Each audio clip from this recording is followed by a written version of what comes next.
Well, good morning, one and all. This is one of the rarest of streams because we're starting before the time of 5 p.m. I guess it's now actually afternoon.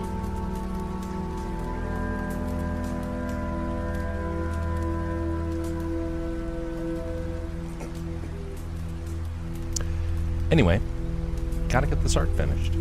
So, going to be focusing on this. Greetings there, Valexi. How you doing?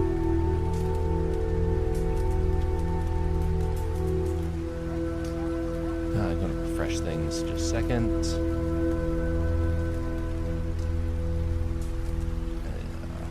Okay. I think it's operational. All right. Ta-da. Yep. Go over here, and over here. Wait a minute. Just bugged out on me again. In a moment.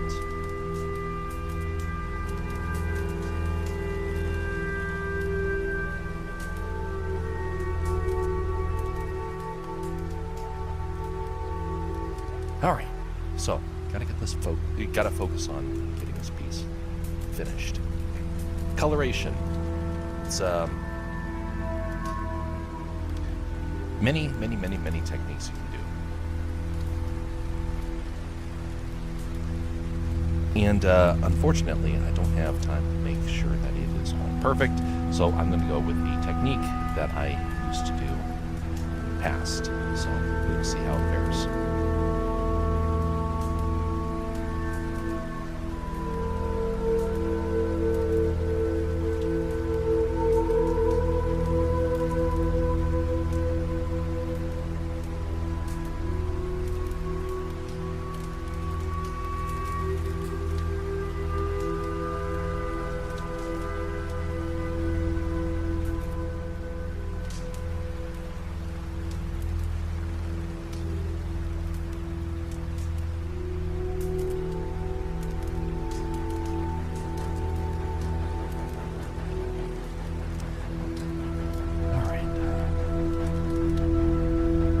So, let me do a quick test for this. So I'm going to try and color the leg with this technique. So I want it to have a kind of a brush stroke sort of effect, but unfortunately, time frame doesn't really permit itself to really be refined and perfect. So I'd have to get more impressionist. What's more, it actually will fit better with the other art, which I did take a moment to look at and made me realize that it was starting to look a little too refined. So it's one of the reasons why last night I had to bring it to a close earlier, just because I was having those problems. I have to match a style.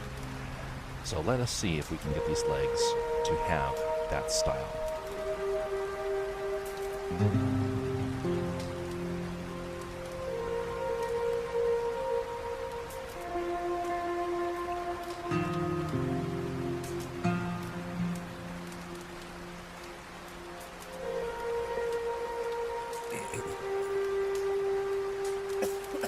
Sorry, still dealing with some allergies, so.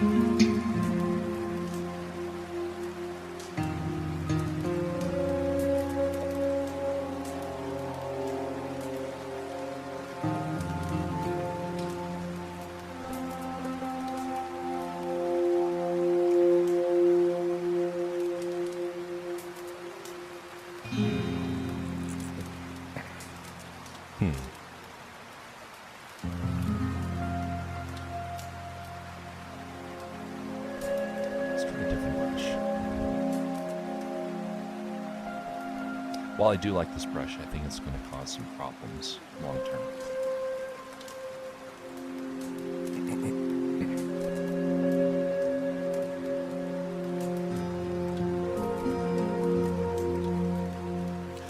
Typically, I don't like going live at this time of day.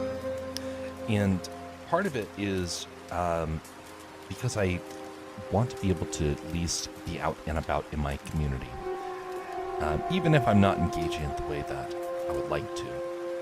It still gives me a chance to kind of break out and go and try to do whatever I can to try and be a part of this community, even if it's just being present. I don't like that style. What about this one?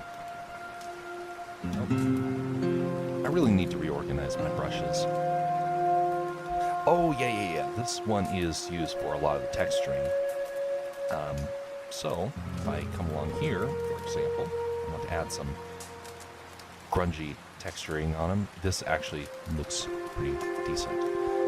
Maybe not that strong, though.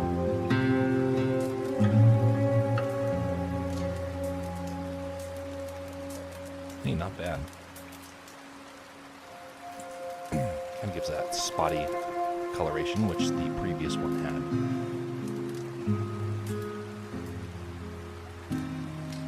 Maybe if I do a combination of the two brushes. Oh, wait a minute. Oh, yes, this is the blending one that I had. I forgot about this one.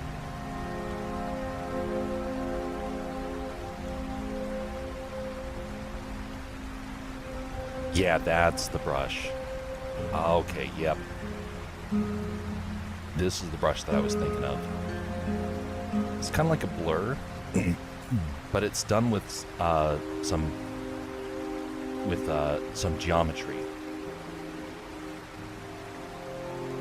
That is just what we need for this. And then I can come along later with highlights relatively easily. Highlights and deep shadows. All right. Style achieved.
There's something I want to mention about social media. Something I've been considering for a while now, and that is that social media is far more destructive than we tend to believe. And that's even for those of us who are aware of its destructive power.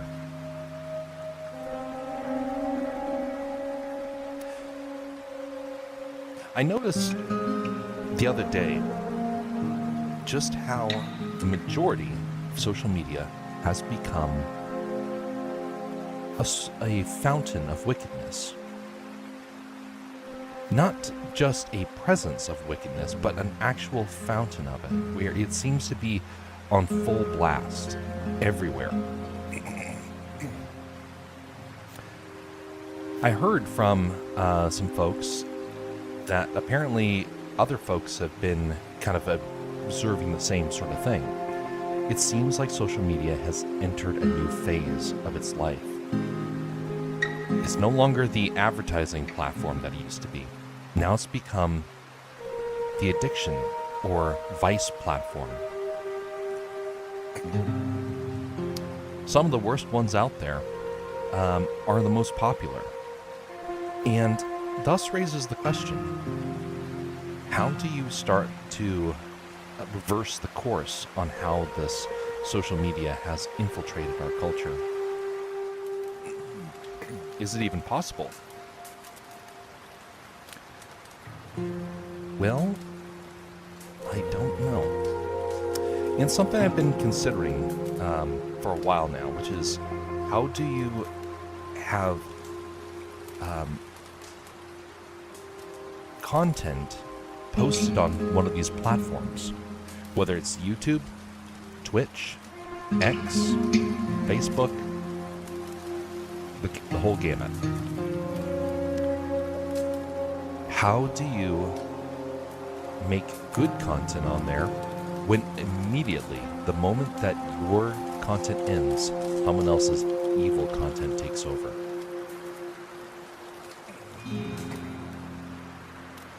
What is the solution?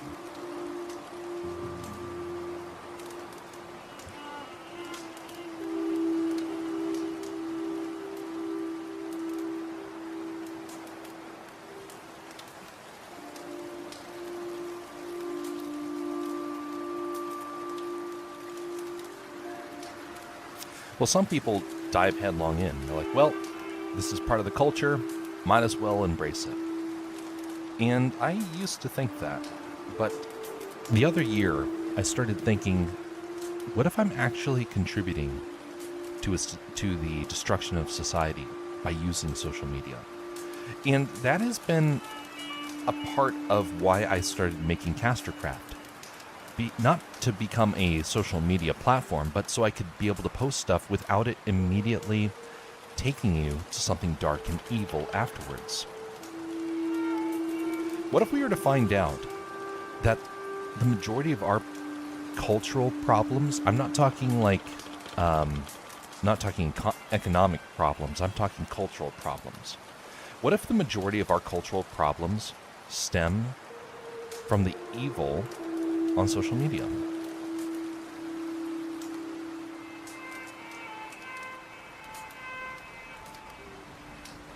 Sure doesn't seem to cause a lot of people to want to get rid of it. That's kind of interesting. Well, years ago I thought, well, I'm going to at least give it a try. I'm going to experiment and see where this goes.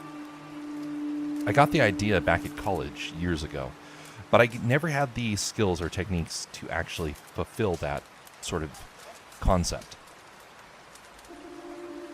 It wasn't until recently that I actually had the skills to pull it off, and so I thought, well, I'm going to give it a shot. If it works, it works. If it doesn't, it doesn't. And lo and behold, it didn't just work. It actually opened up far more options than I ever thought possible. Now, I don't know how far the website is going to go down the path of what I think is possible, but I'm at least giving the story side and the content side a go. And so far, I have a couple of people that have checked out the website. Most of them are bots. So I'm not going to say that it's a success by any stretch of the measure. But it has been a success for learning the process. And I think that's a fairly important thing all the same. You don't have to make money on something for it to still be beneficial. Now, it does make it does make it a lot easier, but you don't have to make money on an adventure for it to be a success. Castercraft is not a platform that is monetized. And with a bot traffic, it will probably never get monetized. What's more, I haven't really pursued that process because I don't want advertisers on there. So that means that it's basically tied to whatever content I make. And one day, I hope to be able to share books and short films or whatnot, of which that will be the revenue stream. If that works, then great. But the platform's not supposed to be gate-kept the way that some other platforms are becoming, where you have to basically agree to all these horrible AI scraping things or this nonsense of selling data. Is designed to be a safe haven for the stuff that I make. And if people enjoy it, great. If not, well, like I said, I learned the process. And that, for me, is almost equally, I will say almost equally beneficial.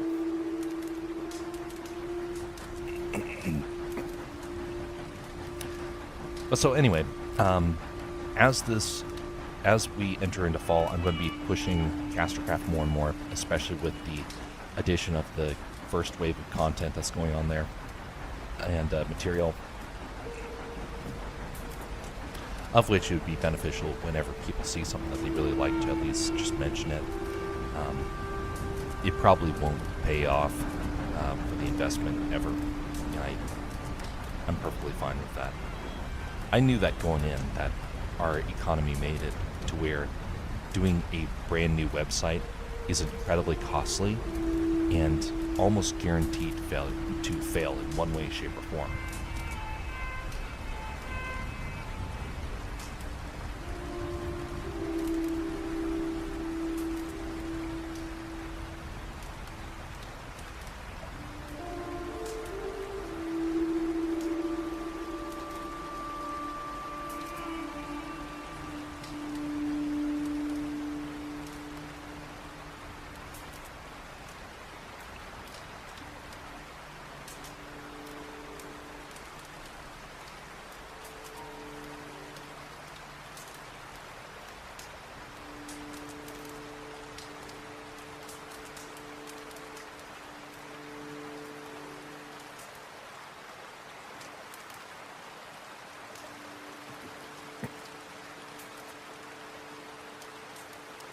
Let's see here.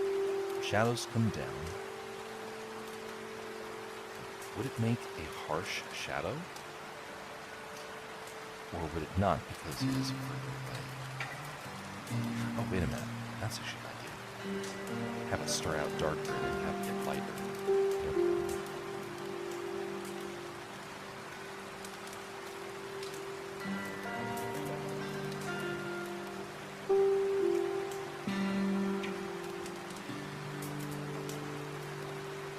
That looks more natural.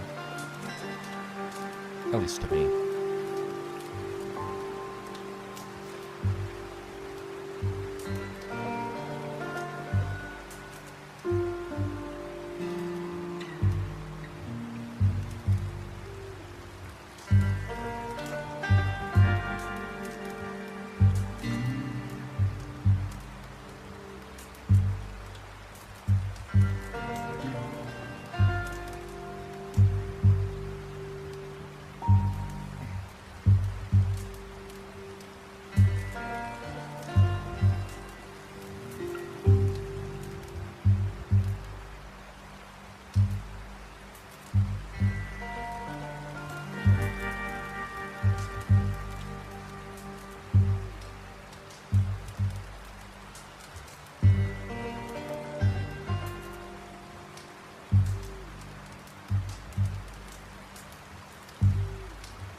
I got a question for you. When it comes to stories, is there a point where a story becomes problematic for the viewer, the reader, the listener? Is there a point that a story, which everyone enjoys, becomes bad?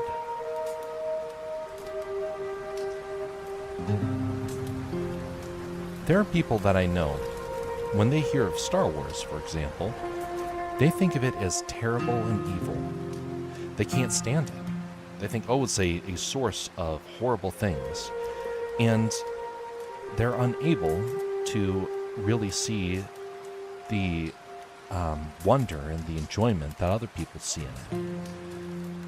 Are they wrong for that sort of opinion?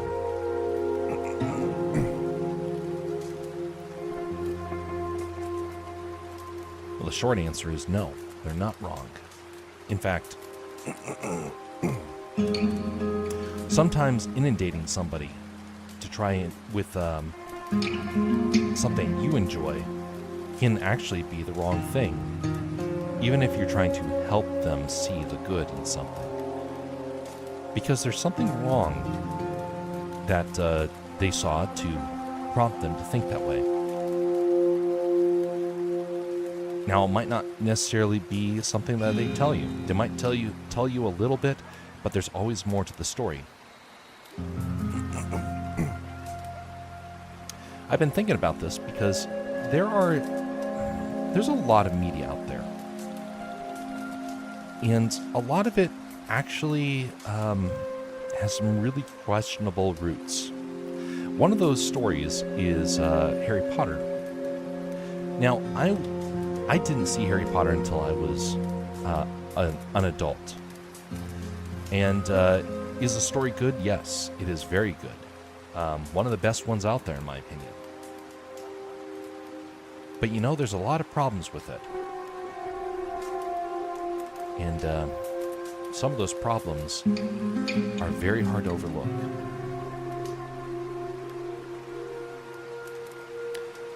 See, entertainment has a dark side to it.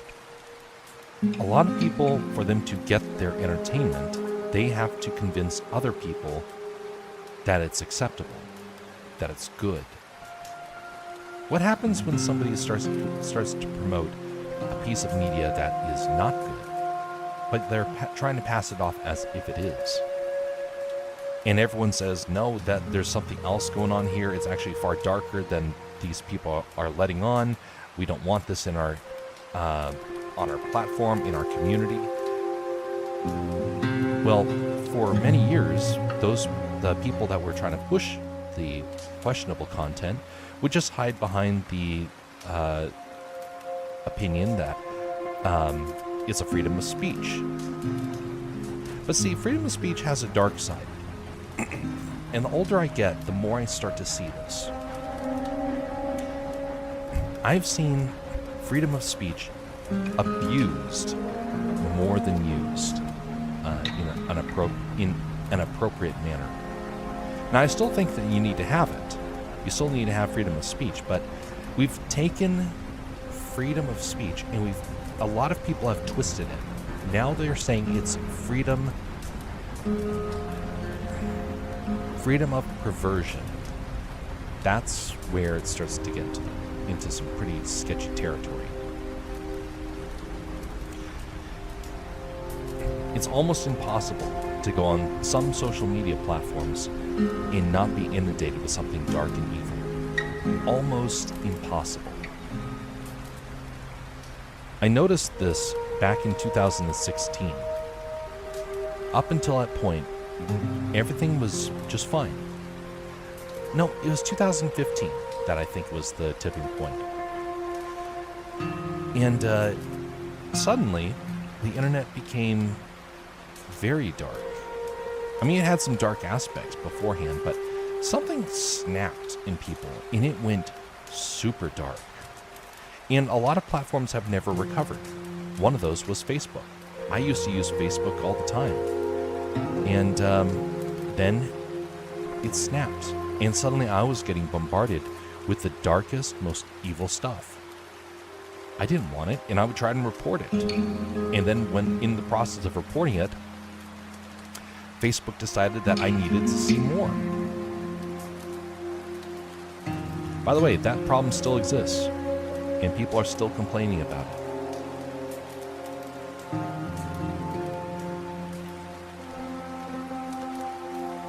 Freedom of expression can be good, but it also can be something where people get so enamored with this idea that they want to share their perversion so they can get more people into it, that they're willing to do all sorts of terrible things on media in order to push it. And that's where I kind of have become very turned off to a lot of the freedom of speech arguments online. Because the moment that people that I knew, that I supported, well, even if I didn't fully understand it, the people I supported in that endeavor betrayed me in that sense. Suddenly, they weren't pushing for what was freedom of information. Instead, they were pushing for freedom of perversion. And that was where I drew the line. I know not everyone's going to agree with me on that. And in fact, I dare say most people don't agree with me on that. But it is something where I have seen that trend over the years, and it's become a problem. And I can't overlook it anymore. Especially as of late. Because I find that some platforms are really pushing that stuff hard. So thus raises the question again.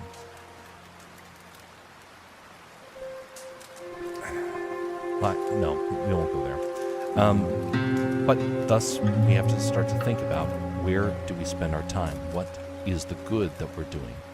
I don't spend time watching Twitch anymore. I used to watch Twitch on a regular basis. It got too dark, it got too perverted. Now if I'm on Twitch, the chance of finding somebody who's doing good is minuscule compared to those that are doing bad.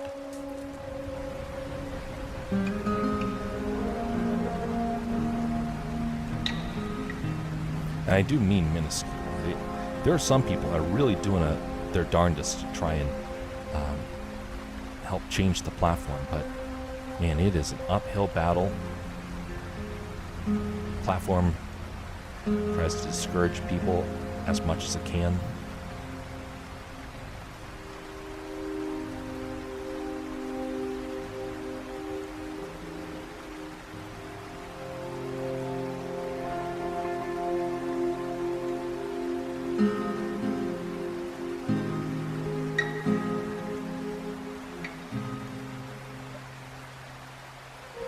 Anyway,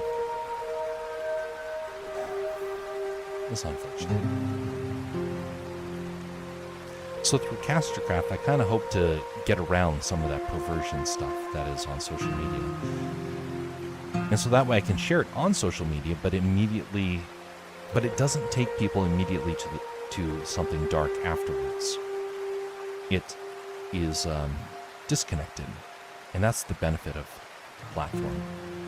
Is it gives me the chance to share stuff without having to be concerned about it automatically putting people down a dark path afterwards.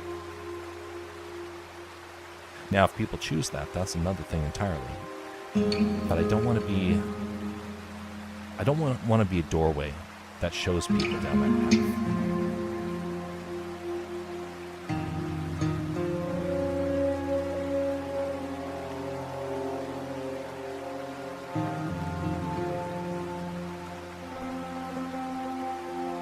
This technique's going pretty well. Still not perfect. I still wish it was a little bit better, but yeah, that's the artist in me. I always want to keep improving. And this isn't quite the quality that I wanted, but it will fit decently with the art that's currently on there.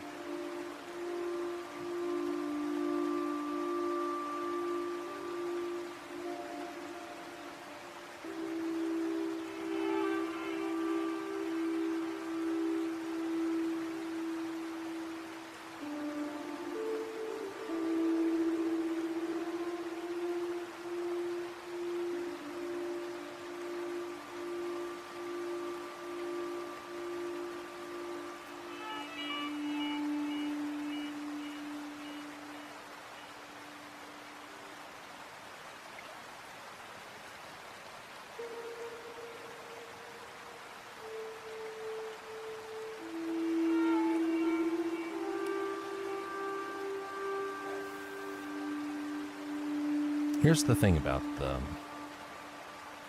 when I hear the argument that you should have anything and everything on social media.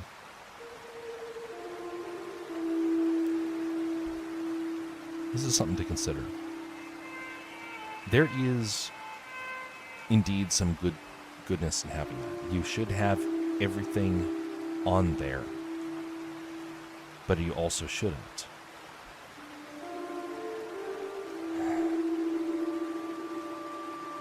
See, within a short time of me being like an advocate for having anything and everything online, I started getting bombarded with a type of media that I never heard of before.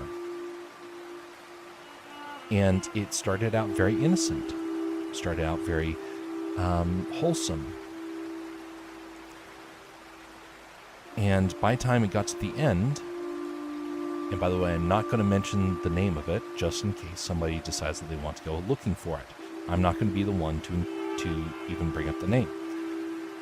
But it started sending me down some very dark paths of where it would start out wholesome and would become terrifying, destructive. It left you with chills. I was like, how did this... You just wanted to scream, throw the computer across the room, and never go online again. That's how awful it was. So, thus raised the question, does that have a place on social media? Oh, under freedom of speech, people should have the ability to go on there and, have whatever they want. Well...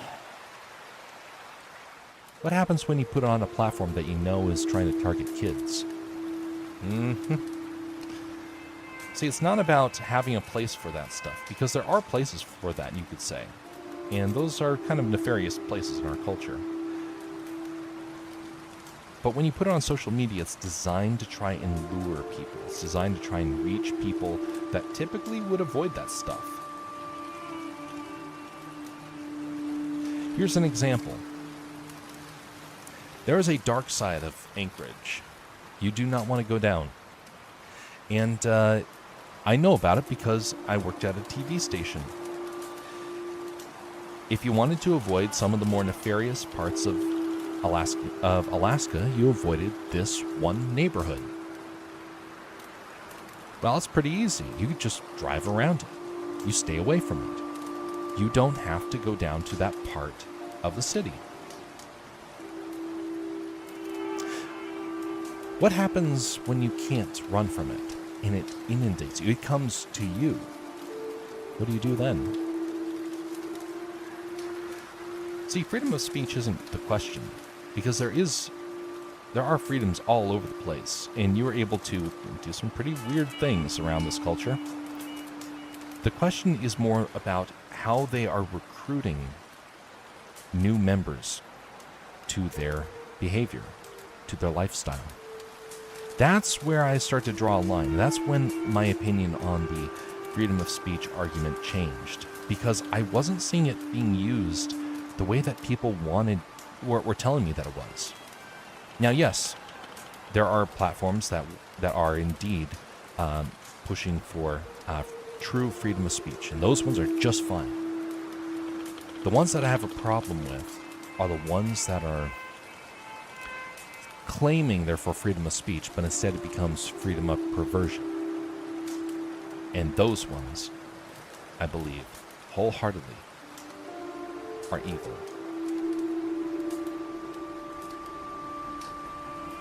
That's one of the reasons why I don't approve of sexual jokes. It's one of the reasons why I don't approve of dark humor. That stuff really gets to me because I know where they're trying to take people.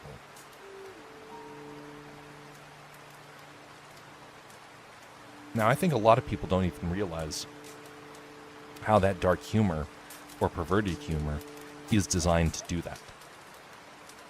I think they're doing it because they see other people doing it, and they don't actually stop to think, dang, what if I'm actually doing something dangerous? Something perverted. together we need to work to kind of help free our culture of that sort of stuff. But that's going to require us to actually put up barricades. And some people are going to claim that's because we're against freedom of speech. No. It's because when human beings are given the ability to do evil, they will. And so thus you have to have some precautions.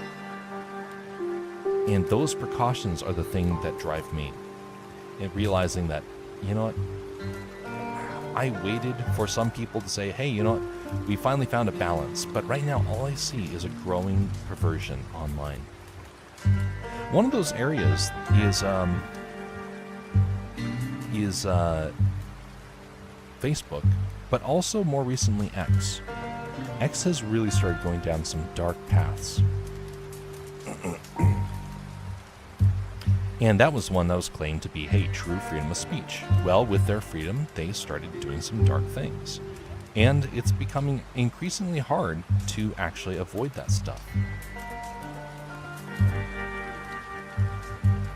Whether it's drugs, whether it is something that's adult related, whether it's something that is violence related. It's really, really hard to avoid these things now. It is everywhere.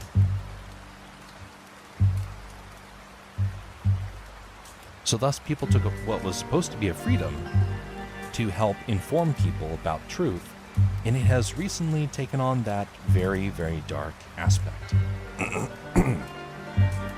So how do you keep a freedom of speech for things that are good and true without allowing the perversion? How do you do that? Well, up until recently, we had a solution for that. It was considered the church. It was considered ethics and morality. Well, within our lifetime, that stuff was thrown out the door. It kind of started during the 70s. Actually, technically the 50s, when a lot of people were really starting to push for stuff that would become the 60s and the 70s. But that's when all that stuff really began. And it wasn't until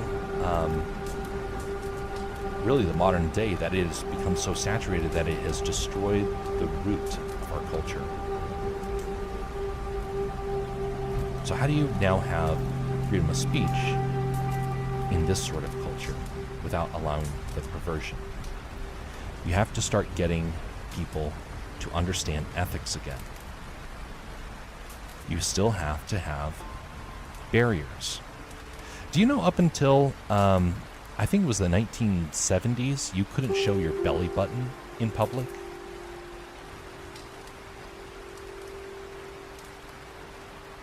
Or maybe it was just on television, but it was kind of interesting to realize that there were a lot of people that was considered inappropriate.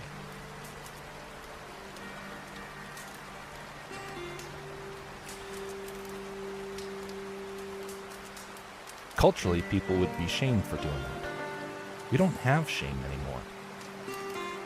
Now, if you shame somebody, they get all defensive. How dare you treat me with such cruelty? I should be allowed to express myself in everything. No, you don't. No, you don't. None of us do. There's always going to be restrictions and barriers to our life. And we are not supposed to try and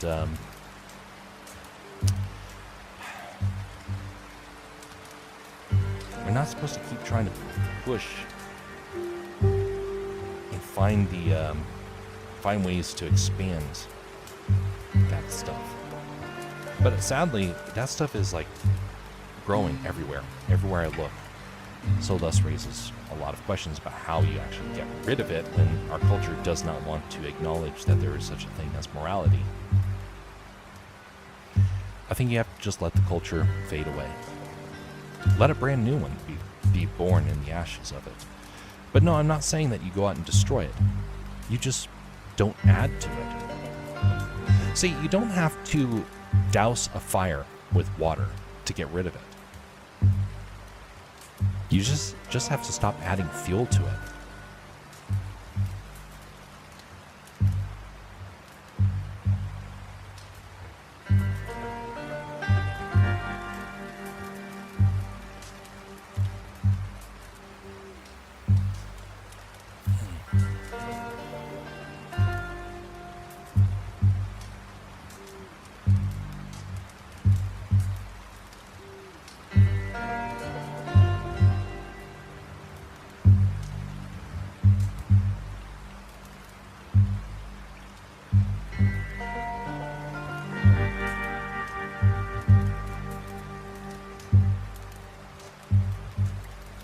Anyway, you stop adding fuel to it.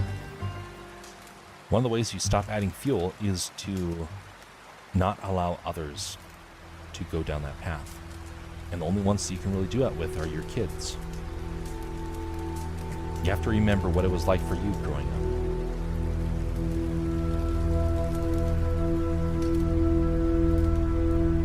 up. You know, when I was growing up, there was a church that I went to. At this church, I heard that it was,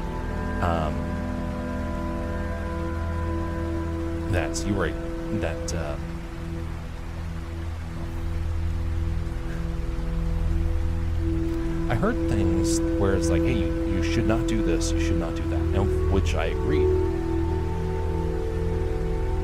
But it became a problem because they said you have to be able to avoid this and avoid that. And then I went out into the culture and I realized for me to be in the culture and not of the culture, that still means you're going to be inundated by the culture. And that is something I have never quite been able to figure out how you resolve that issue.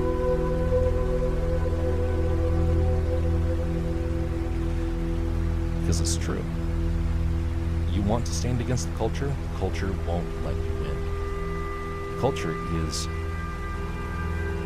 on a crusade of their own to destroy values.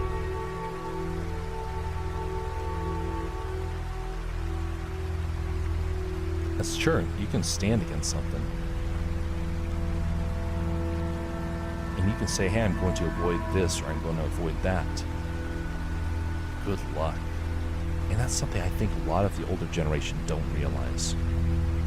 It was impossible to avoid some things.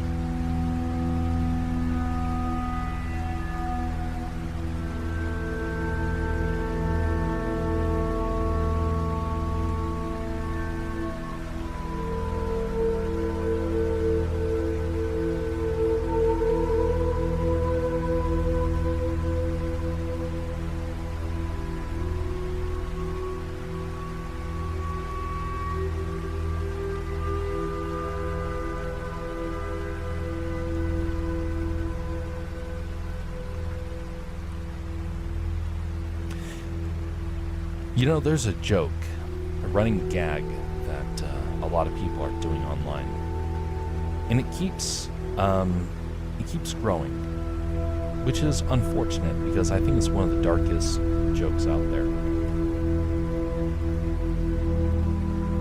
And it's the joke, that's what she said.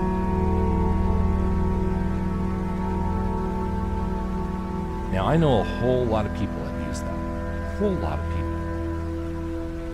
And I'm not trying to question whether or not what they're trying to say with it, but it is something where its roots are in some real evil stuff. And I didn't know it at the time because I heard it and I was like, oh, what is it? It's supposed to be like referring to someone who's nagging. And then I didn't realize until much later that it was actually about something far darker, something far more perverted. And then suddenly my opinion changed on it. And the thing is that people use that around young kids. And they try and get them to say the joke, and they try and get them to be encouraged to engage others with that joke. And they don't realize that they're actually setting those kids up to be trapped in many ways. perversion has a compounding effect over time. And our culture has become a master at trying to get people into perversion. It's very, very hard to disconnect from it because it's everywhere. And then even when you avoid it, then suddenly your friends are making jokes with it.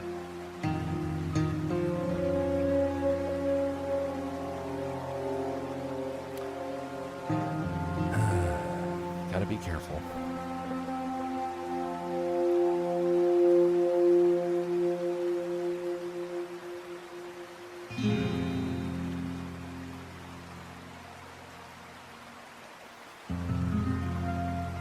It's kind of funny. People can't stand certain jokes, but yet they can stand a lot of the perverted stuff. And when I was at college, this kind of came about a couple of times. There were people that they were getting, they were making some of the most raunchy jokes that they could. And everyone was laughing. And then you would give just kind of an ironic joke, which, by the way, irony used to be considered a high form of humor back in the olden days. It wasn't until modern days that we were like, oh no, that's just stupid because it doesn't have a punchline. It's a play on words. It's comical because of that. But anyway, because of that, a lot of our culture began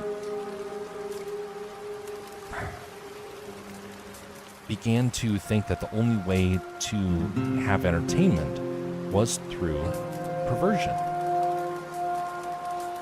There was a movie that my professor at college loved. It was his favorite movie. And he kept talking about it. He's like, oh, this movie's great. And my brother and I finally started to watch it. We found it online, we rented it, and it was a waste of money. Because we watched the first 10 minutes. And it was one sexual joke after another. It was one depraved joke after another. It was one violent joke after another. It was all dark. Which raised the question, why was my professor so gung-ho about it? Was he perverted?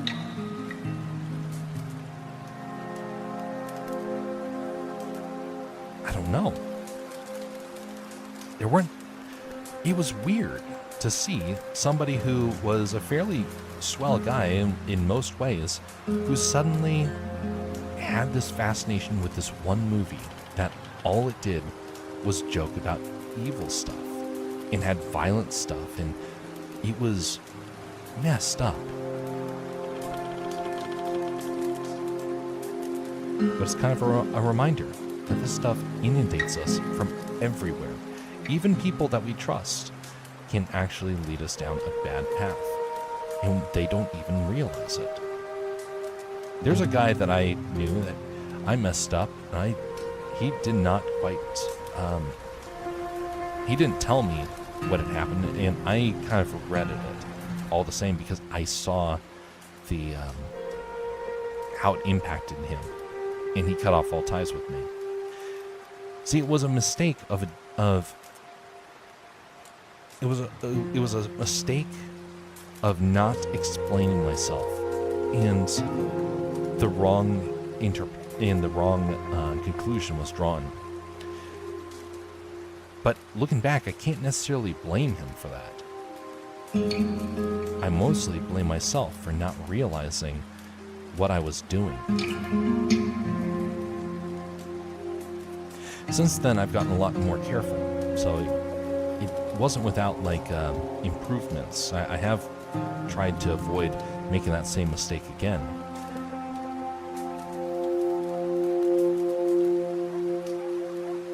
But the things that you delight in become a little bit more challenging. If you delight in something and somebody gets offended by it, and then you start to become defensive because you enjoy it. So I kind of feel like our entertainment is a fountain of the problems in our culture. Which is one of the reasons why I wanted to get into it, because I wanted to try and find ways to help people escape some of it. Now, I have not been very successful. I know that beyond a shadow of a doubt. But I still have this desire to want to try, and we will see if it is successful or not. God willing, there will be projects that come to their conclusion, and people will find something good about them. But that has yet to happen, and I can't necessarily make it happen on my own. That is something where people will have to make their decisions, and God will have to either bless or not bless it.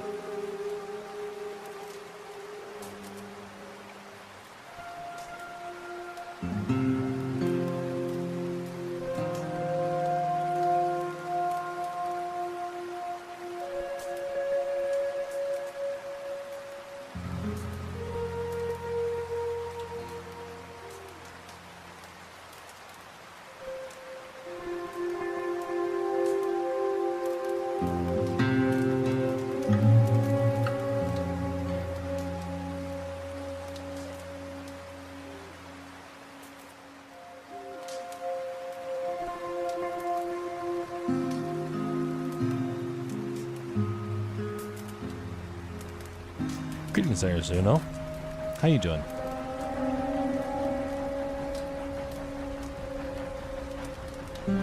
Drawing looks good. Well, much appreciated. It is not quite up to the quality that I want. Then again, I'm overly critical.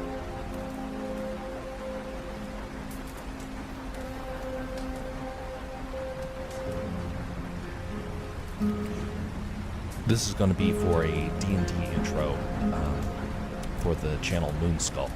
And so, just in the final stage of this, of trying to add color to it. And the most important one is this one right here. The rest of it's going to be given a much lower quality coloration. Starting with this character right here.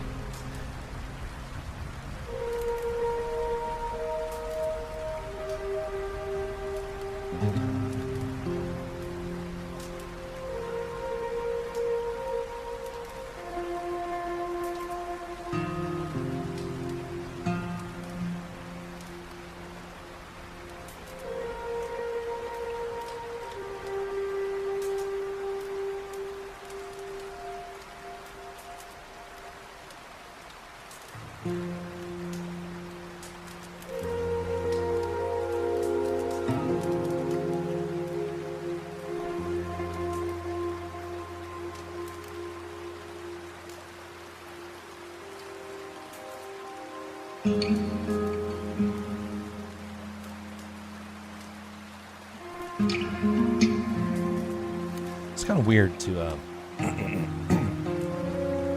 oh, 80 subs, you're underrated. Much appreciated. I will say this though, sub count is kind of deceptive. There's a lot of people that I hate to say it, but a lot of people buy bots. And I've been asked by a couple companies, hey, your channel looks like it needs to improve. Let's sell you some bots. And I'm like, nope, I don't want bots. I want to have flesh and blood people. And a lot of people will use the bots, though, to try and get their channel up to speed. Either that or shoutouts. Shoutouts can also help, but can't. Sometimes that helps out. Sometimes it also puts you down a path that you really don't want to go down. For myself, I realized that if I wanted to really play up the algorithm, I could, but I would lose a lot of the things that I valued. And I was not too keen on that. So thus, I didn't go down that path. But there's also a lot of places where they feel like they're small creators, and they're actually big creators. And that's the one part about YouTube, for example, or Rumble, or any other platform that's really obnoxious, because there's a lot of content farms where they have 80 90, 100 people all working to create the same thing. It's really, really weird. Some people make stuff only look good, but you make it good. But people like it if it's good. Only like it if it's good. Sorry, I'm tongue-tied today. Allergies right now. Indeed.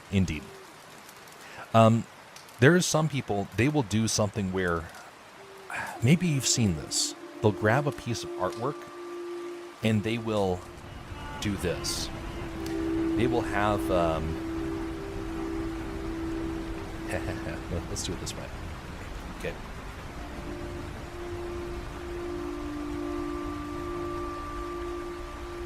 Come on. Why is it not working?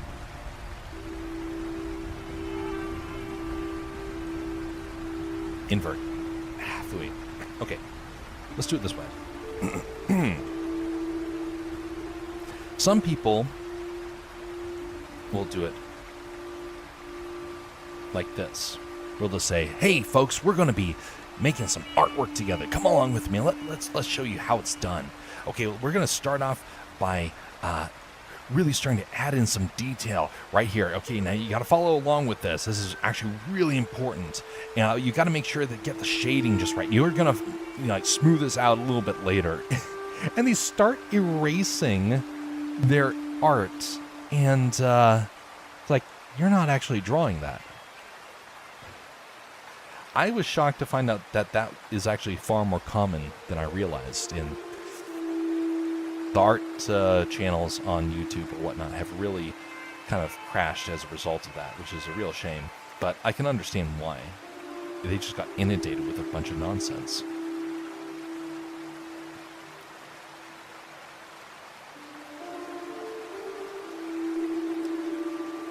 But yeah, we'll wait and see what kind of happens over time.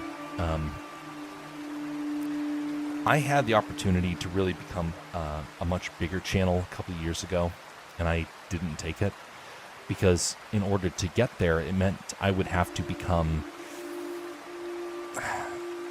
I'd have to take on a persona that would be really against what I believe, and I couldn't do it. And that's something to always consider. There's a lot of people on social media that are actually faking stuff. And a lot of them, if you gave them a chance, they would become totally different people. But because they're clout chasing, it ends up becoming a big problem. I try and be as genuine as possible on these streams, whatnot. That means that I spend a lot of time rambling. And for some people, they like it. Other people, they're not fans of it.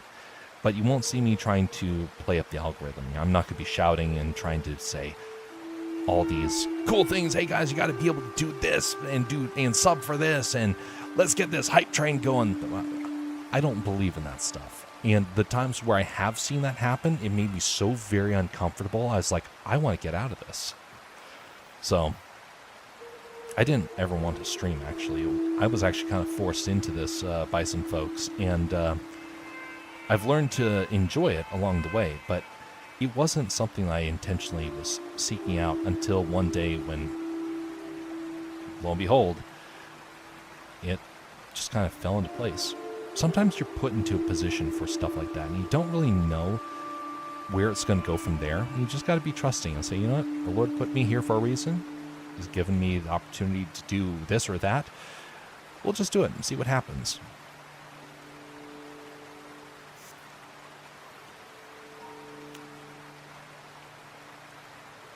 Broken wires to flesh it out. Good point. I think I can do that by adding another... by adding another layer, and then come along here and maybe do something along the lines of this, because then I can be able to get some good shading with that. Good idea.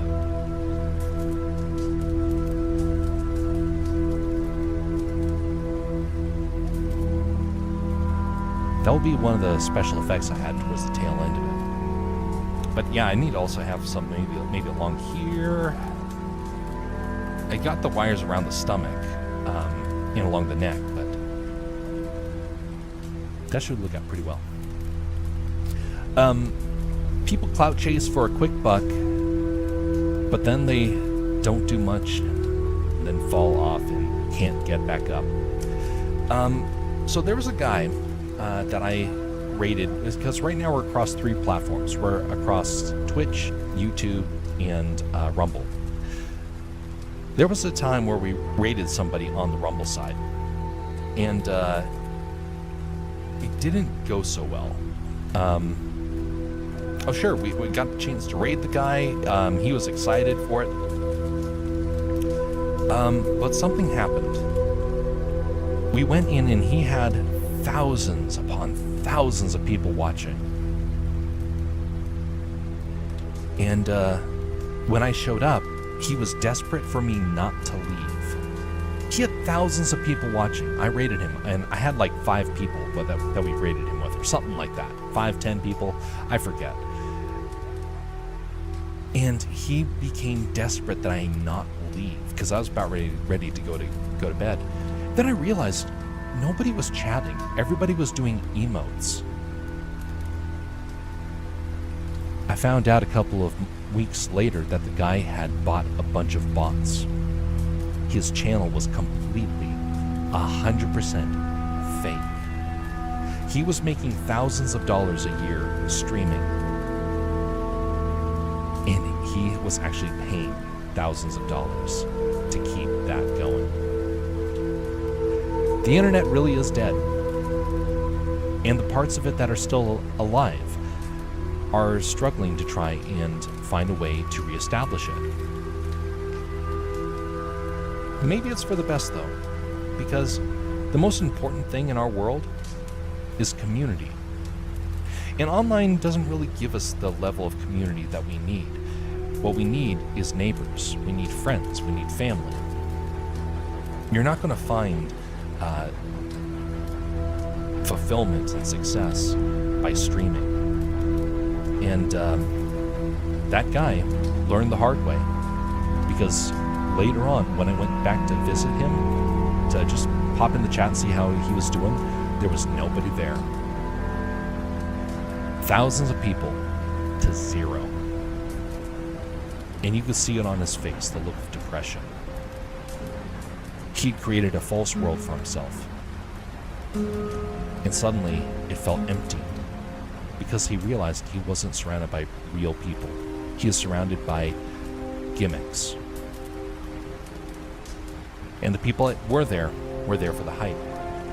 And so when he suddenly got discouraged, they all jumped ship. They all left. And he became even more distraught.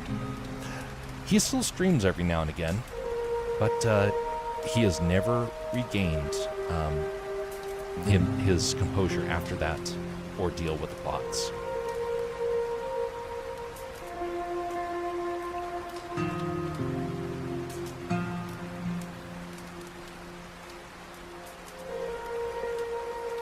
As far as it looked like, they actually broke in the junkyard.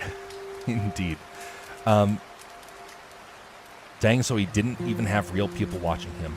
Oh, he had a couple real people, because, people see a stream with thousands of people. There's a lot of people that would go over and, join for that.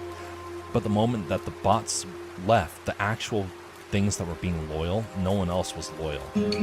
Which is why it was so interesting when I actually spent time with him at the, just in the chat, that he became so desperate and didn't want me to leave for that.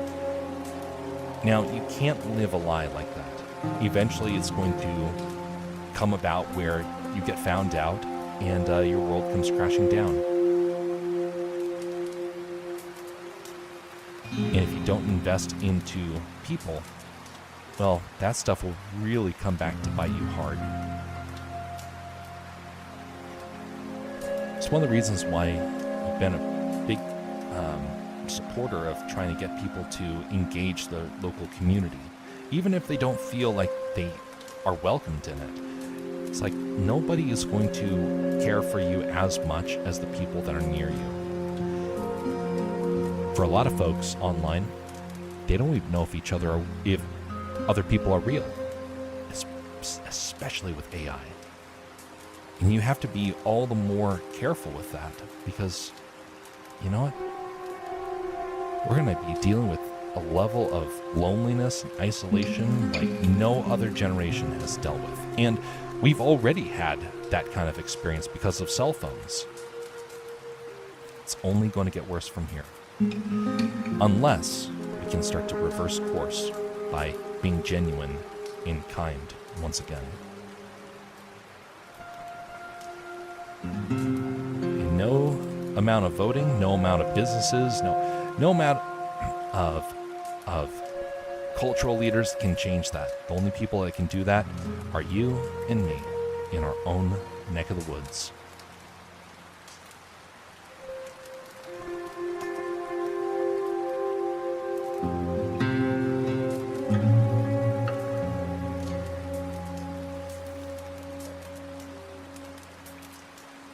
I learned that the hard way a couple of years ago. There was a guy who was pretending to be very genuine and got a rapport going with him for weeks.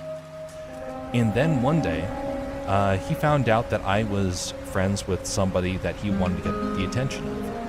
And so then he pulled the rug out, and I saw him try and destroy not just myself, but actually a couple other people in the process. Which made me realize we had spent so much time online that I didn't really know what sort of character he really was. And so it took me by surprise. Now I've since have taken on some techniques about the streaming to try and help avoid that whole ordeal repeating. But I have seen that affect friends of mine, other streamers that have experienced the same sort of problem. And it all comes back to the one thing that I mentioned about earlier, community.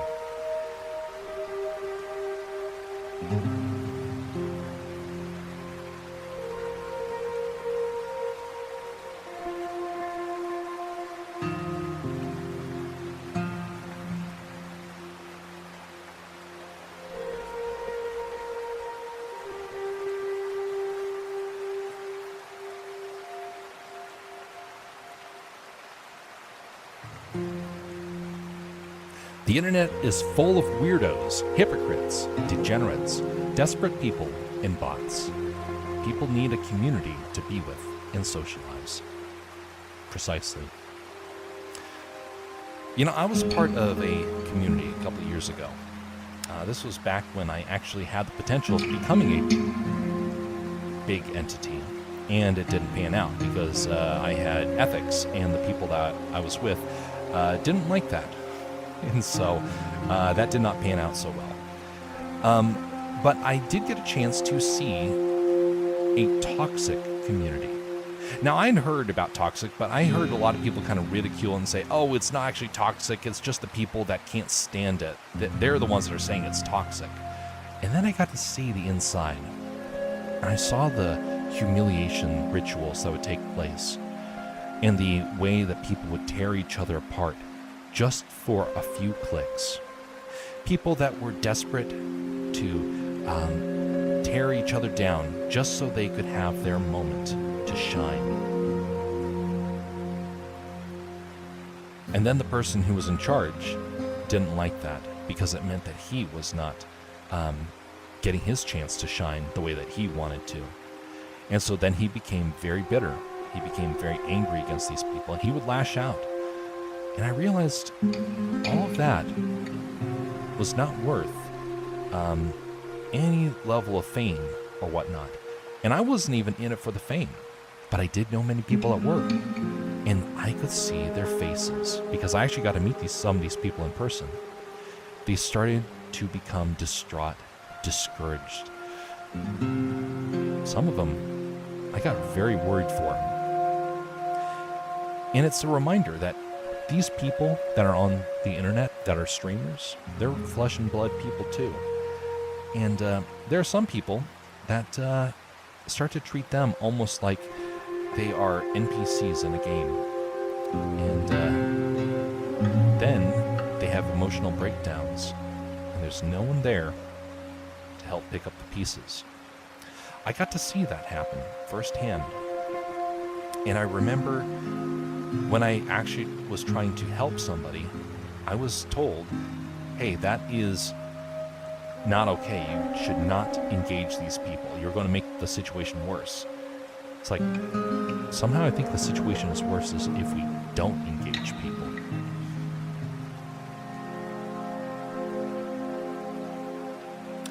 Well, I ended up being right, and I don't say that with any sort of glee. I was right because I saw some of these people at their breaking point. And some people I got very, very worried for. There was one guy who will remain nameless, but there was a guy on social media who got the ridicule ritual, and he ended up leaving this earth. Which some people are like, oh, well, that was something else that was going on. No, a lot of it had to do with the way he was being treated, and just the discouragement that can happen. When you have people that care for you, that are saying, hey, how's it going? I noticed that you weren't at this event. I noticed I haven't seen your face in a while. Those people are going to have a lot easier time recovering than those who are behind a screen. Which, by the way, is one of the reasons why I don't stream during the middle of the day. I'm mostly a nighttime streamer. Because I want to be able to engage my local community whenever I get the chance. Even if it's just being out and about and being among them. Just being in their presence. I want to be able to do that because I know what it's like for people to become trapped impermanently online. And it's incredibly destructive. But some people, they're in that world and they don't know how to disconnect.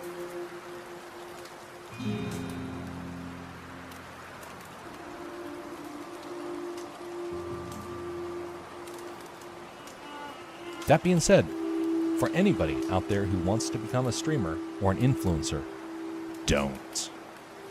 Not because I'm trying to pull up the ladder from behind me. No, I'm going nowhere. I know that. But it's because I've seen what happens to people on the other side. And it's like, you really don't want to go down that path. It's not glamorous.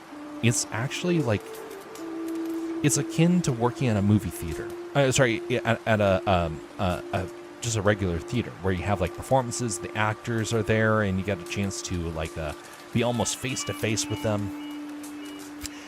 Those actors many times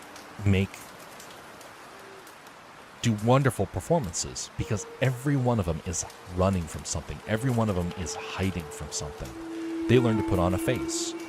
They're hurting people. And they don't know how to get away. Back in the day, people would have joined the theater or the circus if they had emotional trauma that they're trying to overcome.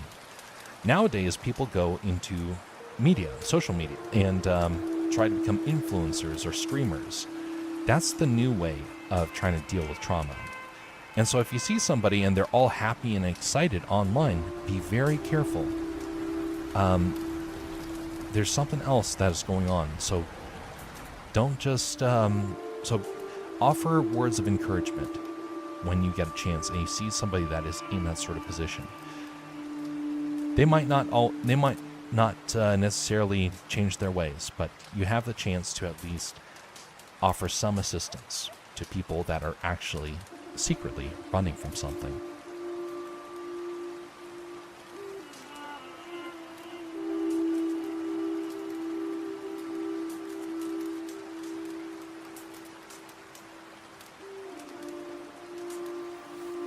There, now we have the droid picking his nose right there. That's going to be our little Easter egg for this.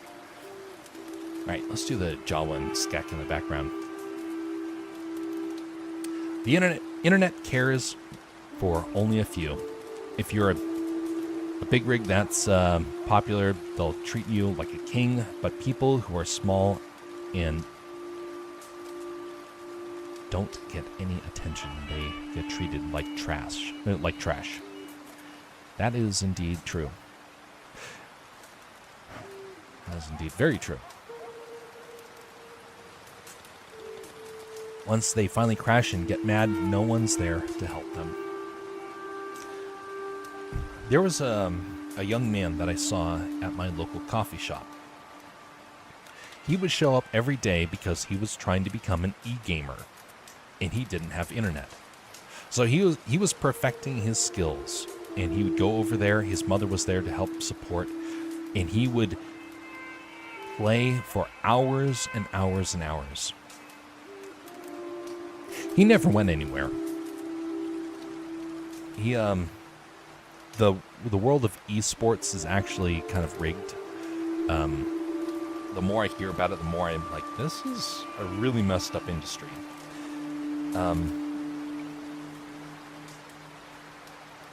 But it was unfortunate to see because he didn't have anyone to kind of tell him that he was on a bad path, that he was on a destructive path. And the reason why I say destructive is this.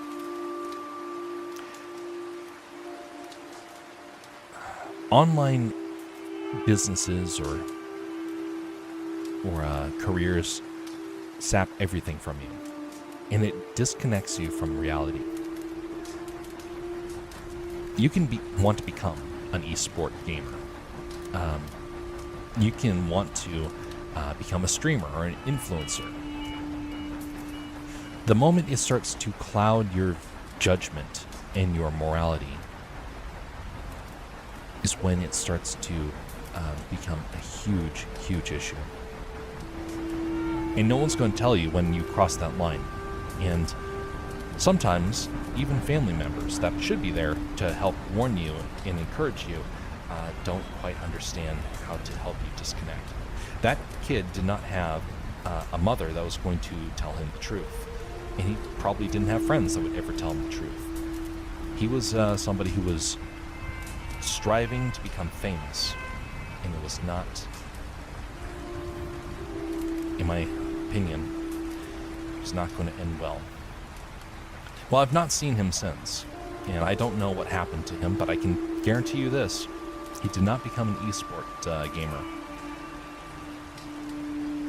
I can definitely guarantee you that. There was a guy that I got to meet and got to interact with quite a bit. He wanted to become a streamer, a game streamer. He wanted to be able to do that, and it was his dream. Why was it his dream? Well, because everything in his life had fallen apart.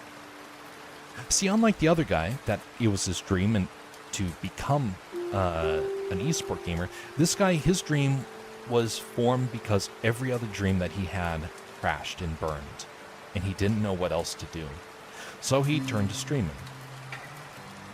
I got to have many, many, many personal conversations with him. You will never know his name. He emotionally broke. See, what he thought was his dream was actually his attempt to try and run from pain. And he had a very bad backstory, honestly. I felt so very sorry for him because he was dealing with more than anybody will ever know. As such, now many other people want to become streamers and influencers because of him. He became a big name, and he's still just as broken. I don't talk with him anymore. He won't acknowledge me. But I do know his backstory. I do know the struggles he's dealing with, and how important it is that someday he's able to break free of it.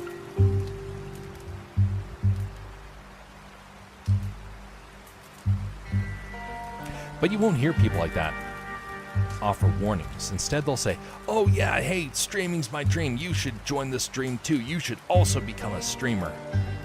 It's like, wait a minute.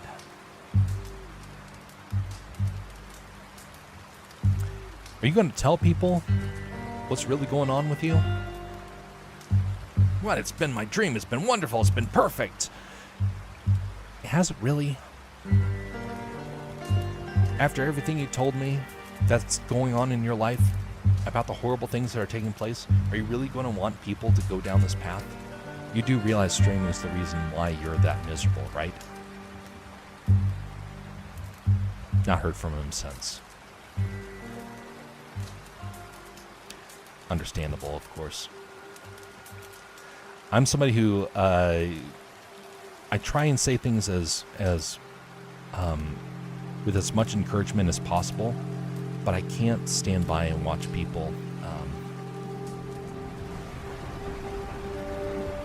I can't stand by and watch people make massive mistakes and say, you know what? No, it's perfectly fine. I'm not gonna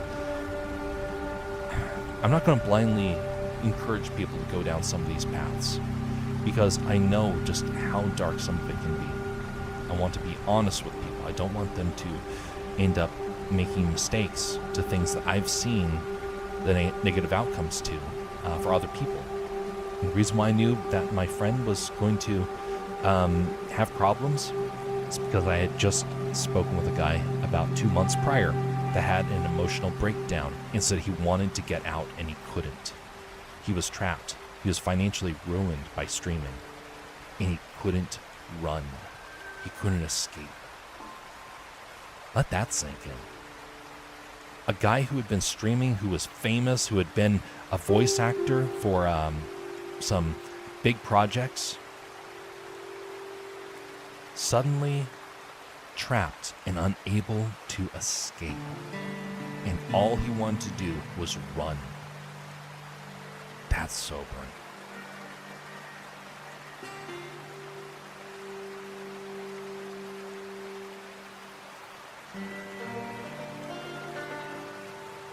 People become clouded with clout and forget about the real world.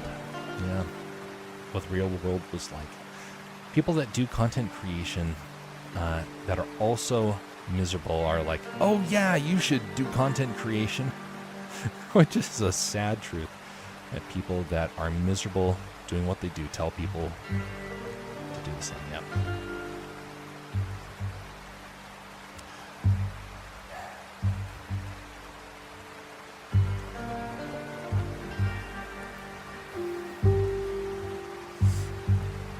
There's a man who I got to meet online. I've never met him in person. And he encountered... Oh, wait a minute, I messed that up. My bad. Just gotta select this and then do this. This, bring it back here, put this over here. Nope, that's the wrong one. Put it here. And now, hide this. Because I forgot to do this base layer. There we go. Base layer is there. Now we bring that back over and create this into clipping. There we go, much better. So now I can come around here and yes, that is going to work.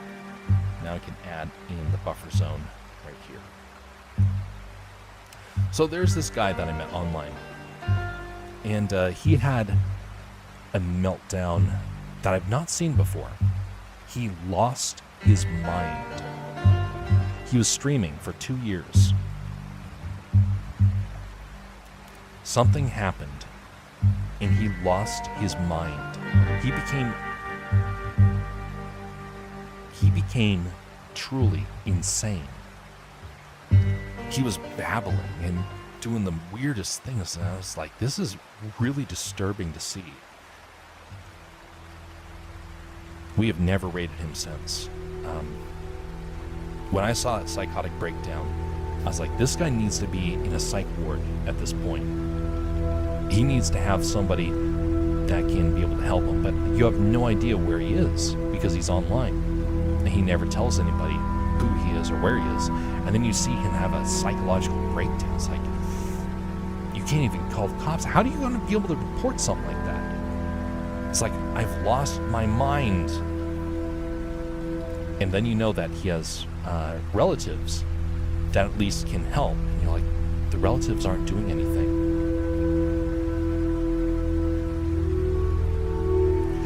That's my big concern about a lot of streamers, is that they're actually emotionally unstable and they don't realize it. And so when they have that moment where they snap, there's no one there to help them. There's only people there are those that are going to mock them. There was so I used to watch some of the bigger streamers back in the day. I used to watch Markiplier, PewDiePie, Jacksepticeye. They were wildly entertaining for the time, and they were introducing the world to a whole new way of entertaining through interaction. It was like having a live show that you could go to, and the people would be doing like slapstick humor and involving the audience, things like that. It was similar to that in many ways. Well, one day Jacksepticeye got on, and he mentioned that his father had passed, and he was in tears. He was broken, and the thing that happened was people immediately said, "Hey, suck it up, entertain us." And they got cruel. Some of the things they said were truly awful, and he had a bit of a psychotic breakdown in many ways, because he got bombarded with all this cruelty. He thought people around him had been friends, and then suddenly he realized they viewed him kind of similar to how some streamers view their viewers, like cattle, like something that is to be taken advantage of, something that you enjoy for the time, but then you butcher when you are ready.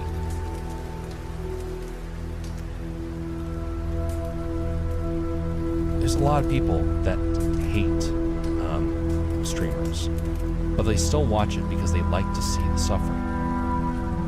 And I wonder how many people that I've known over the years that are actually in that camp where people actually hate them, and they think that they have a loving community, and they actually are waiting for the day that they snap, and then they can jump on them.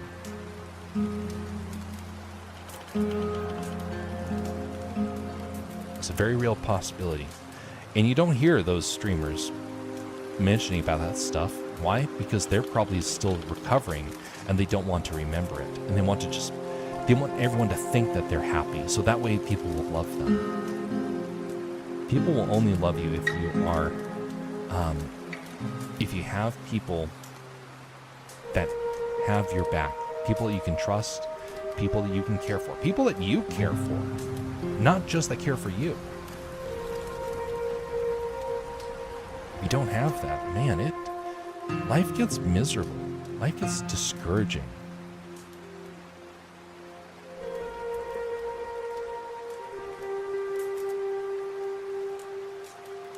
It's a very cruel world that we very much live in. Mankind fell in sin, and mankind's actions are innately sinful. Now we have the ability to break free of that, and that is something that Christ gave us that ability to do. But there's still many people in this world that actively want to harm people, and that's a sobering reality. When you realize that there are people in this world that kind of are acting like predators, you could say, or let's say carnivores, because predator gets a whole different meaning online. They're acting like carnivores, looking for someone to devour, looking for someone to exploit. That's a very big issue, and social media has made the issue all the worse.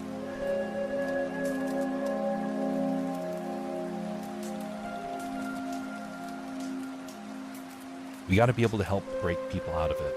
Now, I had that opportunity, like I mentioned a while back. I did have that opportunity, and I failed in being able to do that. I was able to start helping out some people, and then everything fell apart, and I lost that ability. Maybe someday, though, someone else will come along to actually fulfill that mission. And I will have probably no knowledge about it until years and years later.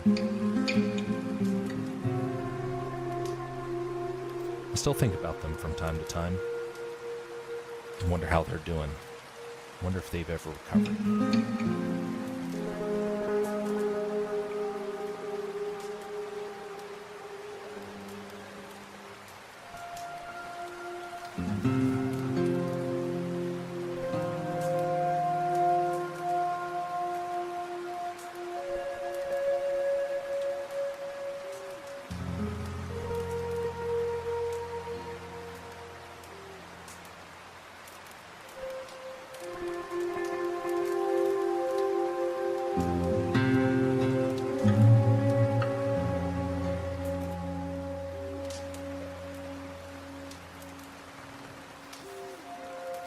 I had a friend when I was growing up.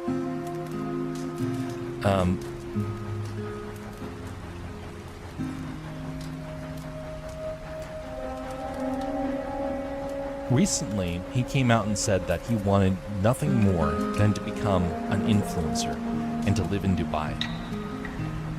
To him, that was his dream. My dream is to be a big name in the biggest, one of the most exciting cities in the world. And I asked him,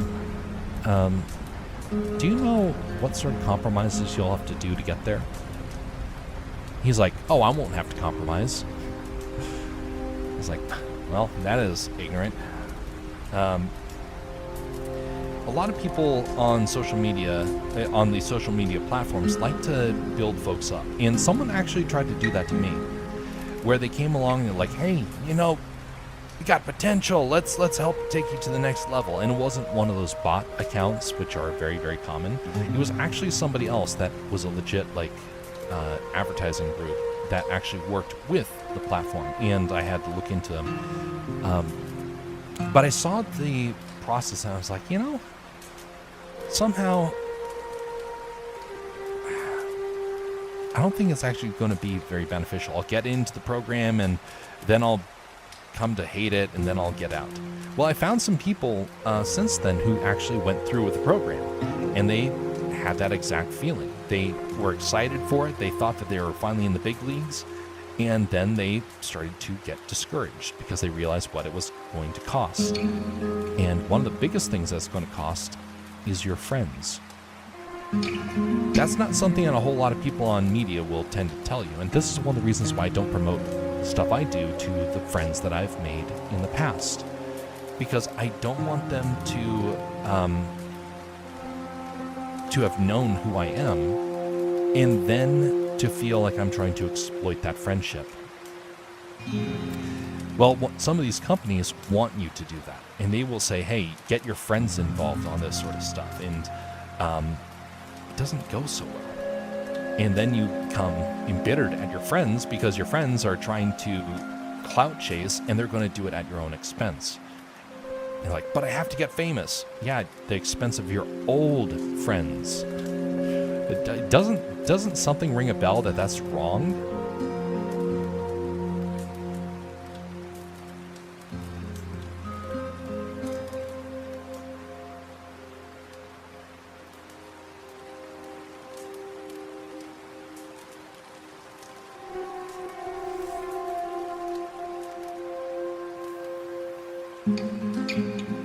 Hey, no worries there.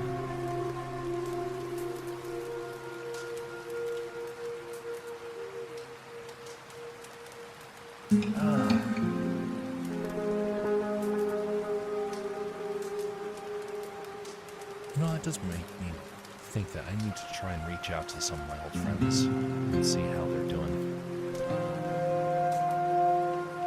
Maybe not the streamers, but I do need to find out how they're doing again.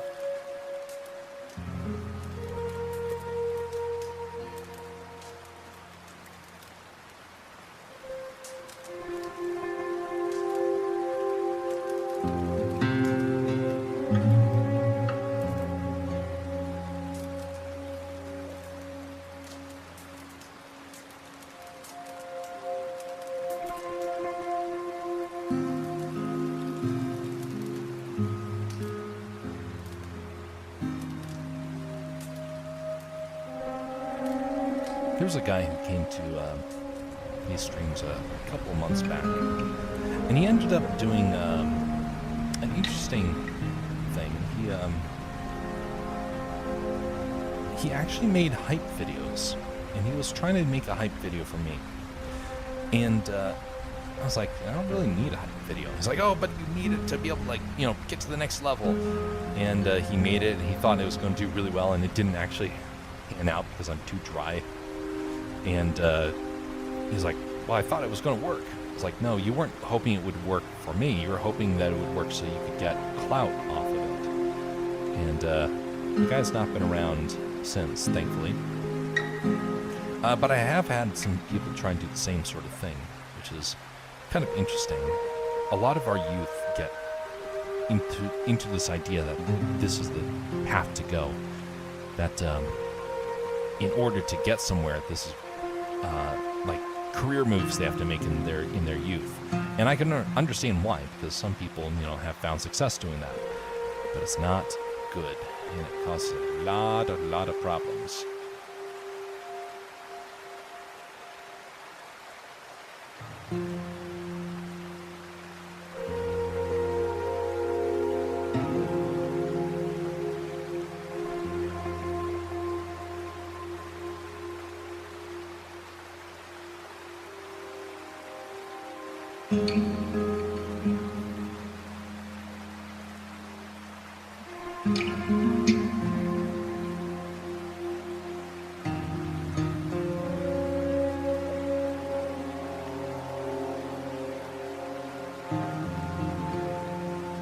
Get myself some more water. I'll be right back.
Oh no.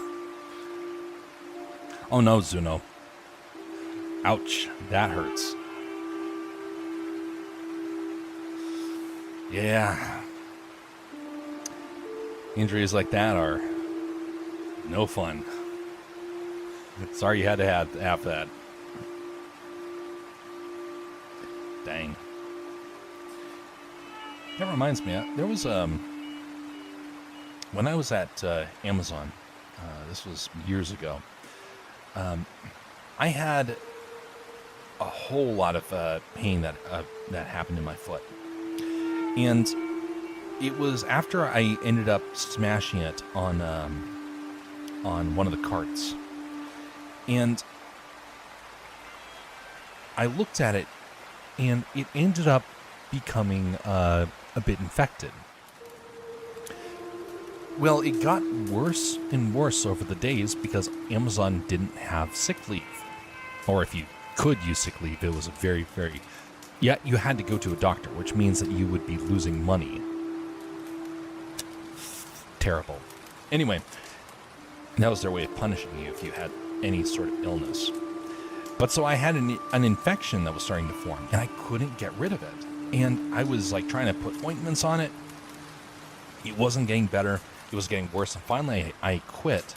And it took a full year for my foot to heal. A full year. And I was like, dang. If I had worked at Amazon any longer, I probably could have actually gotten in a really bad way with my foot. Don't work for Amazon, folks.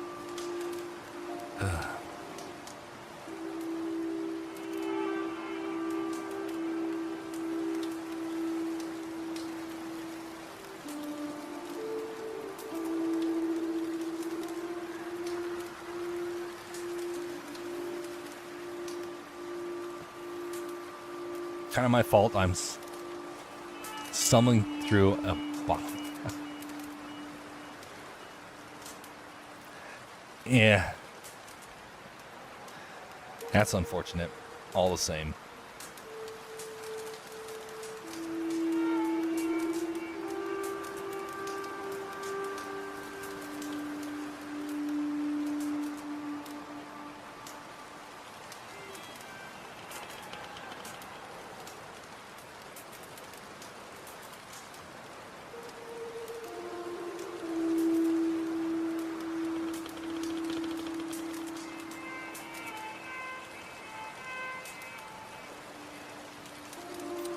Time to add the yellow eyes.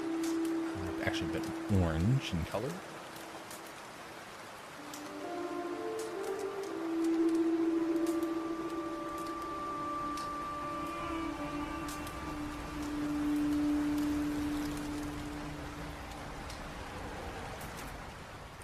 Now let's add a glow. Let's put that on the lower layer, right here. Actually, right above that. Guess we want darker color to start off with. Somewhat brighter.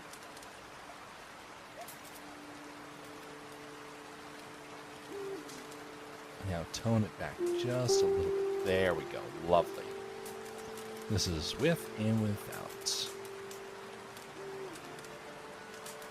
Yeah, there we go. Looks great. Honestly, the Jawas are some of my favorite characters in the Star Wars universe. I think that they have a lot of great lore potential, but I don't feel like they've been utilized as much as they could have been. There was a game that came out years ago called Star Wars Droid Works, and it was, in my opinion, an absolute genius game. It was very well done. And I wish that they had done more.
In my head, I just thought of a Jedi Jawa.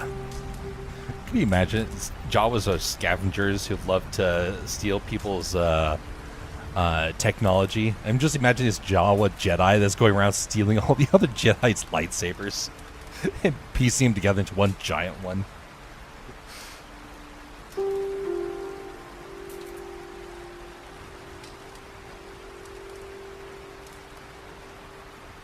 That'd make for a pretty silly story.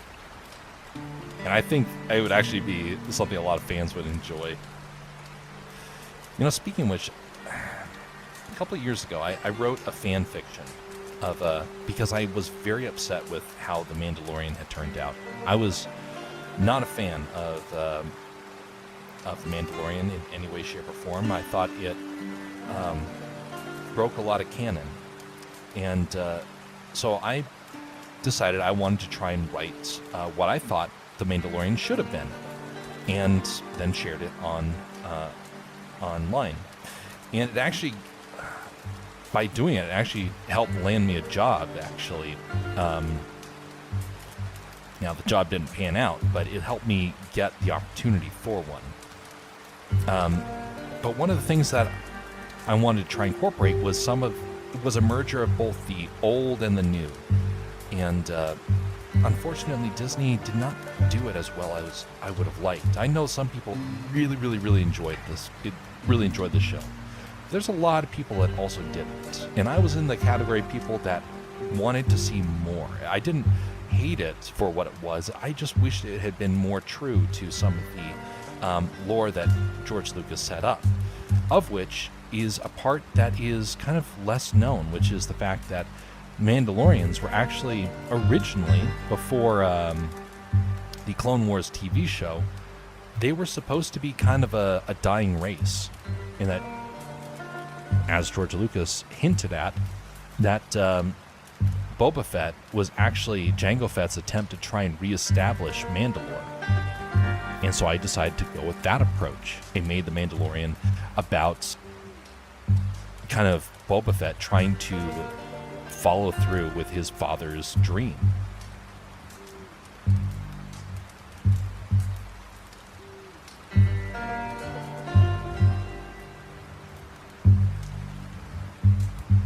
If I was good at animating, I would animate that.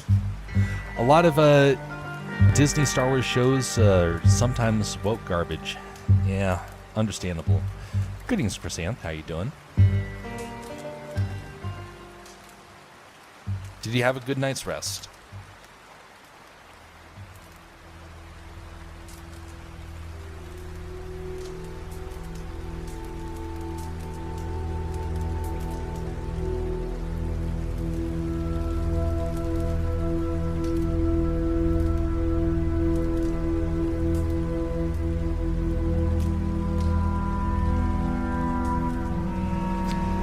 You know, I probably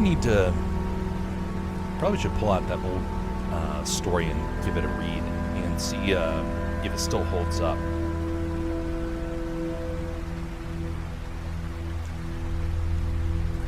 Yeah, I got a bit done.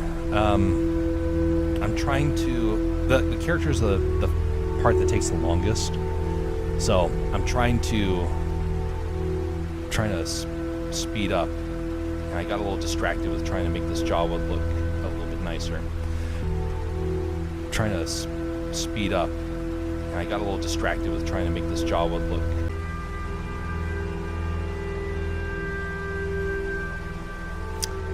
Testing. 1, 2, and 3.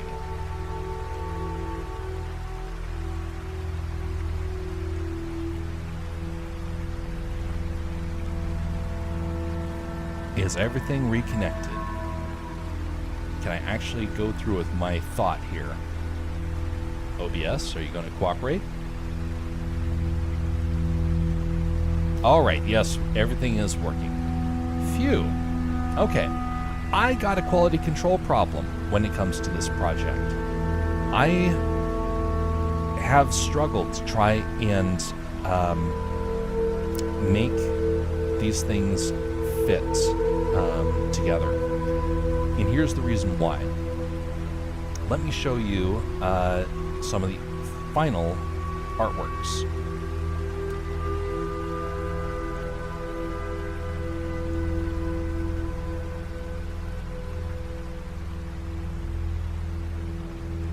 Okay, so here is one of the scenes. Here's another. Notice the quality between that and this. This one was done in 3 hours. This one has been done over probably about 8 hours for that drawing. So you can see the quality difference. Some of them are better, some of them are worse. This is going to stand out kind of like a sore thumb, or sore toe like a Zuno.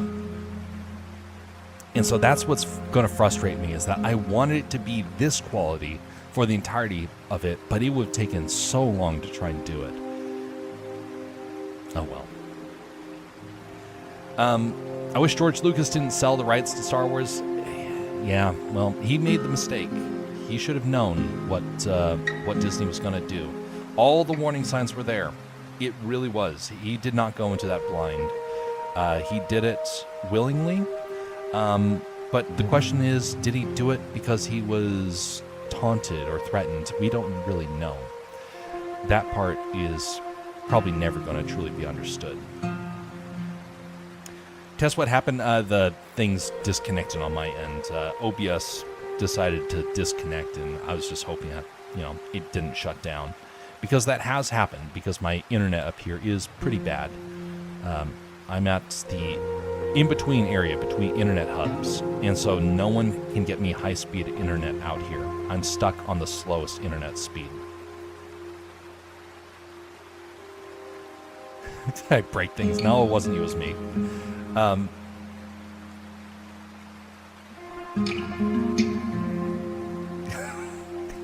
Flat as a board.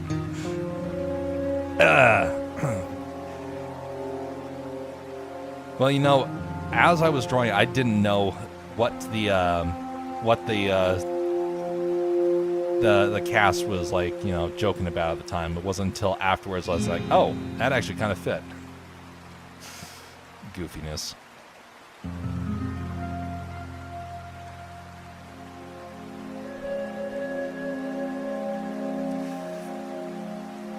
But anyway, so a lot of the artwork has a very bad quality about it. And so I'm going to try and do the background with the bad quality and just have the characters higher quality, because that will be a little bit better. I will be able to share the image without feeling ashamed of my quality, and it will still at least fit a little bit into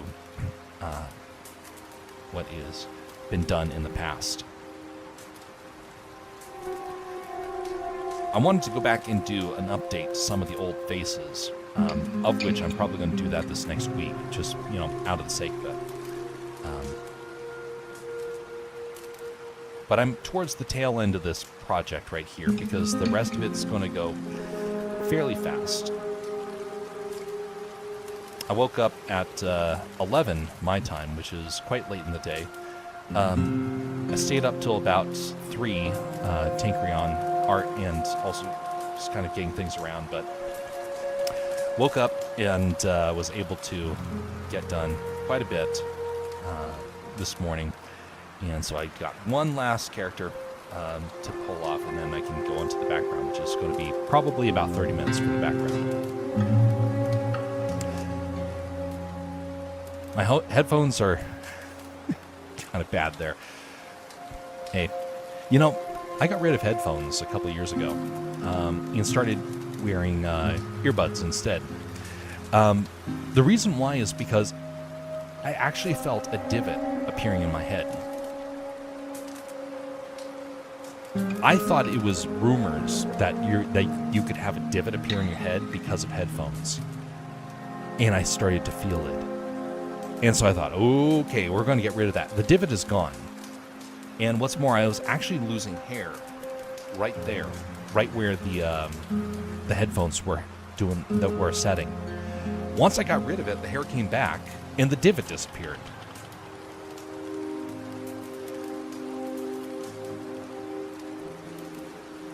So yeah, I was glad to have that a fairly easy solution.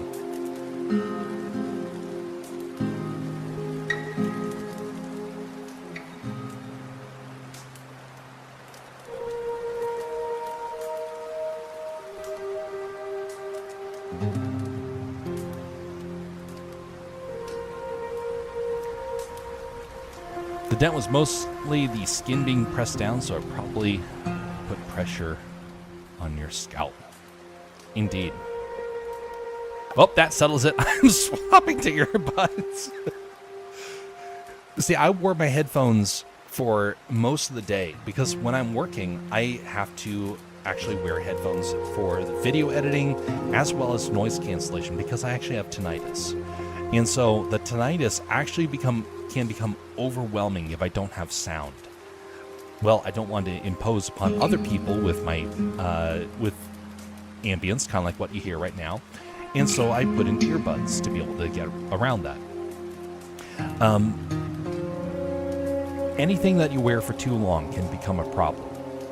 And I found out that apparently after a while, that pressure does eventually get to your skull. So if people have been wearing it for a long time, we're talking like 2 decades or more, which I was getting very close to having a decade of wearing it, then your skull actually does start to divot. There's another thing where I actually have been very careful. I have my tablet has an easel built into it, and I also have an easel drawing table. I do not like to hunch down my neck when I draw. The reason why is because I actually had an art instructor back in the day that leaned over his art constantly. When he got to his late 40s, he had to have surgery to correct his neck because it had become so bent over it was permanently damaged. I don't want to have that either, so I keep the easel, I keep the earbuds. I try and avoid things that are going to be painful in the process of doing your work, because if it's painful, it means it's eventually going to come back and bite you later on. Doesn't mean you're going to avoid problems later on, but it does mean that you're going to help to avoid some of the bigger issues, in my personal opinion.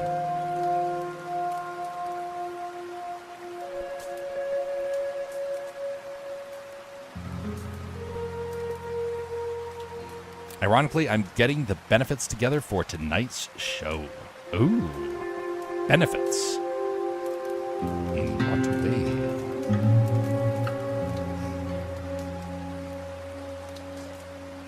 Well, hopefully tonight's show goes well. I try and tune in whenever I can for the Moon Skull shows, just to stay on top of everything that's going on, as well as to get ideas and to be a part of that community.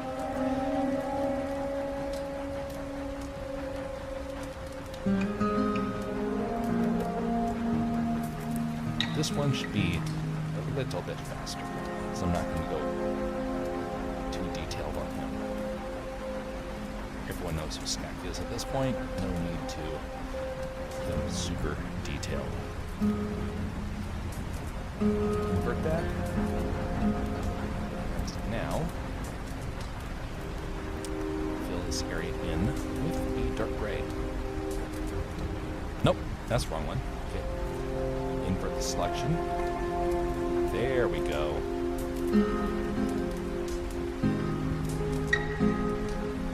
Under him, and now we're off to the races. I better pull up his color palette.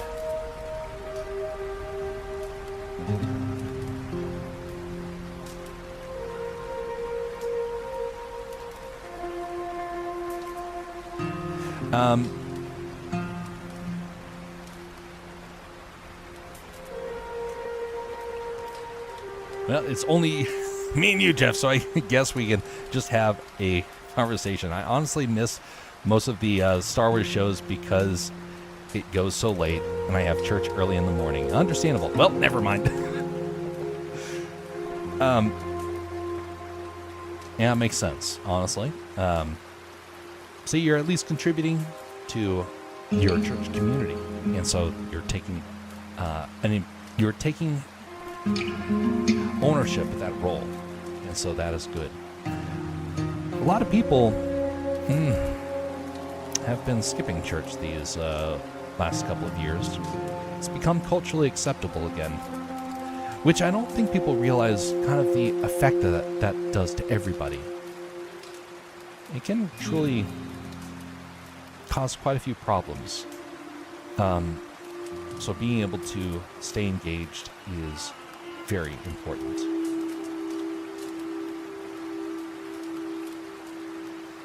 See, I always get the benefit of that. I'm hours behind everybody else. So I can be able to stay up late at night and still be able to, be ready every day.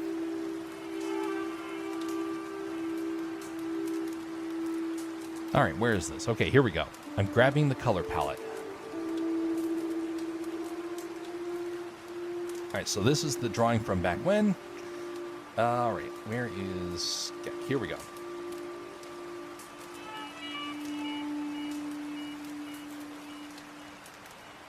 Where's Skeck's color palette? Did it place it in here? Nope.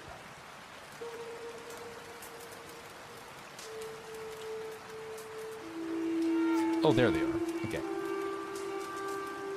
Skeck's color palette. All right, copy that.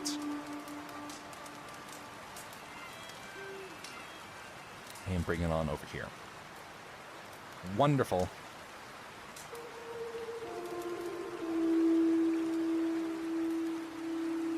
Haven't been to church in a while? Well, there's no the present to do so.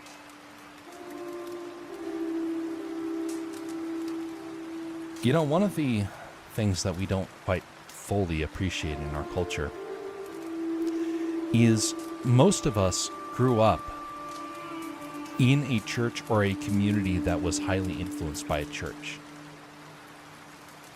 The further we've gotten away from God, honestly, is where our culture really started to fall apart. And I do believe that wholeheartedly. I think that our culture started its backslide when that happened.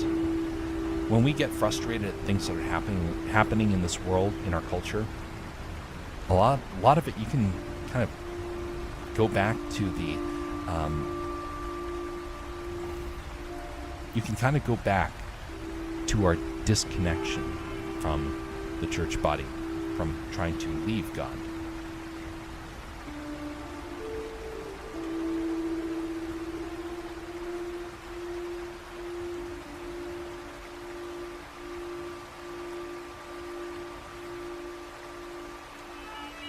I haven't gone for 10 years before going back. When I finally did, everyone was so nice. It was like family.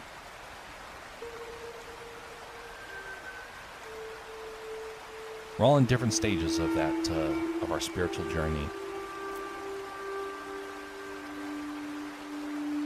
But I can definitely say, definitely worth it.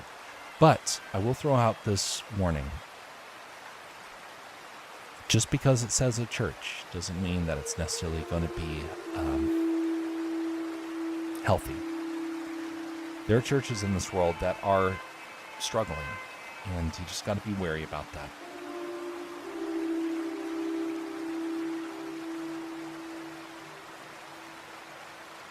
But still, it's good to be able to engage it and to be able to contribute and help make it better, because your presence can change a lot.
Gonna lurk for a bit while I do some embroidery and try not to stab myself too much. Well, hope it goes well. And yeah, we do not want stabbing. Try your best to resist that urge. As you're going about, you look at your finger like, I wonder how much blood I can draw from this. Oh, wait, no. We avoid that.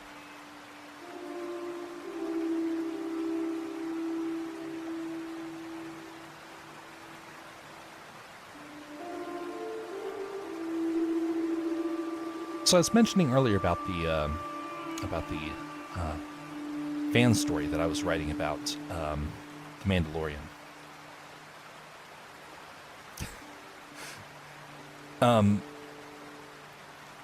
There was a story element that I really wanted to try and incorporate, and that was the Jango Fett arc of that he's the last Mandalorian, which would make kind of sense, which is why he would become a bounty hunter and, being trying to reestablish his home, his community, his warrior culture. And I really leaned into it. And I gotta say, I personally think that there's so much potential by going that route. I don't know, though, if too many people are familiar with that, because so many people watch the TV show that George Lucas's original vision seems to have disappeared. Thank you, Filoni, for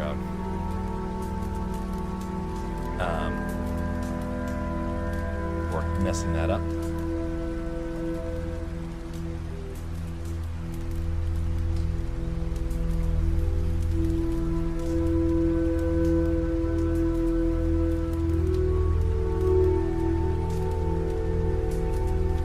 I wanted to actually make it into a more complex story, and then I found out that Disney hunts for people doing that sort of stuff, and then they shut them down. And then I realized, well, I can either create a story that is based upon someone else's franchise and risk legal trouble like other people have experienced, or I can try and make my own stuff. And I decided to go with, I'll make my own stuff instead. Well, problem with that is that then nobody knows about it. Nobody cares. And so then you have to spend a whole lot of time trying to create the project and make it meaningful and interesting. And the whole time, it's a big gamble. Will people like it? Will people not? I'm getting close to getting to show that. And then people will be able to make their voices known about whether or not I messed up or if I did exactly what kind of people would want to see in a project like that.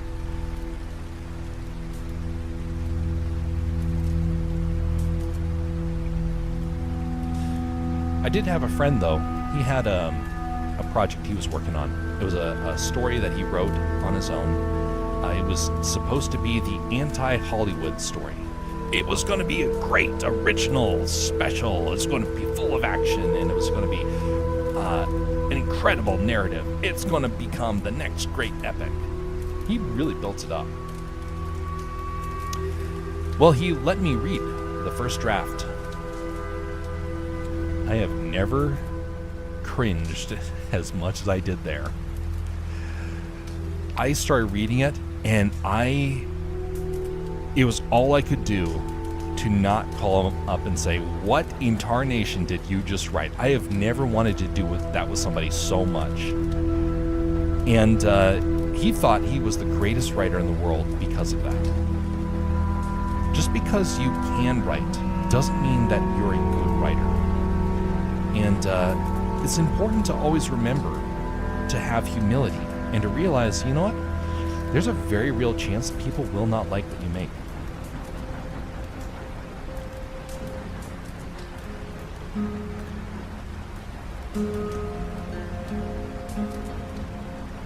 I am not a professional writer. I like to think that maybe one day I could become one. I like some of the stories I have, but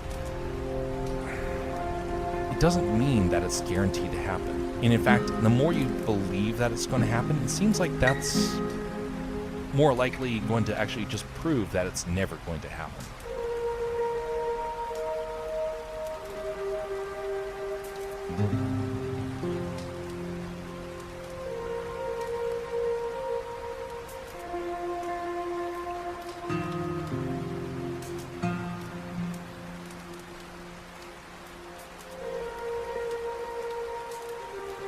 What was his Hollywood action thing about? Well, let me tell you. Well, actually, okay, I'll tell you this one, and then I'll tell you the second one that was done by another guy, because the other one's actually even funnier. It's an epic trilogy. The first two movies. This guy suddenly wakes up from his slumber, and he realizes that there is the heat of a nuclear explosion that he can feel. He looks out his window and he realizes a city that is nearby has just been blown to pieces. And he realizes he needs to become the great leader that the world needs to be able to stop Armageddon from happening. He goes out and he starts to work with undercover agents, and he starts to piece together a team of resistance, and soon he's leading whole armies to defeat the great and terrible enemy. He finds this wonderful woman who he falls madly in love with, and they have a beautiful family as he's waging war against the tyrants. The second book comes around, and he is still waging his war, but now he's starting to expand it. He's going on the offensive. He has learned now how to defeat the enemy at its source, and he's all prepared to go into the final battle. And then, book 3.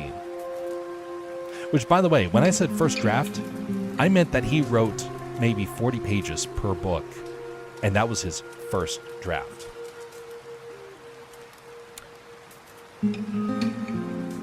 The final book.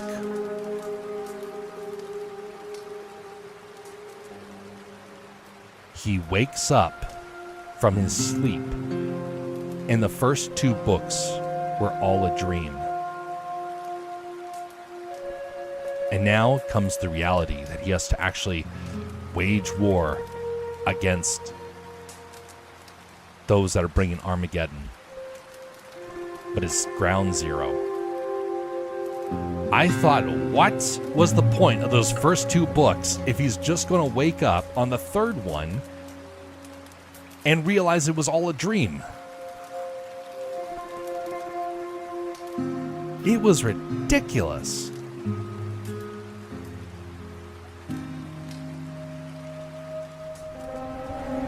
Man,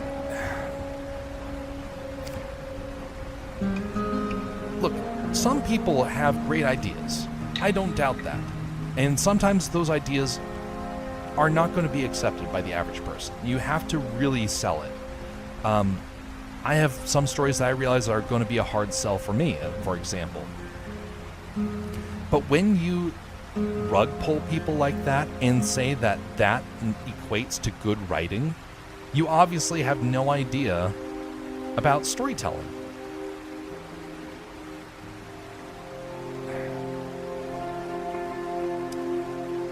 There was another guy, a couple years later, that had this great idea for an epic. It was going to be the next great alternative to Star Wars, and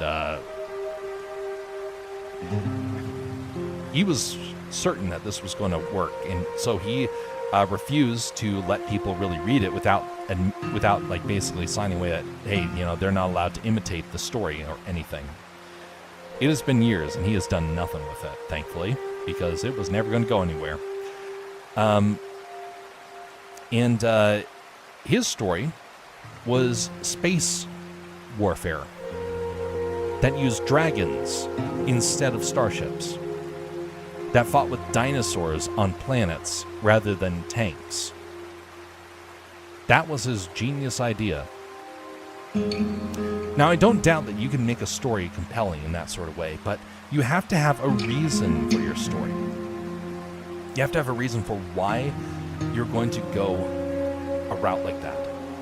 And he didn't have that understanding. He didn't have a reason to, either for the first guy, to have the guy wake up and have it all a dream, Or like the other guy, they have dinosaurs in space battles. There was no reason for that sort of stuff. They thought that just by being original, that equated to being good. That doesn't mean you're good. It means that you know how to randomly piece things together. And that's the problem. Random doesn't equate to good. Piecing things together that fit, like plates of armor, makes it strong. But random pieces that are just put together offer no sort of strength for your story, no sort of protection, no sort of uniformity. This is a good book right here. The Imagineering Workout is a simple book. It's got a series of exercises for people that are trying to learn how to be creative. And it mentions to think outside the box, to come up with a bunch of crazy ideas. Just because you come up with a crazy idea doesn't mean it's good. You have to find a way to make that crazy idea fit together. Otherwise, it feels more like a fever dream than it does actual storytelling.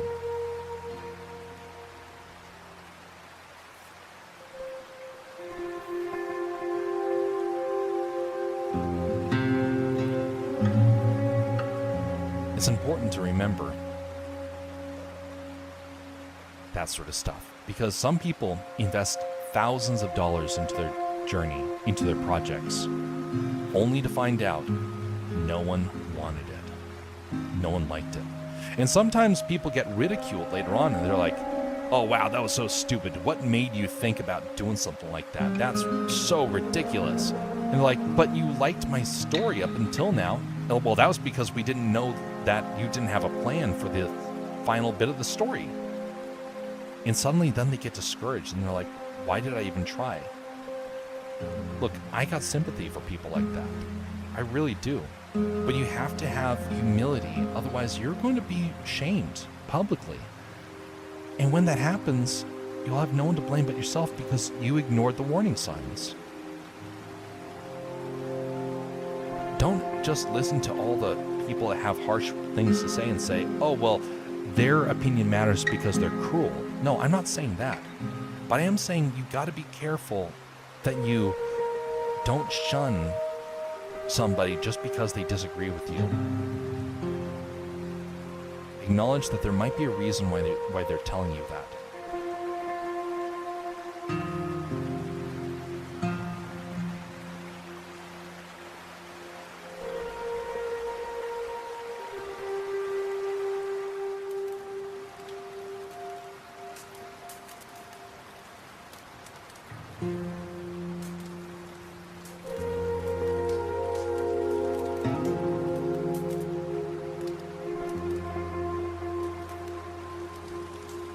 How many of us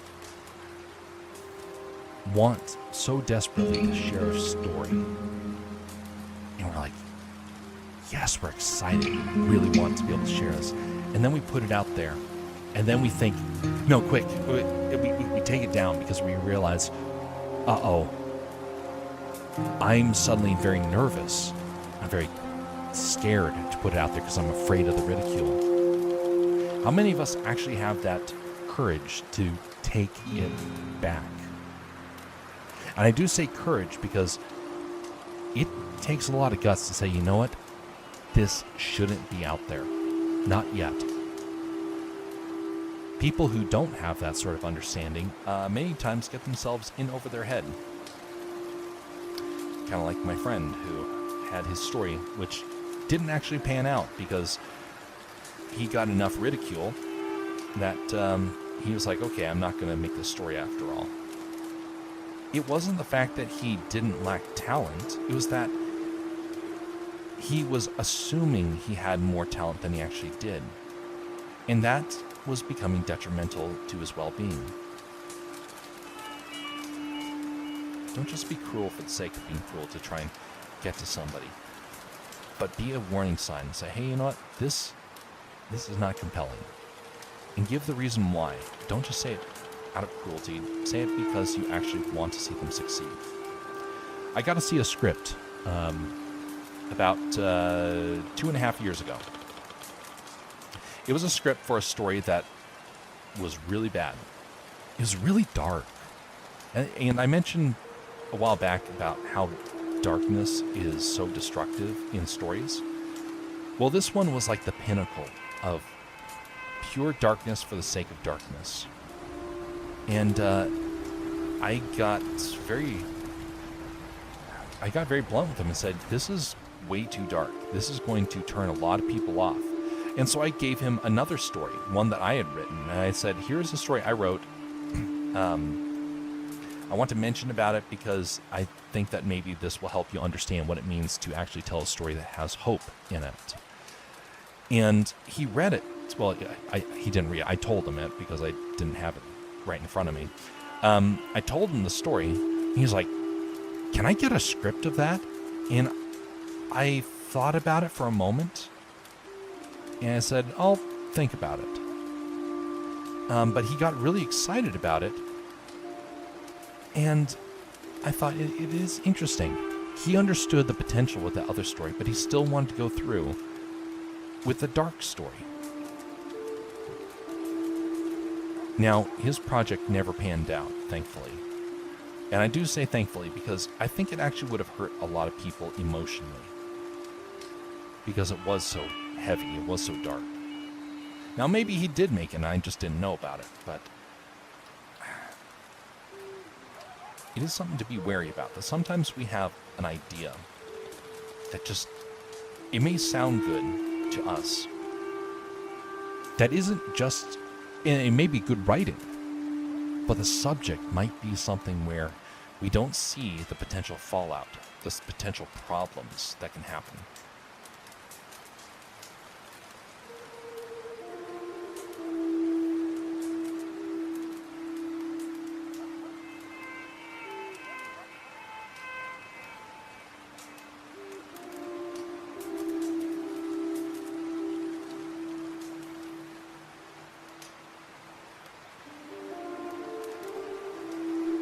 So if you had a story to tell and you had your chance, someone came up and said, hey, we saw your script, we saw your story, we heard your idea, and we want to actually make it into reality. Here's the question. Would you sell them that idea? Or would you start to get a little skeptical? And maybe even pull back and say, you know what, sure, I have a story, I'm glad you like it, but, you know, I kind of don't want to sell you it. How many of us, when success comes knocking, would actually have the stomach to turn it away? I'm not just saying blindly turning it away. I'm saying like you sense something is off. And you don't know what it is. Would you do it because there's money involved? Or would you say, no, even though there's money involved, I got to be careful?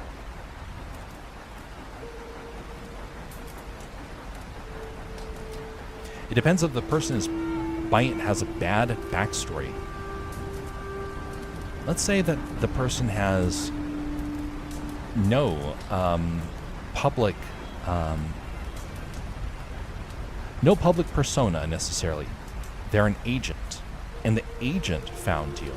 And the agent says, hey, I stand to make a lot of money off of you if you are successful. Let me share this stuff with people, and I'll get you a good deal. Sounds really nice, doesn't it?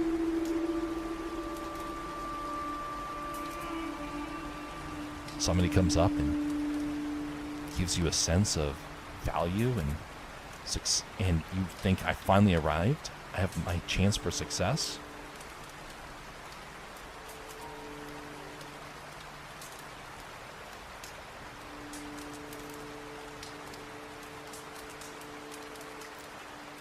I know a guy who that happened to. Someone came up and said, hey, you've arrived. It's your big day. We want to have your script. Oh, but we don't like your moral to the story. We would want to change that. We want to buy the rights to your story, but we don't want to keep the lesson that you are so passionate about. Ooh, that changes the story quite a bit, doesn't it? That changes the whole process. Some people are like, yeah, absolutely, I'll still sell it. I want to make money. A lot of people that write, though, write because they're deeply, deeply passionate about something.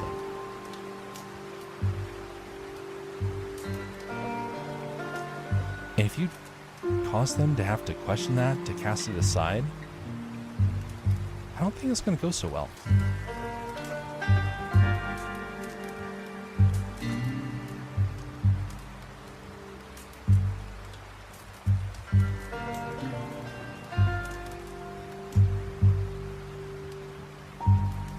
I don't know, Zuno, if you've ever had to work for a client. There's a lot of times where I've had to make projects where I try and go a certain way, and I'm told, hey, you're not allowed to go there. Back up and go with a completely different direction. And it changes everything. It gets incredibly discouraging. It's one of the reasons why I avoided Hollywood. I didn't want to have to compromise my values.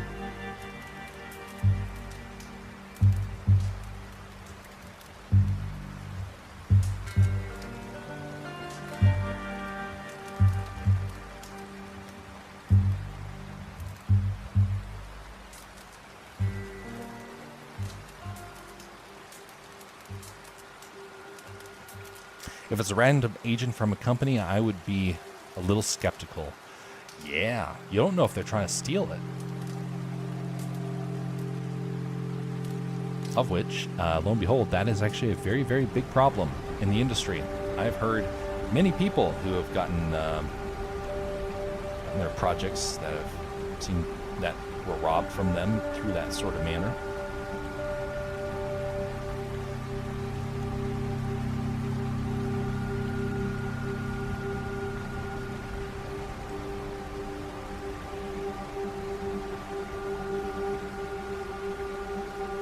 Morals over money, precisely. That's the way you go about it.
Okay, so now we're on to leather.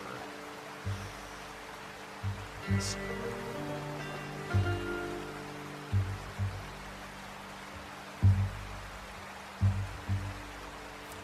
How much of it's okay.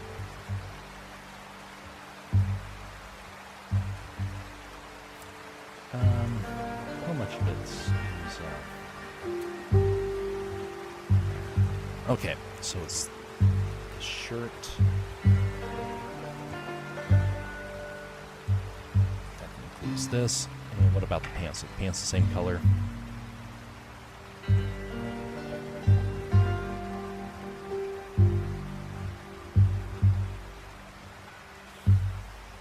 Where is it? Where is it? References. Aha. Here we go. Skak. All right, so it is brown all the way down. What are your hobbies? I like video games, Legos, and drawing. So my hobbies are typically project related. I like writing stories. I like drawing artwork.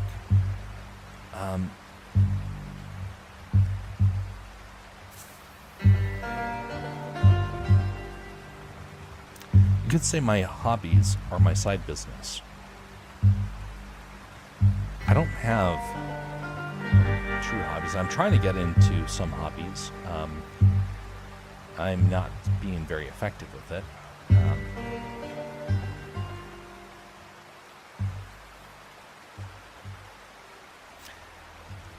It's kind of weird. I grew up where my hobbies suddenly became my work. And I very much enjoyed it. And so I haven't really gone back on that. Legos are something where I actually make Lego animations. So it's kind of ironic how that panned out. I do like Legos, but I make them mostly for animations nowadays. I do a lot of drawing, but that drawing tends to be used for commissions. Video games, I don't really count as a hobby for myself. It's more like it's like a filler in some ways. It's like I'm in between tasks and I just pull it out for a little bit. I will say, there are a couple of hobbies out there that I would really like to get into. But most of them I kind of want to be about community building. If there's a chance to interact with folks, I prefer those ones.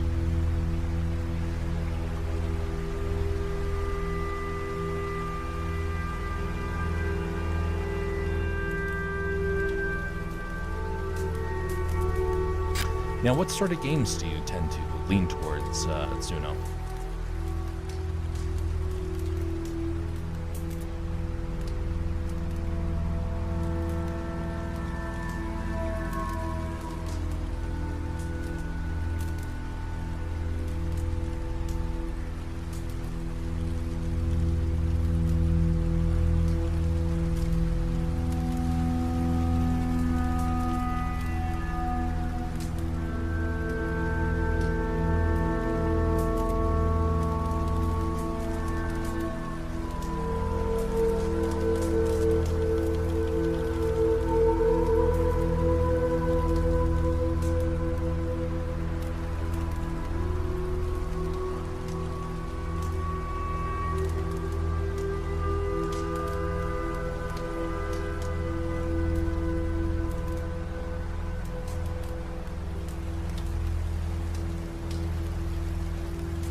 Use Steam to play some games. I usually play sandbox games. Record them sometimes to make videos. Indeed.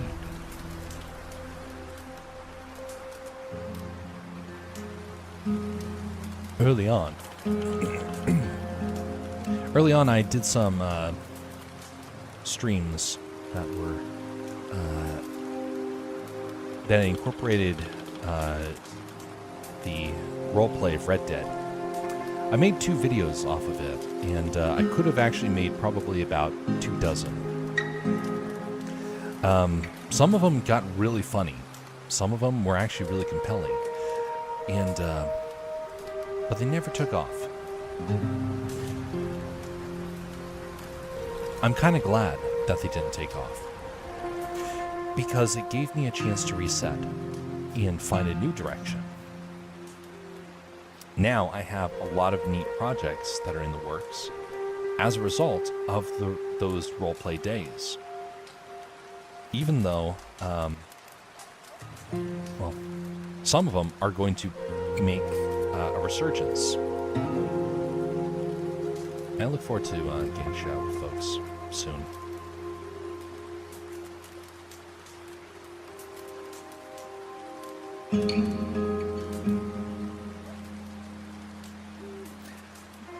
So we mentioned sandbox games. Now I'm kind of trying to remember what that would count as. Would that be something along the lines of Minecraft, or would that be a different type of game?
One of the old Red Dead streams I did was a really weird experience. And it's kind of interesting. Sometimes a weird experience can come back in unexpected ways and become inspiration. And this is one of those where it didn't pan out the way I wanted it to. One of the moments that took place was I was streaming with another guy, and he was supposed to come up and we were supposed to have an argument. And because you have to like semi-script some things, and then you kind of let things roll out as they happen in other occasions.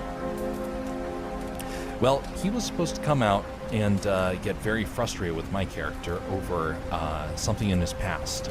And he was supposed to eventually chase him off. And we were supposed to depart for a short time, and then one of us was supposed to get in trouble, and we were supposed to basically come back together. That didn't happen. As the stream went on, we got very close to the point where the argument was supposed to happen. My character started by saying a taunt, and his character came back with an insult. I thought, okay, that's kind of interesting, and so I'm playing off of it, and my character starts walking away, and the guy that I was streaming with turned around and shot my character. Now, in roleplay, you're not supposed to shoot somebody, because that ends the roleplay. And so suddenly you're left with the realization, wait a minute, you just ended the opportunity to continue. And so he shot the character and left him for, and our third member went up to try and heal my character. Once my character got up, he shot him again. And I thought, that's really aggravating. Because suddenly it went from being roleplay to, oh, we're just gamers and we're just shooting for the sake of shooting. The story was gone. Well, sometimes that happens, and you don't quite know what to do with it. I was really frustrated after that. And I was like, why did you do that? And he said basically, hey, this is a game.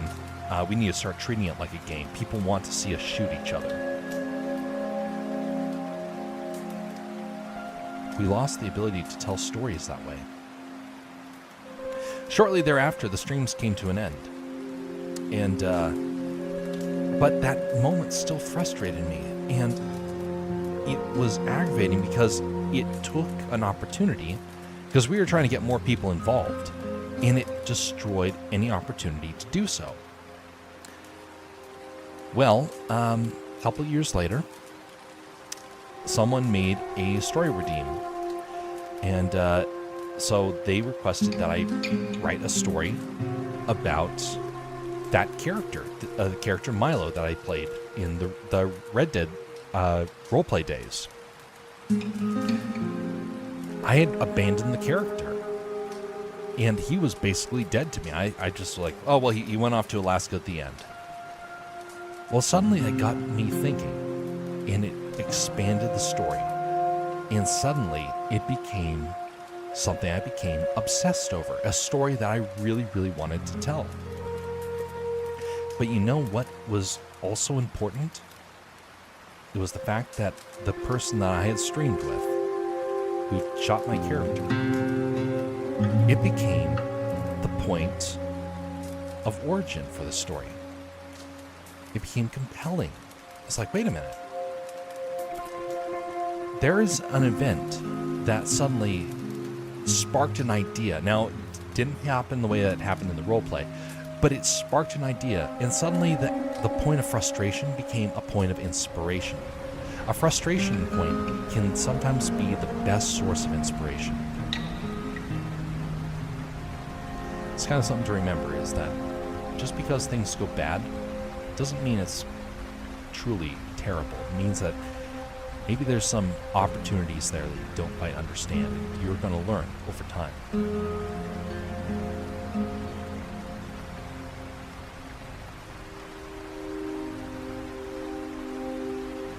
Time to do the skin on this character.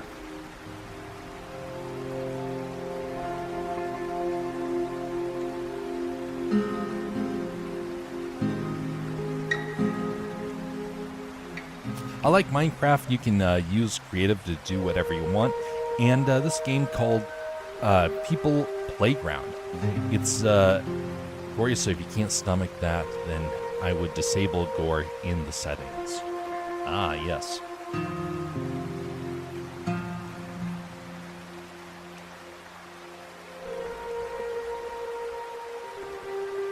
I never got into Minecraft. I know a lot of people that did.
So here's another question. What sort of media or stories inspire you? Where do you get your most inspiration, either creatively or culturally, or even just, or even like just things that you think about when you think, I want to be like this person.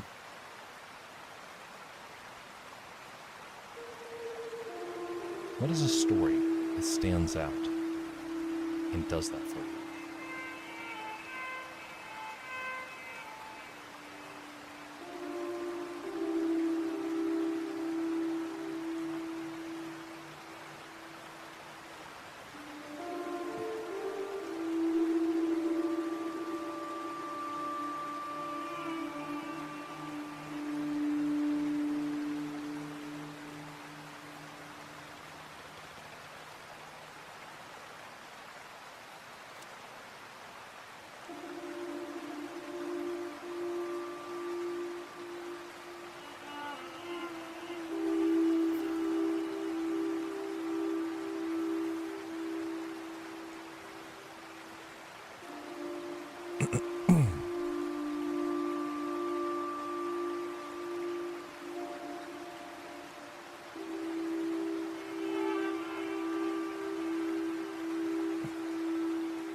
I got most of my ideas from Star Wars since it was media that I grew up with.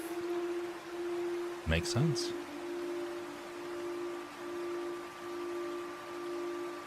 Star Wars is one of the better ones out there, in my opinion. I love a lot of the story elements of Star Wars.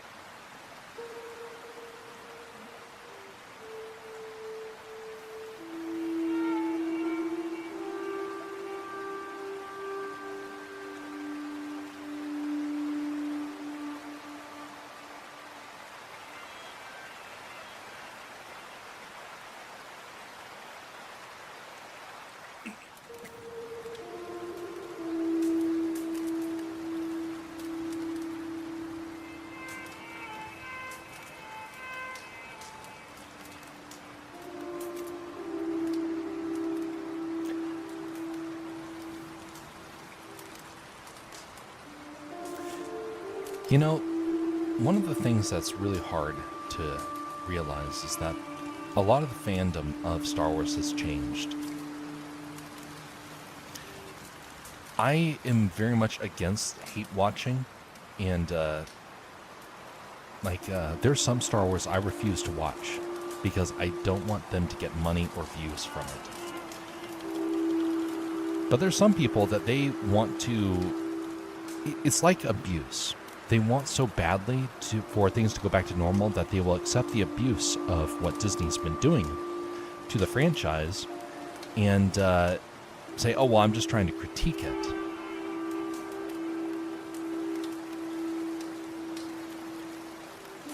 Sadly, those people are actually contributing to the success of the thing that they have come to despise. How many of us have heard, oh, Disney's at the bottom of the barrel. Oh, look, they're losing money left and right. It's over for them. They're going bankrupt. Oh, they're going to get rid of Bob Iger. Oh, they're going to get rid of Kathleen Kennedy. They always say that stuff. And then it never happens, or rarely ever happens. Have you noticed that? They'll say that something is going to happen, and then it never comes about. I got an answer for why that happens. It's not one that a lot of people like to hear.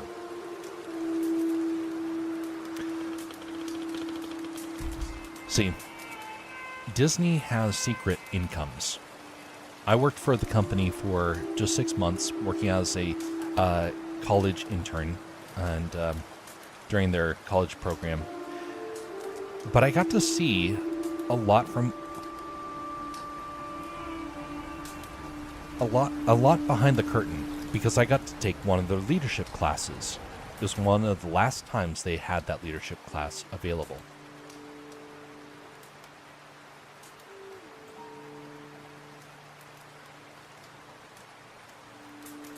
We learned as one of those things, as during one of those sessions, that it didn't matter if you lost one demographic, you would replace it with another one. Yeah, a lot of people have been hoping that she would leave. Never happened. Did it. Back in 2012, Disney did a survey. In that survey, they made a prediction. They said a third of America was going to become either, well, it was either going to be gay or trans. That was a survey Disney made back in 2012. A third of the people of America, if not the world, were going to become that. I do not believe that. Ethically, morally, religiously, I do not believe that. But Disney believed it. They also believed that the world was going to become staunchly feminist. And they made bets.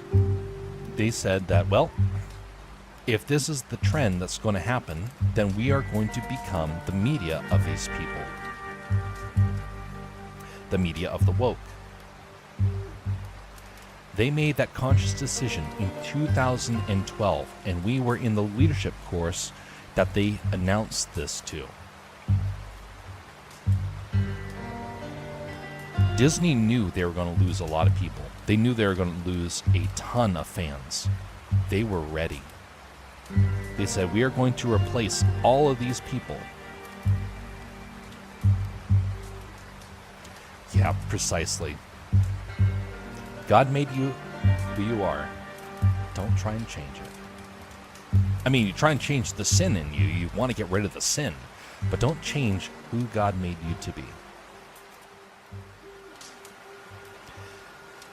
Well, Disney was certain that the world was going to change, and they wanted to be on the cutting edge.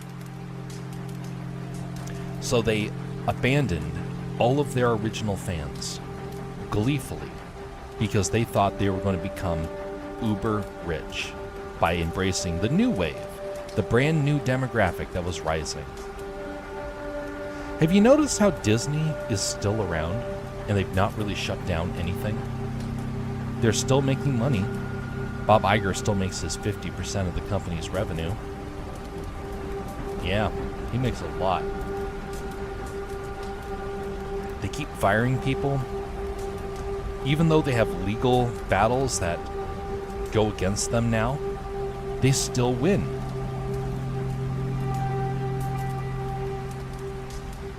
They fill the void with a new audience. That's the real thing. They swapped out the family demographic for the woke.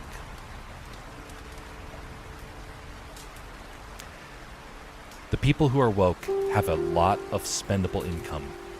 They don't have kids. They usually get government handouts. And they don't care about values. They replaced the families that loved Disney with the woke, because the woke had no problem spending every last dime that they had on Disney. There are stories that have come out of people who are broke beyond compare, and they still go to Disney 2 to 3 times a year.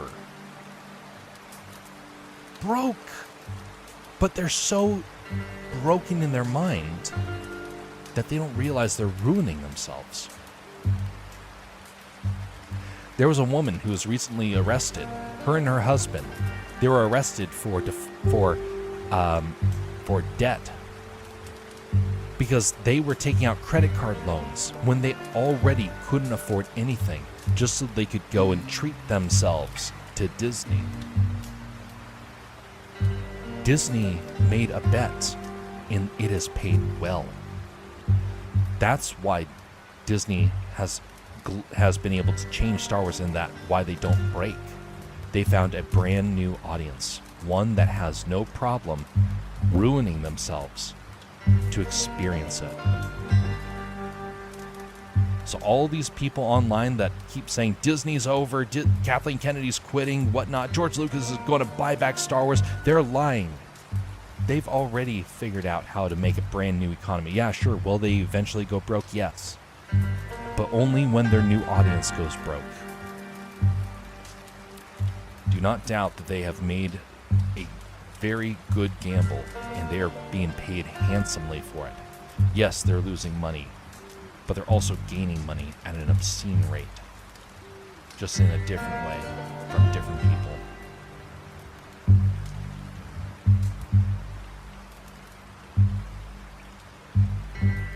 People say there's more genders than say, oh, but there's pan and gender fluid, yeah. Like, bro, there's only 2, not multiple. Isn't that interesting?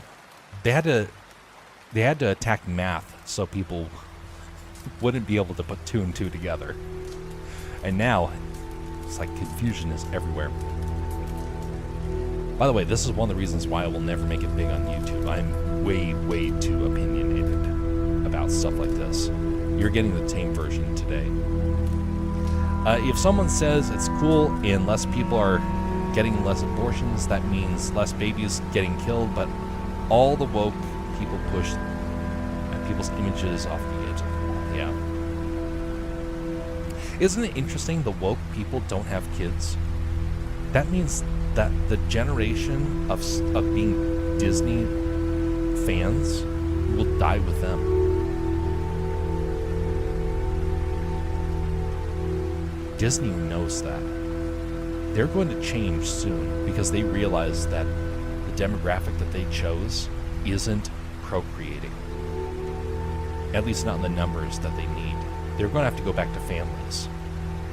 And the question is, will we accept it? I won't. Not necessarily. I believe people deserve second chances. Companies, though, that's another thing. Companies don't care.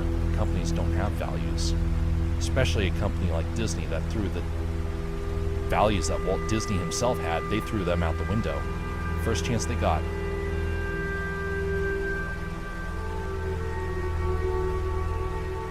I gotta get myself more water. Be right back.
I've never wanted to watch Disney's new movies because it's just for the woke demographic. You're right. By the way, I heard that Buzz Lightyear, the Buzz Lightyear movie was woke. And so I didn't watch it until I was traveling on an airplane. And I decided, well, let me turn it on and just see what it is. I had no idea it was way more woke than any of the reports had been. It was twice as woke as anyone had reported. It was disgraceful.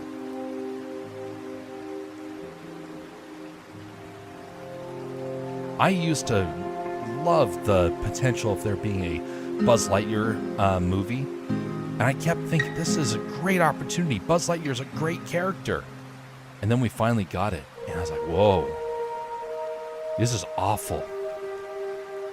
And by the way, rumor has it, that was John Lasseter's vision. Do not believe that John Lasseter is the great innovative genius that we believed him to be. Sure, he was not working at Disney when they made Buzz Lightyear. Have you seen his work since then? It's garbage. John Lasseter's not the genius. You know, I've been thinking about this a lot. Who is the genius mind behind a project? Is it the director? Is it the producer? Is it the actor? I think it's whoever has been given a level of authority and who the person who owns the business is willing to listen to. John Lasseter, I believe, actually had somebody else being the creative. This is my theory, because I don't think he ever did anything. The more I hear, the more I'm thinking that he had maybe a writer or an artist or a colleague or a relative. Somebody else seems to have been the creative force behind all of his projects.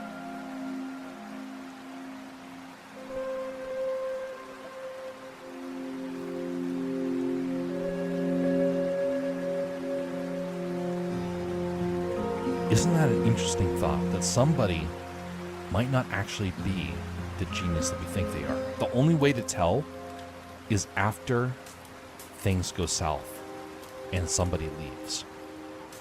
I think Pixar would have still gone woke because of what John Lasseter has become. I think somebody else in his company actually was the creative force. And if so, I wonder where that person went. Disney got rid of them. Find that person, and you probably will find the genius that made Disney great.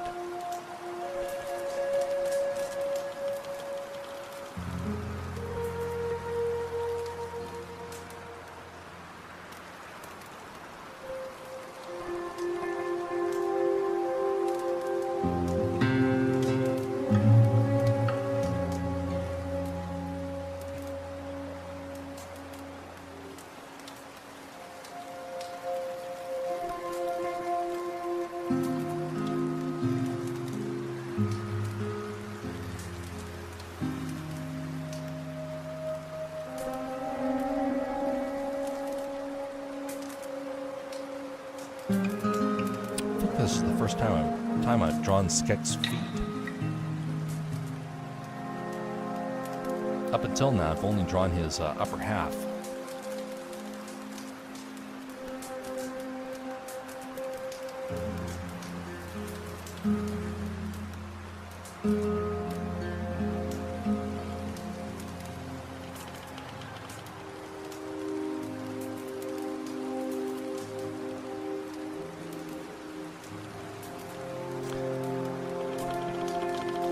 Make Disney great again. Believe me, I want nothing more than for Disney to be restored. I feel like Walt Disney's legacy deserves better than what it's been given.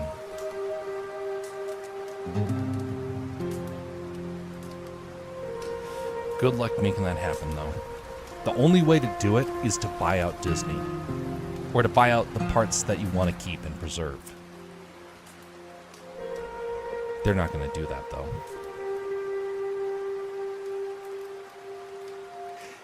If I could, I would... Well, if I was in charge of Disney, which won't happen, I don't have the credentials, I don't have the position, I don't have the fame for it. Nothing I do will ever change that. But if I was to do things differently, if I was to try and fix Disney, this is how I would do it. Because you got to be careful. You now have a brand new audience, and you are going to alienate somebody. You have to alienate people carefully, because you will have to do it. You're not going to be able to get around not doing it. So, what is the technique? Start on a story that no one will touch. Start a brand new spin-off and build up interest in that spin-off. Start early. Go back to the prequels. Go maybe just slightly beforehand or slightly afterwards and build up the story. From there, you create a new faction of villains, something that's different than the Sith, something that still has weight to the story, something you could actually argue is different and yet also familiar to the fans of the past, as well as giving people logic for how it could pan out in future. You have the ability to do that. Start on the spin-off. From there, make that the focal point of your stories moving forward and start to incorporate elements of both Disney's Star Wars as well as traditional Star Wars. Or some of their other animations, start to incorporate some of those. Slowly incorporate them into your new direction for whatever story you have. If you're going to go into animation, by all means do that, but let's stick on Star Wars. Here's a way you can do that. Start off as a video game. Because a lot of the main fans are not going to be paying attention if you change something in a video game. And by the time they realize it, there will already be a new fandom for it.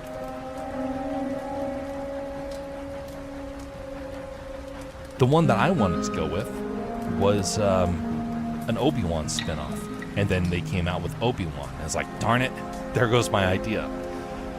But I wanted to actually start with Obi-Wan and do something really outlandish. Something that was going to be reset how Order 66 is perceived back to the way it was supposed to be, and introduce the way that Disney's woke version is seen as like almost an alternative timeline.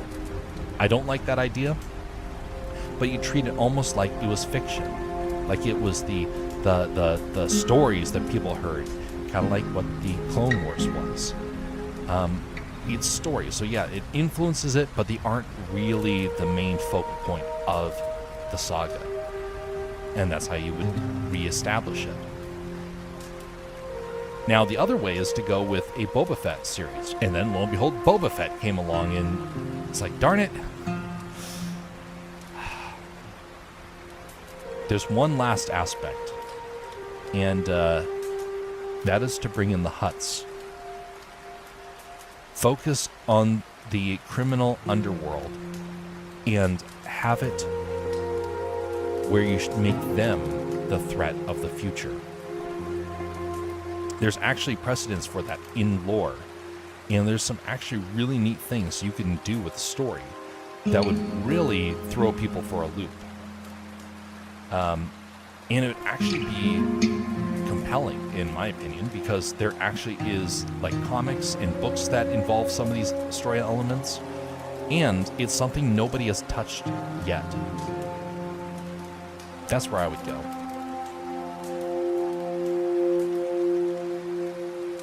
Another thing you would have to do is you have to bring all the animation back in-house. They've outsourced everything. That's a really frustrating thing. The Old Republic games are popular, so that is indeed a good thing to go with. Origins of the Sith and the Jedi, that is also potential. Really good potential, honestly. But yeah, there's so many different areas you could go into. So you can save Disney. But again, will it happen, and do people even have the interest for it? I don't know. It would cause a lot of anger, no matter what path you go with. And so you have to do it kind of sneakily.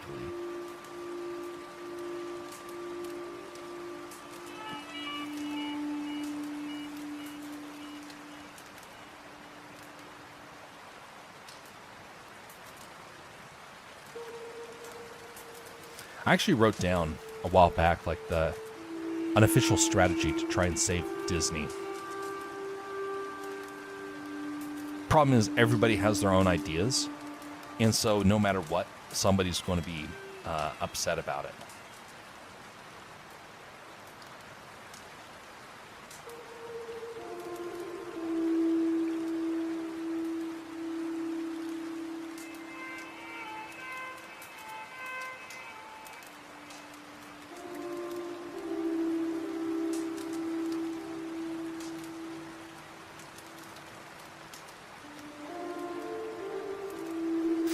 $4.8 billion to buy Disney. You know, that number's going to start to fall very soon. There's some good reason to believe that Disney is going to implode financially. It's already started in some ways, but it's tied directly to our economy, tied directly to our culture and our population. The way that you can save Disney, unfortunately, is you have to buy it out by creating a competitor. And you have to buy it out suddenly and as a way to save Disney from a financial ruin. And then you just don't tell them that you're going to, save it in ways that they are not expecting.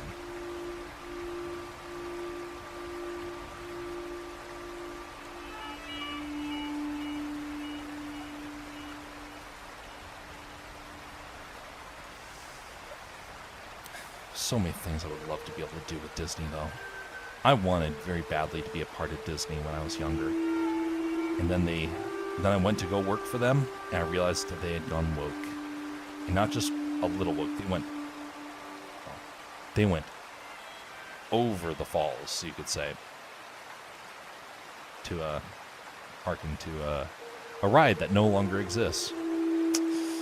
What a shame.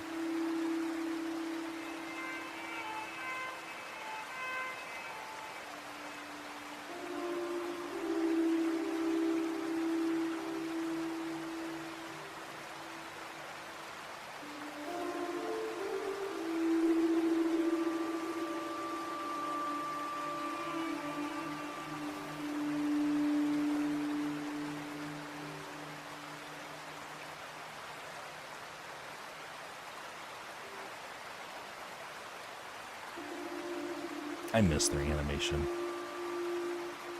So are these characters your own idea? Not these ones. So these are part of the, this is part of the D&D story that is that takes place on Moonskull.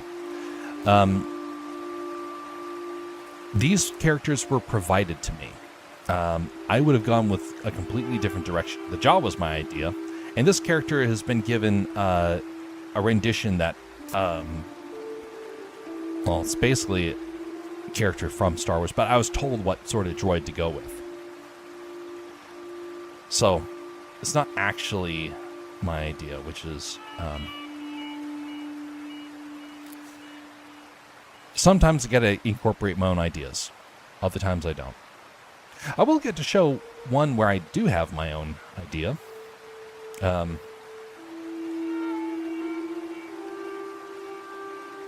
Own ideas. Other times I don't. I will get to show one where I do have my own idea.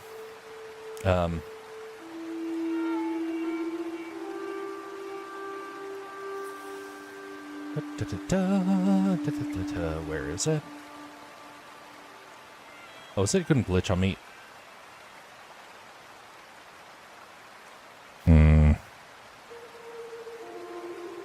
Okay, so that's what's causing the problems. Alright. That makes sense. That's what's causing the problems. It's my file browser. Darn you, Windows. That's what's causing all these problems.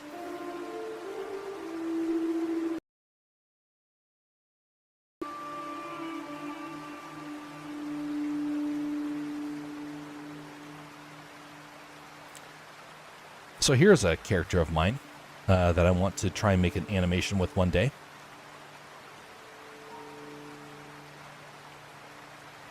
There's another character right here. Where is it? Where'd he go?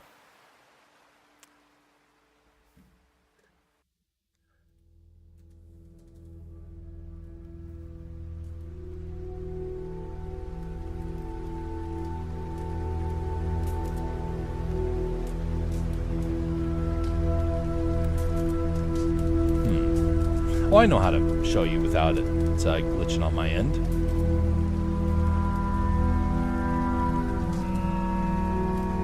All right, let's go to the website that I built. So,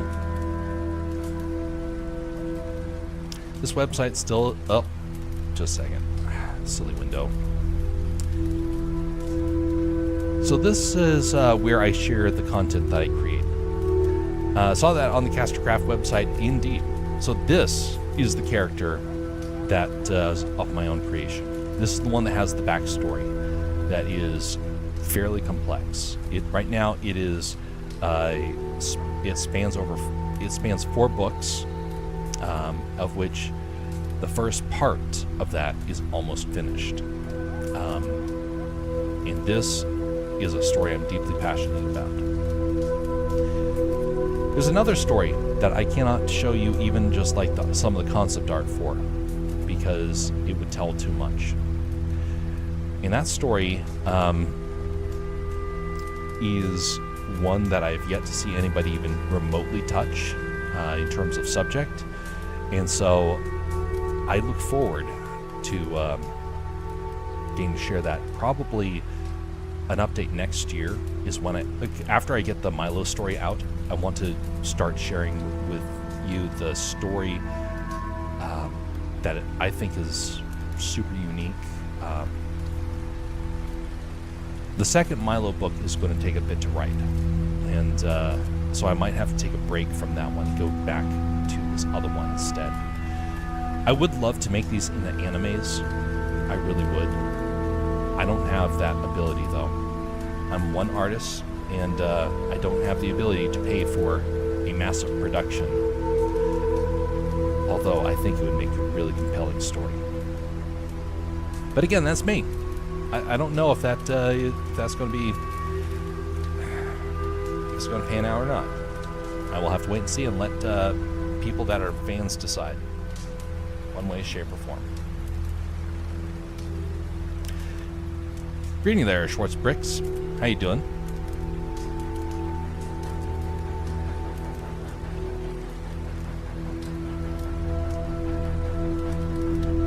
Does he look at chat? Yes, he does, but he also sometimes gets distracted, and so sometimes gets focused on a story, and then... yeah, anyway. Don't worry, I'm flesh and blood. I'm not somebody that ignores folks. Not intentionally, that is. I do ignore folks sometimes, but that's because I get so focused on a story. Things like that. I ramble a lot. That's usually one of the reasons why I am a nighttime streamer, because I will ramble into the middle of the night, and people that tune in usually tune in so they can fall asleep. Yes, I've had many, many, many, many people say that.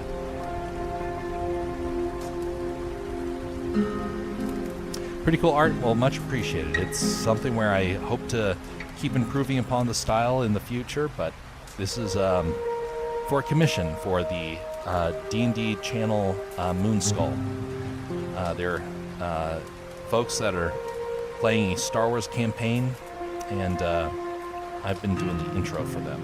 This piece of artwork has taken way longer than I wanted it to. That's because I'm trying to do it better than some of the past drawings that I've done, and so this is going to be an animation that slowly pans a little bit. It's not an actual animation, it's more like a glorified storyboard. Things like that. Just subbed, you're very kind, much appreciated. Hopefully you find something of worth around here. Got a lot of projects in the works, of which some of the bigger things are going to be shown relatively soon. By the way, one of the first things that's going to come out is a short story. It's kind of like a parable, and it's going to be coming out very soon. Right now I have some editors looking at it. They're not like big-time editors. It's more like, because I can't afford that.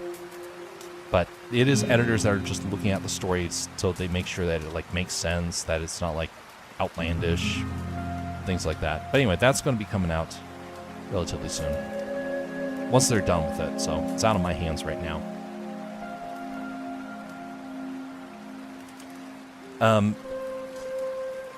No, I don't. I do not deserve all the subs. I can guarantee that. Because if it's a bot, I do not deserve that type of sub. I want to avoid the bots. By the way, that was one of the worst streams I ever had. Was over a year ago. Almost a year and a half ago now at this point.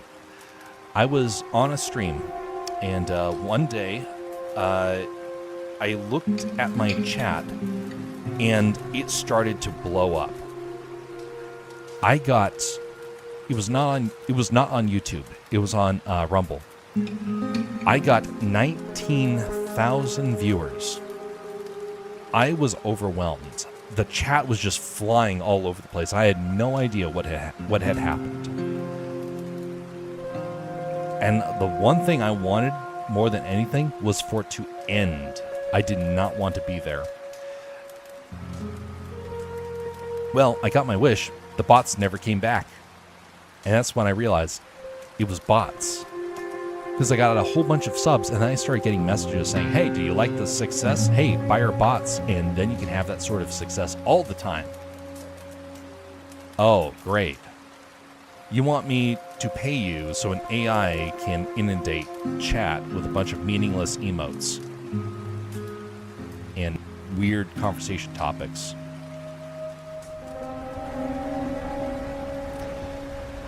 Thanks, platforms, for not trying to stop that stuff as much as you should. Granted, some are actually starting to wake up to that realization. They are starting to correct it. But man, they are slow on the ball for that. Bot subs suck, yep.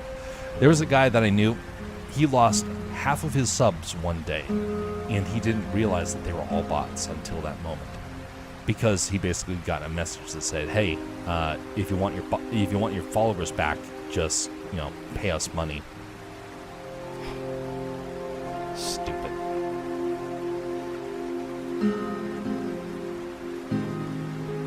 It's one of the reasons why people feel like life is so meaningless, in my opinion. We are so surrounded by triviality or by fake things like bots. We start to just assume that that's how the world is. And we forget that that's not how the world's supposed to be. We're supposed to be intentional, caring creatures. And bots are the exact opposite of that. They're ego boosters that have absolutely no purpose.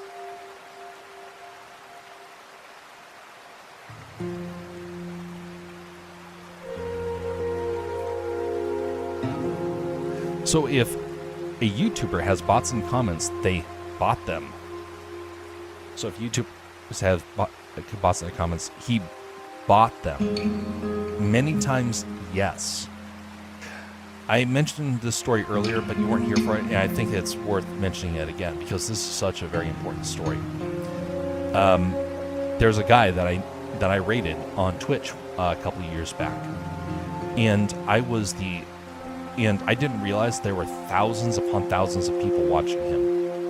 And I suddenly felt very embarrassed because it looked like I was trying to shill for my own channel. And I thought for certain that he was going to hate me for it. And so I was like, I'm sorry, I didn't realize you had this many viewers. I wouldn't have rated you if I had known. He's like, no, it's great. No, stay, please. And he got very excited that I was there. And I was like, this is weird. I realized that nobody is saying, like, sensible bits of information. They're all emotes. They're all random, trivial bits of text like, let's go! Things like that. But the guy was paying attention to me. I was like, this is really awkward. Thousands of people, and he's paying attention to a guy who rated with like 5-10 people. Why? Found out later it was because they were all bots, and he knew it. He was making thousands of dollars a year streaming, and when I visited his stream a couple of months later, they were all gone. His viewer count was 0. I was the only person, again, in this chat talking with him. And that's when he mentioned, like, yeah, they were bots.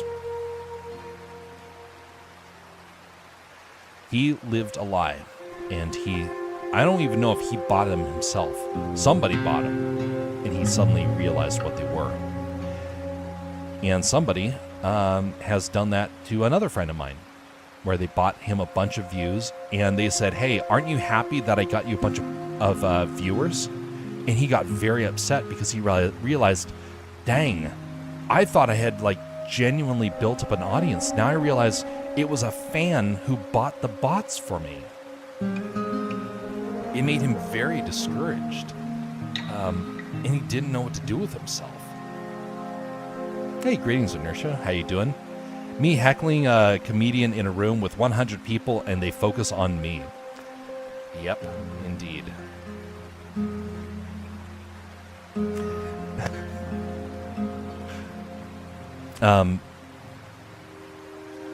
No, since some bots are there for explicit reasons or for advertisements. Yeah. Yep. I will say that bots on Kick are ridiculous. The sheer number of them that I have to ban. Indeed. Indeed. By the way, Chrysanth, hopefully you've not stabbed yourself so far.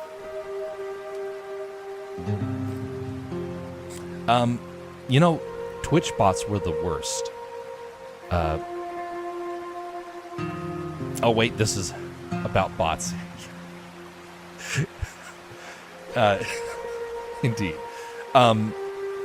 So the worst time that I had a bot problem was over on, besides the one on Rumble, was when I was on Twitch. And thankfully, Twitch started to ban it, and so I didn't have to worry about it. But I started getting bots that were doing death threats. It was weird. I had never heard of a bot doing this, but they were there to discourage and to make people feel hopeless. I have not seen that since. For about 4 months, I want to say, I got inundated with bots that I had to keep banning. Thankfully, some of my mods on the Twitch side ended up helping during that time frame, but that was back when the bots were really aggressive. But they would be things like, I won't go into the actual details, but it would be actually encouraging people to go out and harm themselves and giving sometimes explicit taunts and threats. I hated it so much. I actually thought about shutting down the Twitch side permanently because of that. That was how frustrated I got with it. Because I've had some people on stream that many of them are actually dealing with a lot of struggles. And so then I find out hey, there's bots that are trying to take advantage of them, and I just get so furious about it. Only one finger has become a pincushion so far. Oof. But hopefully it doesn't bleed too much.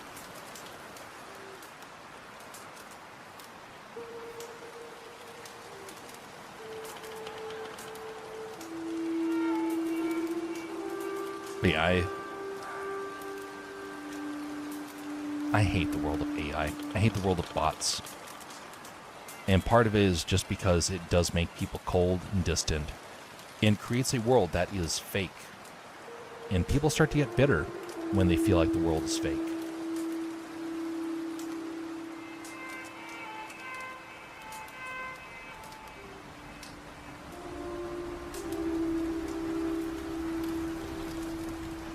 And I do put it solely on the companies like Twitch, YouTube, or Rumble, or any other place that allows these bots to persist. That website that I made earlier, that I showed you guys, I actually figured out how to find out if somebody was a bot. And I now, not all the time, but I've gotten to find several people several visitors that were actually bots. And I'm able to now actually keep them from being on the website. It's a relatively simple piece of code. Well, at least in terms compared to the super complex algorithms or whatnot, it's actually a fairly simple thing to make. So I blame the companies for not incorporating such a thing because I think that they want the money and they know that bots actually generate revenue for them. Shame on all these streaming companies for allowing such harsh and cruel things to roam free.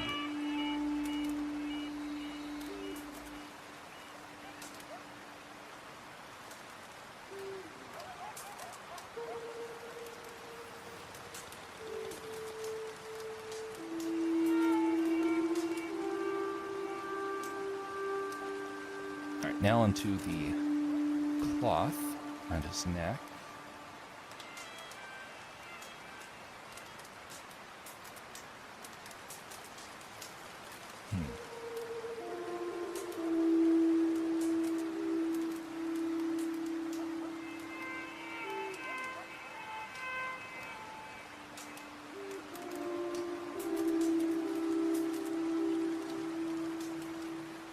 Wait a second.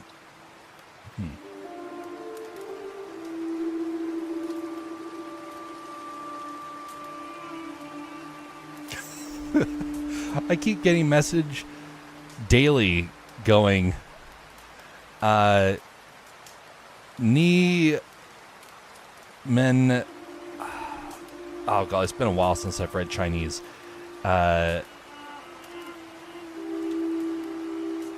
Big sub. Okay, bro, I don't speak Chinese. Golly. I used to be able to read Chinese fairly well. I never quite learned to speak it, but I was actually getting pretty decent at the reading. Some of those characters are pretty hard to read on this on the chat side. I need to get back into learning how to read stuff like that, because it actually is. It's kind of like a puzzle for me. I actually enjoy that part of learning how to read something in a foreign language, because to me it's like doing a crossword.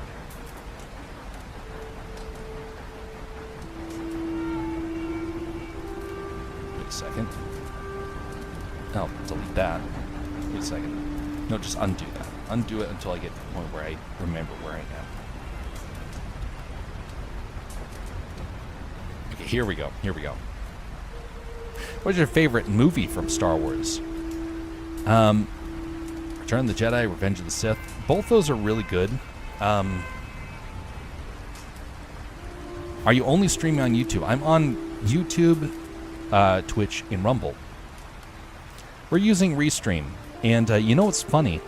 If I was not using Restream, my internet bandwidth makes it impossible to stream to YouTube. So when I got Restream, it's like, oh, YouTube's suddenly an option again. No longer streaming only on Twitch or on Rumble.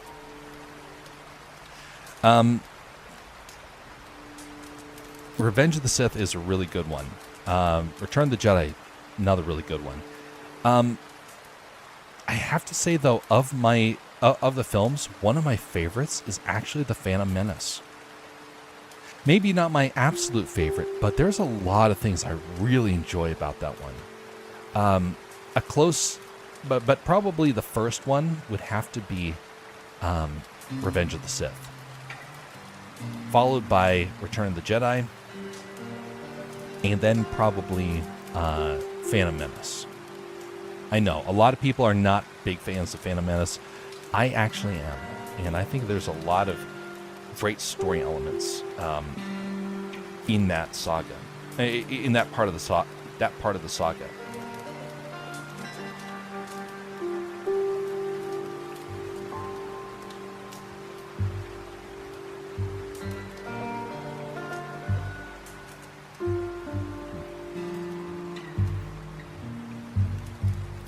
Someone's driving by the area, trying to rev their engines.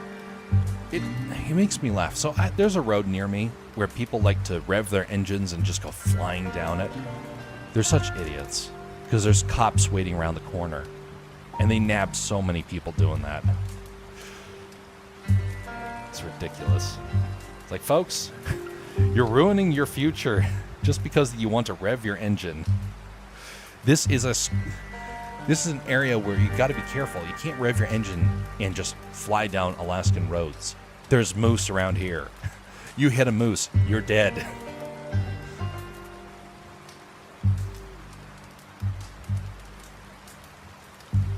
Not a movie, but I love Jedi Survivor.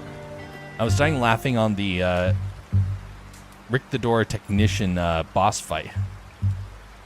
I love Phantom Menace. Oh, good. Somebody else actually enjoys that. Online, it's very hard to state that you like Phantom Menace without people immediately judging you harshly for it. Just a second. Okay.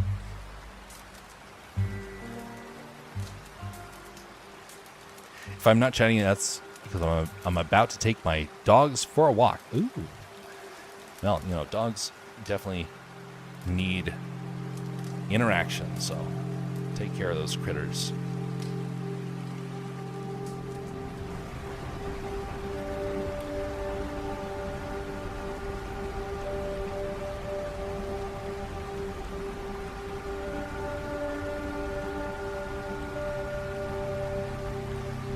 There's a lot of people that it's like there's a lot of bullies in the online world, and they think that somehow that they're considered smart because they hate something. Oh, I got an opinion. You know why? Because I hate something. Okay, why do you hate it? Oh, it's so ridiculous, so overrated. Oh, it's so trashy. You come up and you'd say, hey, I like the Phantom Menace. You like the Jar Jar stuff? Oh, that's ridiculous. I didn't say I like Jar Jar. I said I like the story and I like the art direction of the film. Oh, that's just stupid. It looks so terrible. It looks so fake. You just want to rage because you think that means that you have an opinion. And you want people to think that you are smart and intelligent. I'll be back. Indeed, Zuno. So if you have an opinion on something, you better have a reason for it. So here's an example. I really like the Hobbit movies. The extended Hobbit films are incredible. In fact, I actually enjoy them more than the original trilogy of The Lord of the Rings. I said that to some folks a while back, and I gave all my reasons for it. And immediately they're like, oh, you're such an idiot for thinking that. I gave all my logic. I gave all the reasons. I gave the backstory as to why it matters. And rather than acknowledge that people can have a difference of opinions, they immediately defaulted to, you're an idiot for thinking that.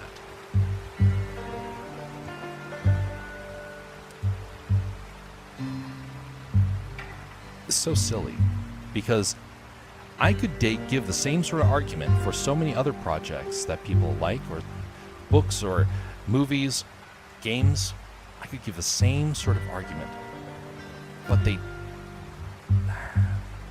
think somehow because they are rude in how they respond, that means that they obviously have an opinion that matters, and that yours obviously is mistaken.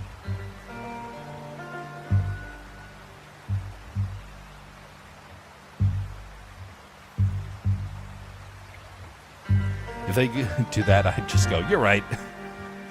A way to splash cold water on them. But here's something to think about.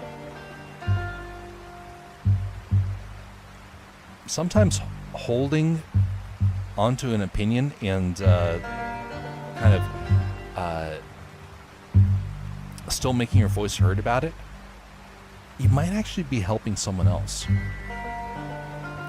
So this happened a while back, where there was a person who had who made the horrible mistake of letting people know that they still collected Pokemon cards. And the ridicule that they got was ridiculous. People just tearing into this person because they mentioned that they collected Pokemon cards. Now, it didn't matter to now, I thought maybe it was because they originally were saying, oh, well, it's ridiculous you're collecting Pokemon cards because that's for children. No, that wasn't their argument.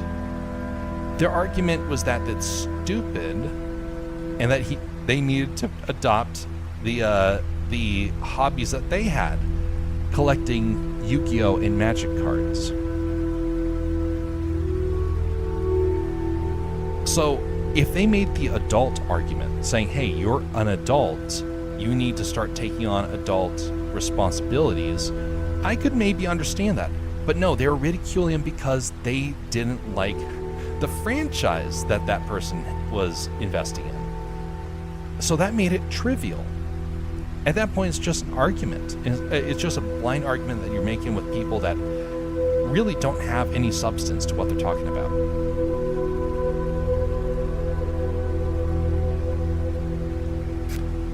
Gotta be wary of such people.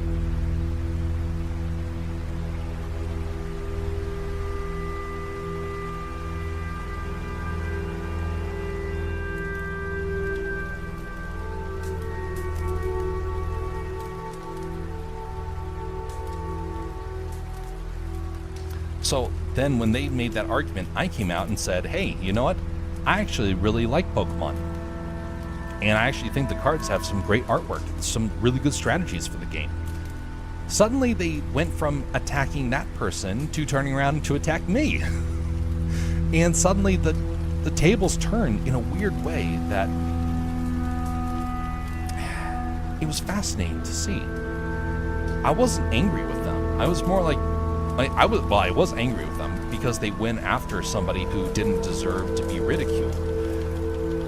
But I found it fascinating to see how trivial they became and how silly their arguments turned into.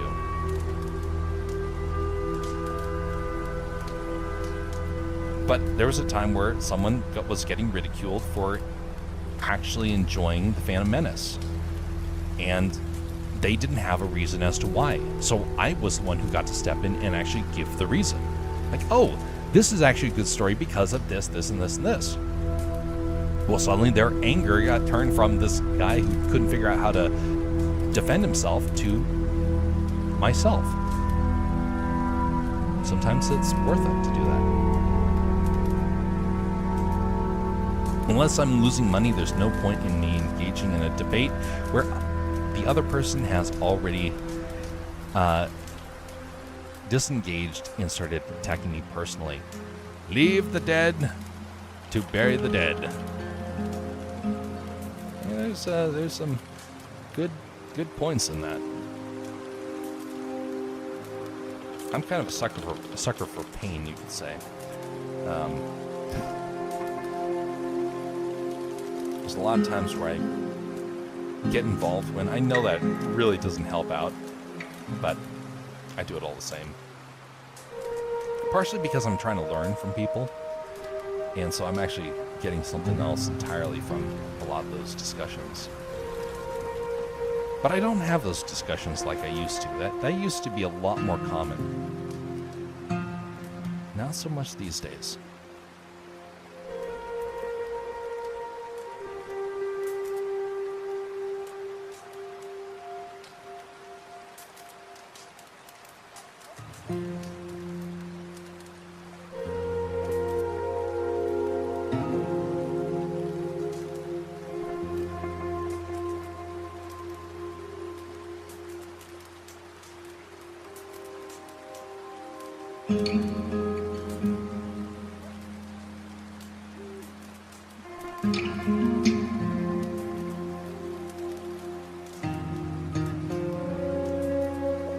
Darn, we're not going to get this done in time.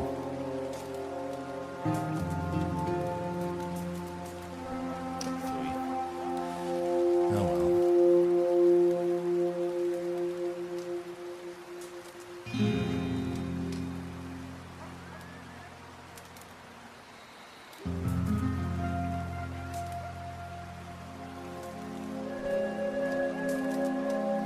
Where's that texture brush from earlier? It's not quite the same one, but it's actually pretty decent. Yeah, that will actually.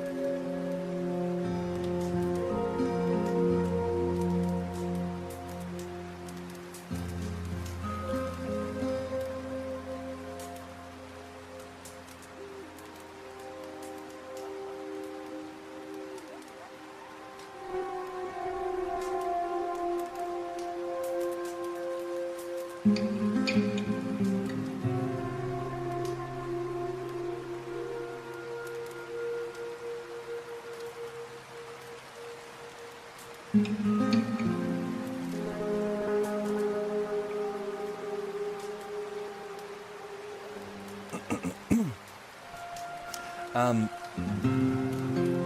are times where you still engage despite you disengaging, and that's where I do the opposite. I escalate.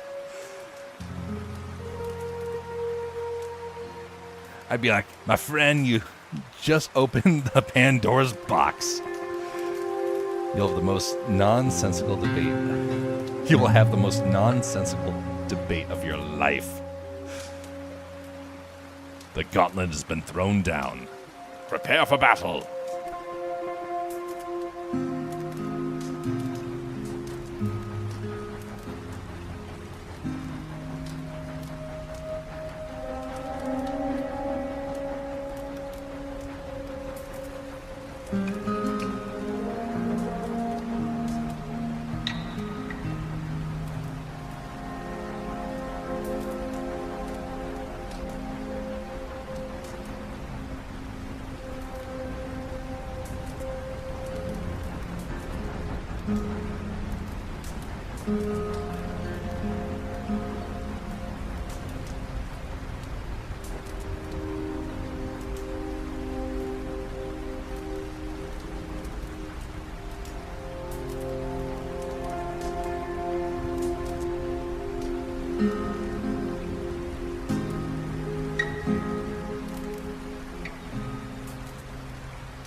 By the way, I need to get some graphics to promote some of the other channels that I've worked with. But just a reminder that if you do find stuff, if you do find the D&D world interesting, be sure to check out Moonskull. And if you're interested in the Sasquatch discussion that we had the other day, that is found on Dadman Walking 55. That was an interesting discussion, and if you have any doubts if that creature exists, it is well worth the listen, because we break down as to why the creature exists and why it is that maybe modern culture doesn't want to necessarily find it, and why it's still a mystery.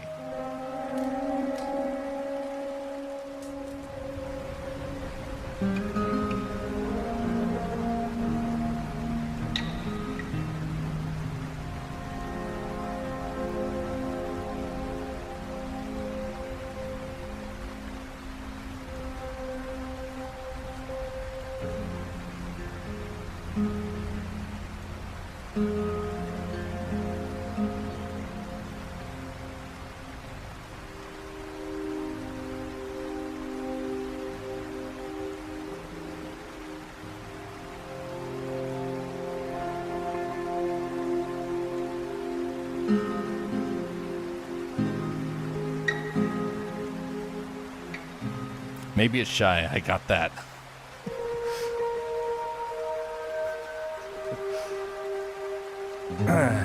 Bigfoot's ashamed of the big, oversized feet that he has. It's probably going to be one of the more logical takes. We do not get into the superstitious. We mentioned about why it is, in fact, a real creature. And also the reason why we need to be cautious around it. It's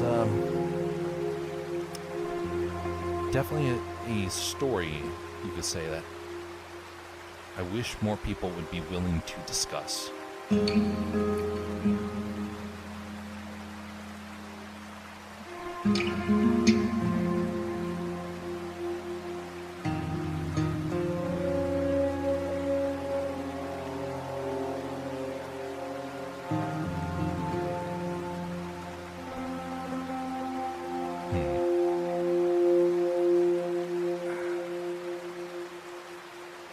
Nah, that's not gonna work.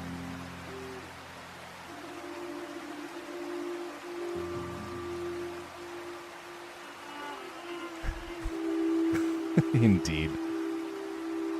Indeed.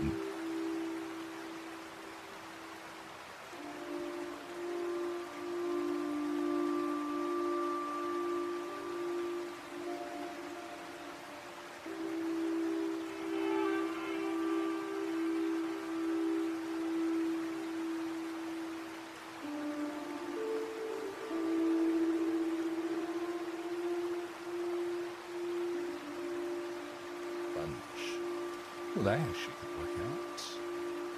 Yeah, not really, but yeah, we'll just use this. Let me wrap this up anyway. You go into the background.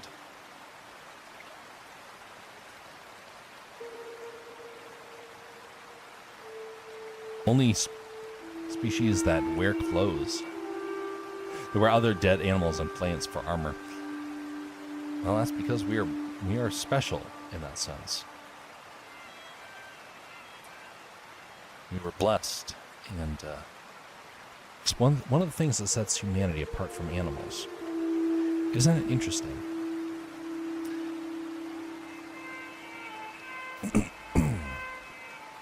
It's something to remember. We are not animals. We are creatures of spiritual importance. And it's actually interesting that the animals of this world were made to be afraid of us. They are not afraid of each other. You'll see a fish swim right next to a giant shark like it's nothing. But they see humans and they get very nervous.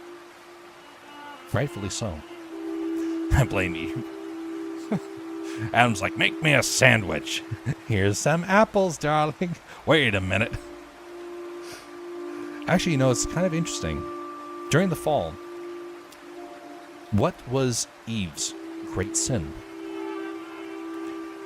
A desire to be like God, and also for listening to the serpent. What was man's great sin? Adam's great sin was blaming his wife for the act that he did. And also blaming God for giving her to him.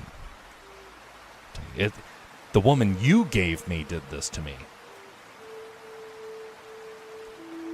Interesting that both sinned in similar ways, but also in the exact opposite ways. And both have very different punishments that came upon humanity as a result.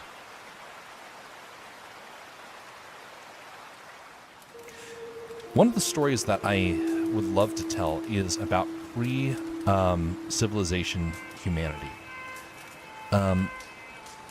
It's a story that I would find fascinating to get to tell, but it would be about basically the cavemen. Like a legit, Christian perspective idea of what cavemen could have been like back in the old days. And I think that the story would be very compelling.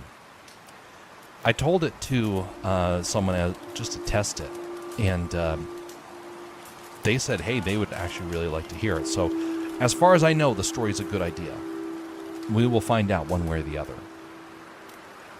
One day, if you see the story come out, then you'll know that it was a success. Otherwise, you know that I was completely ridiculous in my plan, and it will be a point of shame.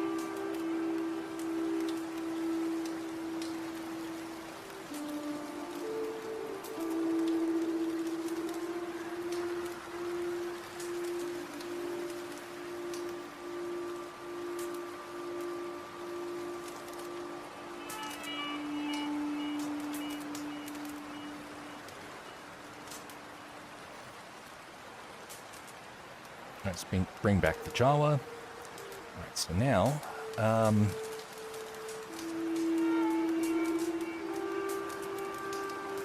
the colors. Now I got to do the background.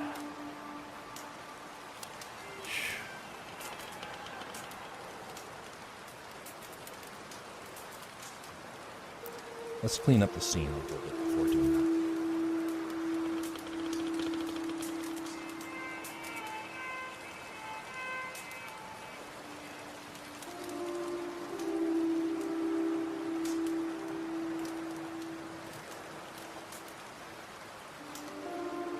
All right.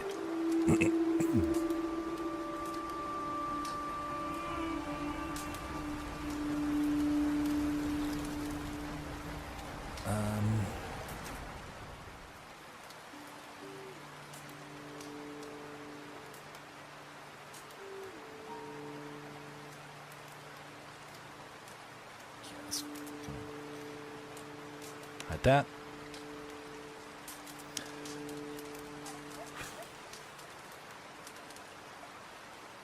I might need to take one more break before we go into this. Stand by.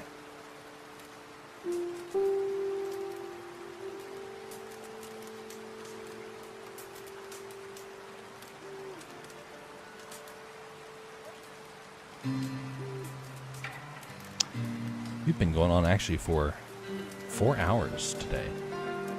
That's a fairly long stream. Objection! Both parties entered into the agreement under the mistaken belief that the information provided was false and merely a test by a talking magic snake, ergo God's mobile magic too, therefore rendering the verbal contract null and void. Moreover, as neither party was fully informed of the gravity of the consequences, the argument was made in both bad faith and lacks enforceability. Me being a lawyer to Adam and Eve be like, well, you know, we saw what happened when Adam and Eve tried to play their own lawyer. But you know, it's actually an interesting thing to consider. The serpent is going to be punished most severe of all because of all the parties involved. The serpent knew exactly what it was doing, and it knew how to get into people's heads. Mankind was made to be innocent. We were not supposed to know the difference between right and wrong. We were just supposed to know right and good things. That's why we were placed into paradise. A place that had every good and wonderful mineral and tool that you could make out of it. The ability to be among all the creatures of the earth without any fear. A world that was a perfect temperature, that they didn't have to worry about freezing, didn't have to worry about dying of heat exhaustion, and they had bodies that were immortal. The serpent comes along and is angry and decides that he wants to rob humanity of all of that. A real shame. I wonder why God put the serpent, even allowed the serpent to enter. But here's the thing. We don't understand some things in terms of how God made this world. It is what it is. One day we will understand. Until then, it will remain a mystery. The goal is not to be bitter about it. The goal is instead to learn from it and to try and improve. Objection, I don't know anything. Good out. All right, I'll be right back.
That's the sound of the demon bear. See, some trappers claim to have seen this creature roaming across the mountains. Tall as a tree, and terrifying to behold. Come and hear my tale.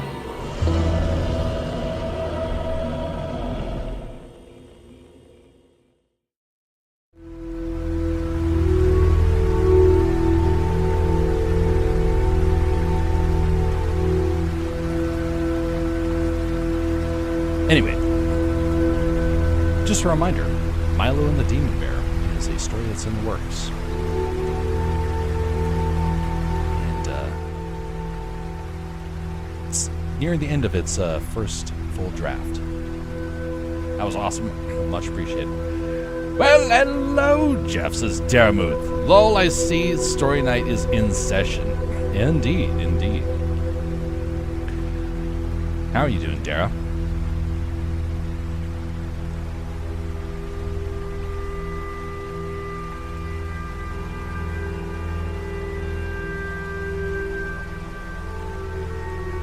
Okay, let's hear your tale. No. See, that's the story that's going to be coming out. That's the story you're going to have to wait for. That's the story that is still in the works. This one right here. And last I checked, the little piece of information right here still says coming soon. Anyway, what I can tell you is the backstory about how that story came about how the writing began. Half Pine Forge Live. Hey, greetings, howdy. So anyway, what I can tell you about Milo and the Demon Bear is it is a story that originally was redeemed by a viewer. So we did art and story redeems early on, and somebody made a redeem that was really interesting and honestly had me a bit confused as to what he was referring to. I thought he was maybe like off his rocker, and then I realized, oh no, there's actually a story potential right here. Well, he made a redemption for a story to be made, and it got me thinking. Well, it was more like for artwork to be made. I thought, I want to turn this into an actual story, and now it's been a year of thinking about it, and now the story is actually coming about. The story is complete, like in terms of all the story beats are there. It's just trying to fill out the wording, and that's where we currently are. Good, figured to return the favor since you are always in my streams. Glad to see things are going well. Well, much appreciated, sir. We are working on artwork today for the stream that is done by Moonskull, which is happening later on today. This one's probably not going to be done in time for it, but this is the introduction of a new character. So thus I was commissioned to get this figured out. The intro that was done in the past was kind of pitiful, and I wanted to try and upgrade this one. Unfortunately, it came at the cost of time, so this thing has taken way longer, like twice as long as any of the other pieces of artwork, maybe 3 times. Overworked and underpaid, I'm afraid. Oof.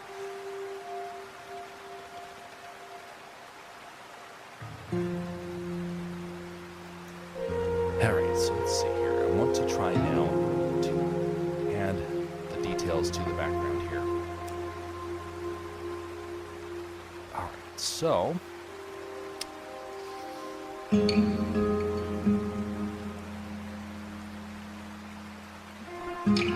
I'm not very good when it comes to doing environments.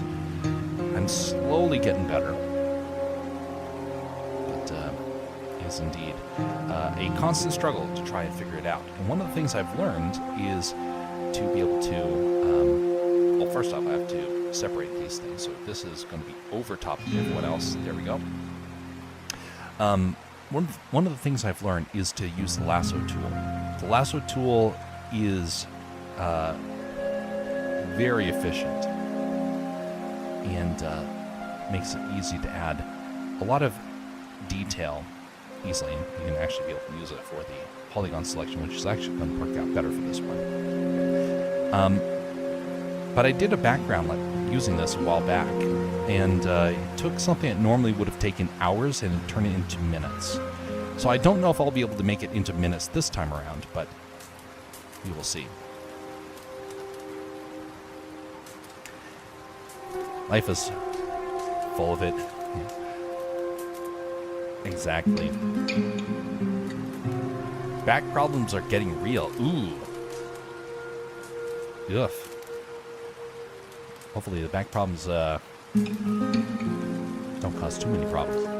I had an art teacher who had spine problems that happened because he's always leaning over his artwork. it was very problematic for him. And one day he finally went to the doctor and they're like, hey, your neck is like shot. It is completely trashed. We need to do some severe surgery to be able to actually restore proper motion to it.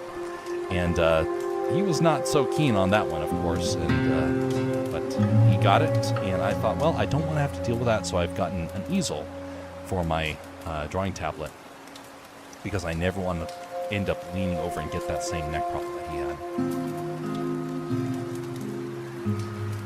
Indeed, should be the Alaska Man Jeff catchphrase. It just works. You know, back when I was actually, kind of on many other people's streams, that actually did happen. A lot of people actually just started saying randomly, indeed, because that was something that I said all the time. I'm not even sure why. I think it's mostly because family and friends were used to saying it, and so I just adopted it. But anyway, you are actually correct. It was the catchphrase that everyone was able to pin to me. Lower back, ugh. I keep leaning over the anvil. Yeah. That's unfortunate.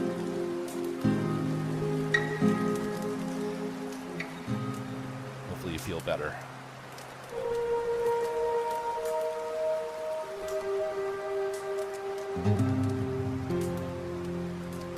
So we're on the final stage of trying to get this piece finished. And afterwards, there's going to be a couple of updates to the old project.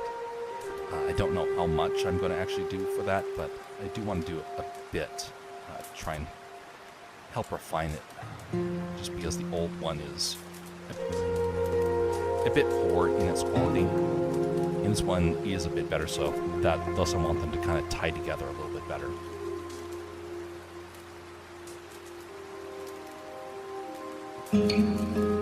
This scene is slightly based off of the, indeed, Jeff, indeed.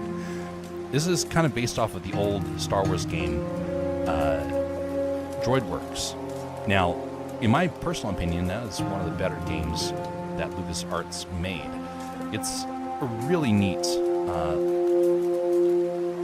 it was a really neat game that was simple it's simple compared to nowadays, but it was a really well beloved during the 90s when it came out.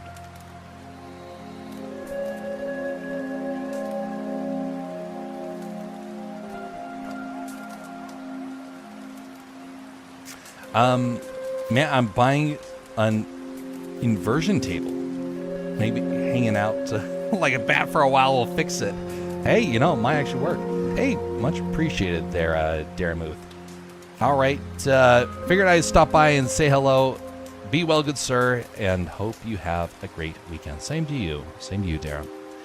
By the way, folks, if you are curious, there is a video recording of a discussion that Dara and I had earlier this week, so be sure to check that over on the Rumble side. Zuno says, I'm back. You are back indeed. Welcome, sir. How are your dogs?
Yeah, it was fun. Now we just have to do the next one.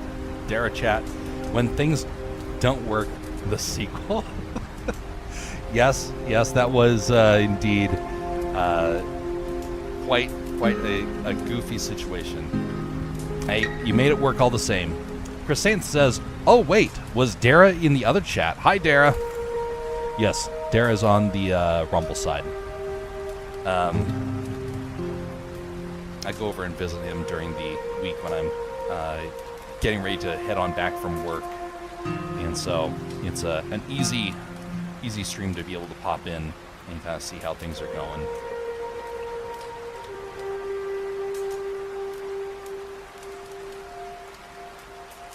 I can't remember when I first came across Dara. It was he came by on one of his Pay It Forward streams, and I think it was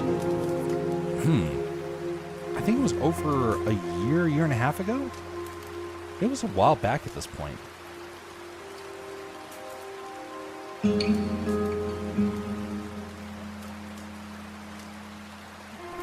And just a reminder, folks, that Dara would want me to remind you all that to fear the AI and that it must burn.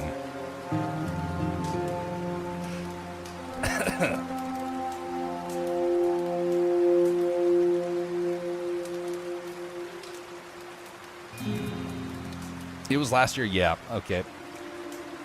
And Dara says, hello everyone on YouTube, and we'll also extend that to the Twitch side as well.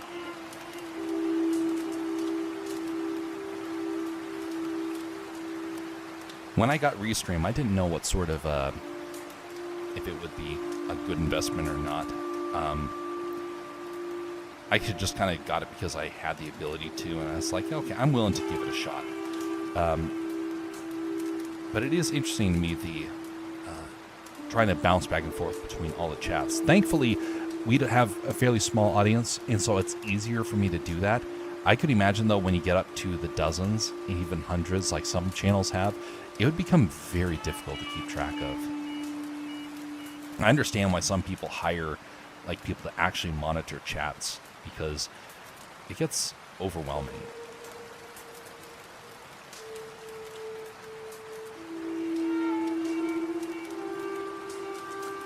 I think putting words in someone's mouth is worse than the AI thing. No, that couldn't possibly be what just happened.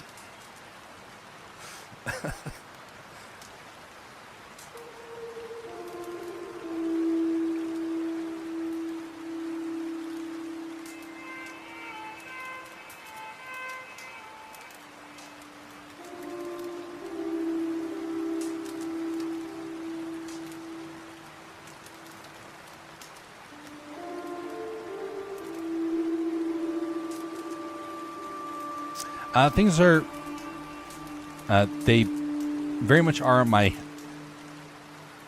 fat dog, Berta, wanted to take a lot of breaks.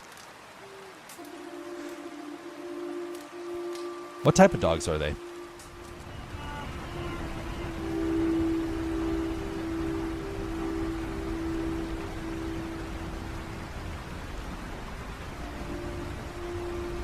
Brita. I think that's how you say it.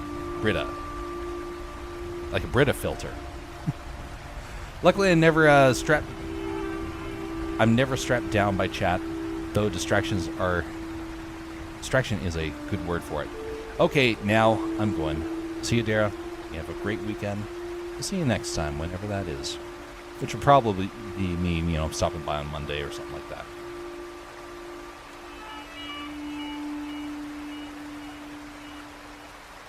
Got the grunge texture back here. It is ready now for details.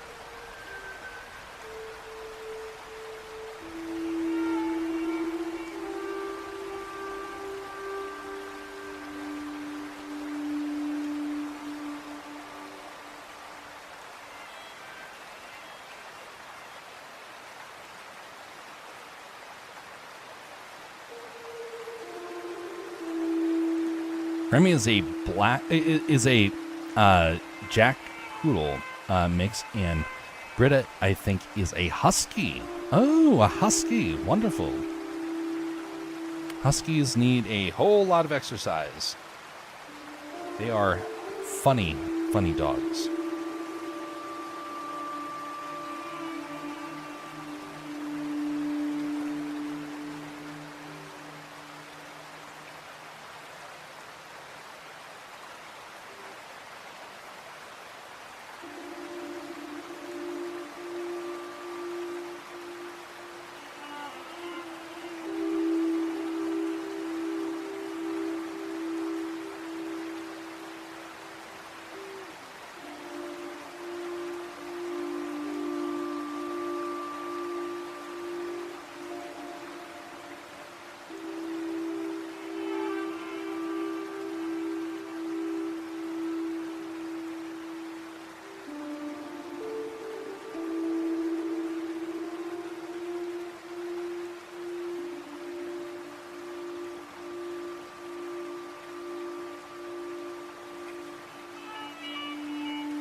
George Lucas had an idea that he wanted the world of Star Wars to feel lived in. As such, he wanted things to feel like they had become worn and torn over the years of use. There's supposed to be grease everywhere. Pieces of metal were supposed to be grungy and rusting. And a lot of people wanted Star Wars to feel clean and perfect. And he wanted it to feel lived in. It's a weird thing to consider now because Star Wars has become so very successful. But there were a lot of people that very much were trying to pressure him to make things nice and refined. And so he made some places in that sort of style, but he still wanted to have it feel like it was lived in. So he found other ways to try and make it grungy or whatnot. You get to a place like Bespin, it feels very clean, very sophisticated. Same thing with Kamino. Everywhere else, though, doesn't really feel like that. And as such, it does feel very, very real.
Nice work so far, much appreciated.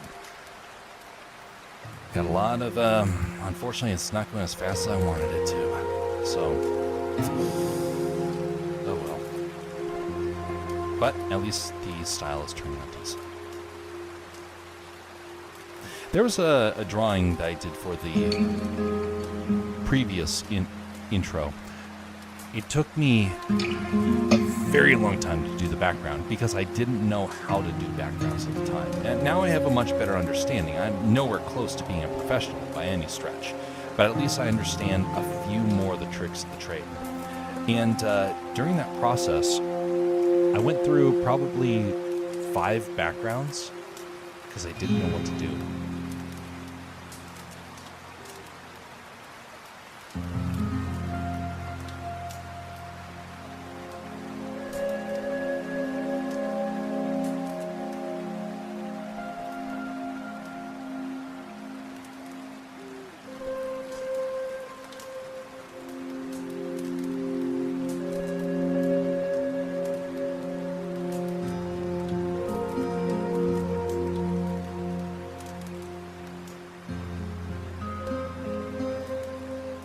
Looks like A New Hope concept art.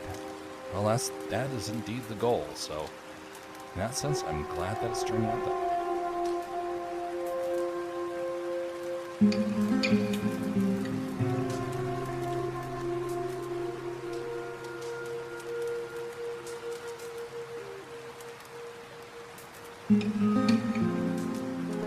Where is that coming from? Oh. All right. Where did it go?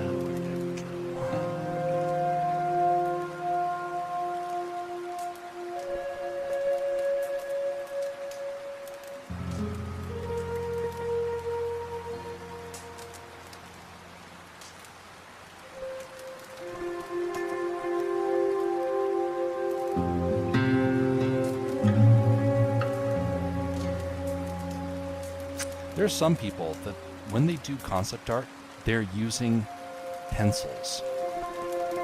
And some of that artwork looks fantastic. I wish I could have done the level of detail some of them have done. But back in the day, back before they had all the tools that we have now, they were using colored pencils. They were using airbrush. And some of the best posters in the world were done with pencil. Some of the best scenery that was ever made was a matte painting.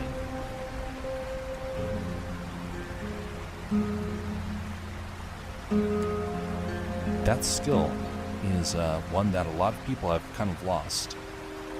And it will make a comeback when people have the need for it. But right now, no one has the immediate need for that sort of skill.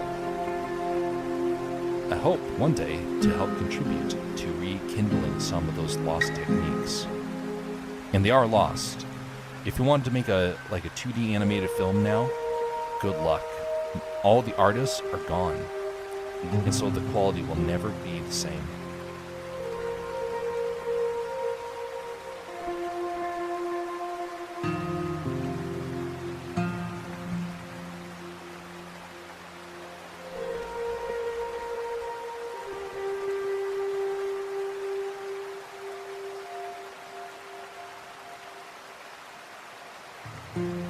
Pencils are the backbone of the art society.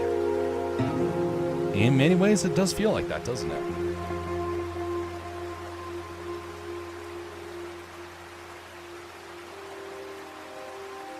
I'm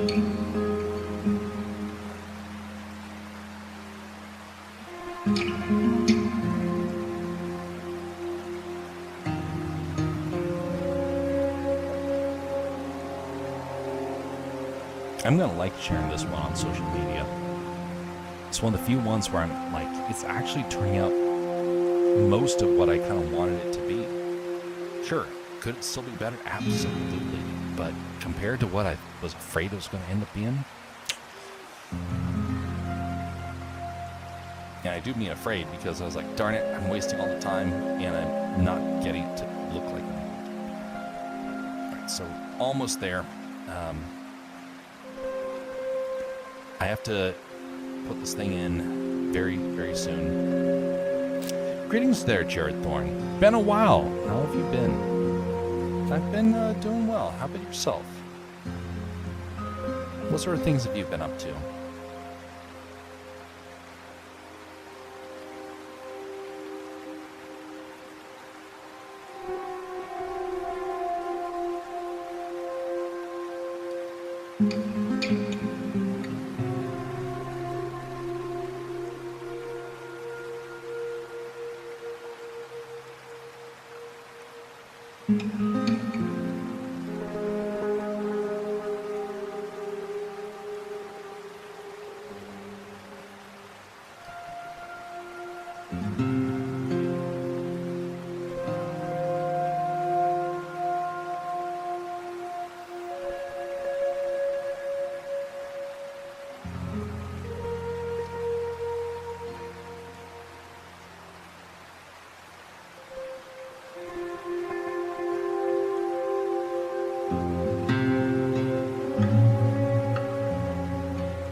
Some of these details I'm going to start wrapping up because we need to get this thing finalized.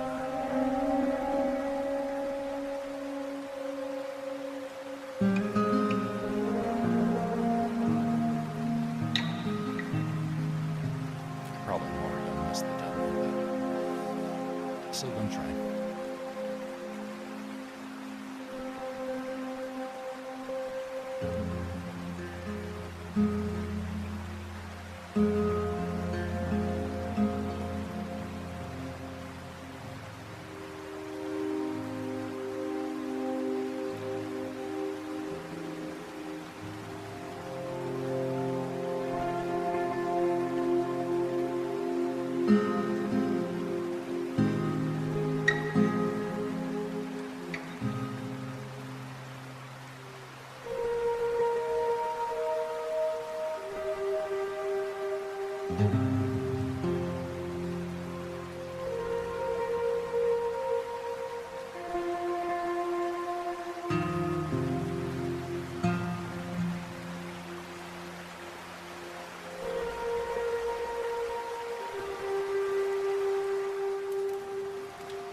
One of the projects that I would love to be able to try and do is requires kind of an anime style. And one of the things that I failed to be able to do when I was doing the initial test of that was the backgrounds. My backgrounds looked terrible. And one of the great things of this project has been learning how to do backgrounds. And if I was to compare it to the backgrounds I did in the past, it's night and day. Is it still perfect? No. But is it better than it used to be? Absolutely.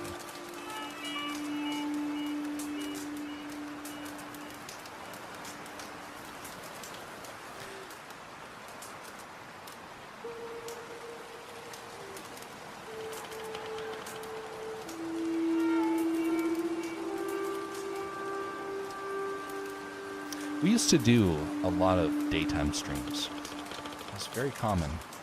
And while I still would enjoy to do some of them, I realize most of the time frame that I have is really designated towards the night. If I could take my tablet with me, though, and work at like a coffee shop or whatnot, I would definitely do that. Wouldn't be able to stream it, but definitely would like to do that.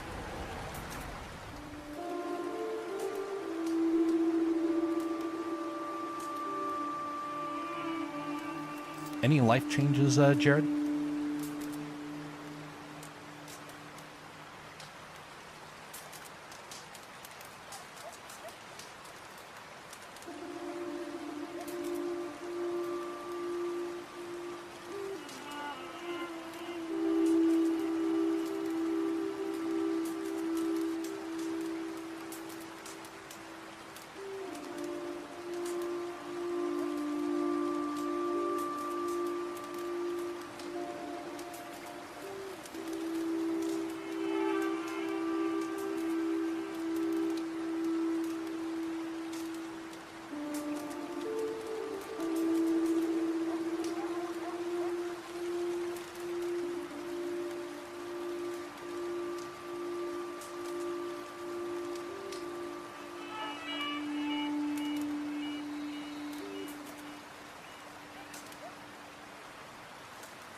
Just a reminder, folks, if you find anything of merit around here, or if you dislike what we're doing, be sure to make that known. If you like or dislike the stream, that would be much appreciated.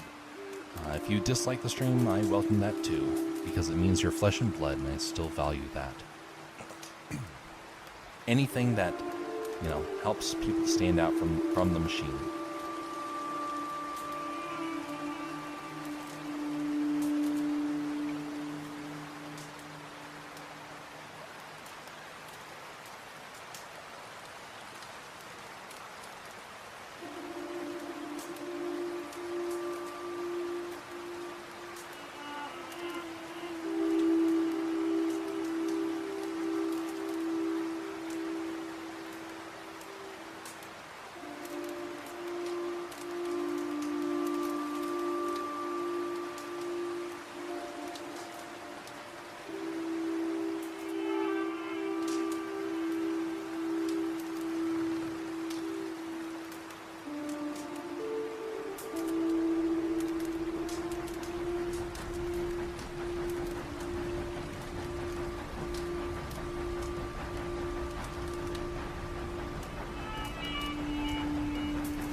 Probably should have tried to do an actual lasso around this stuff, but or a wand select, but I did not. That's my fault. What I'm doing is I'm going around the outlines, and this is how you used to be able to do a selection. This method, while not ideal, it actually helps out for really complex scenes. And sometimes when you're at the tail end of a project and you don't want to keep hiding layers because you're afraid that it's going to cause problems. And that's the whole reason why I'm not doing that right now. I'm trying to stay on the same layer so that way I can be able to toggle it on and make sure that everything is good to go and clear. Because otherwise I might accidentally start painting on the wrong layer. I've done that many, many times.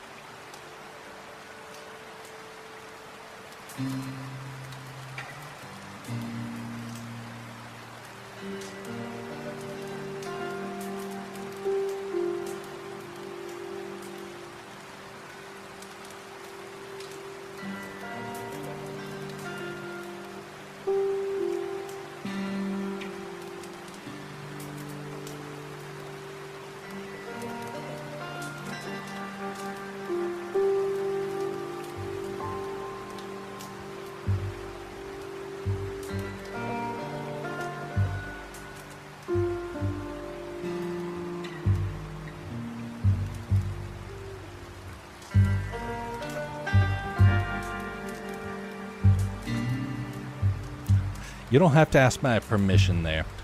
Feel free to do as you will. You have given me your time, and that is up to you what you are going to do with your time. You've given enough, and I appreciate it. Farewell, and have a great Saturday and Sunday.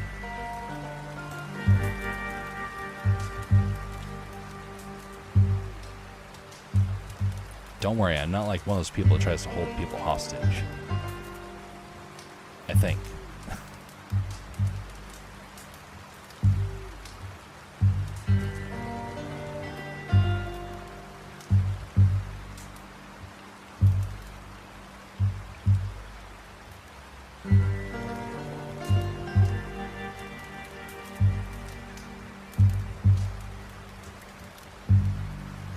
Indeed.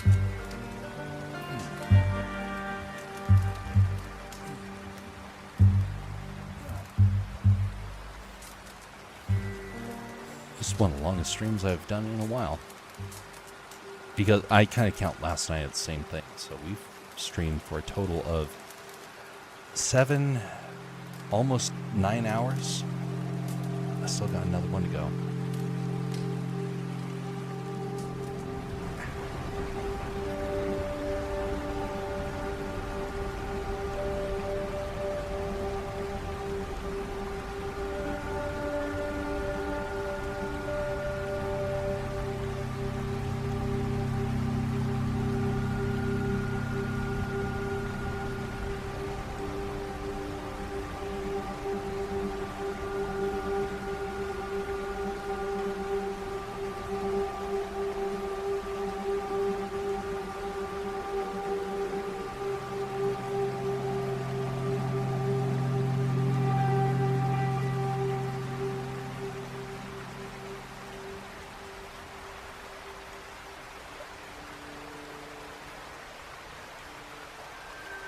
Okay. Oh. Shh, it's close.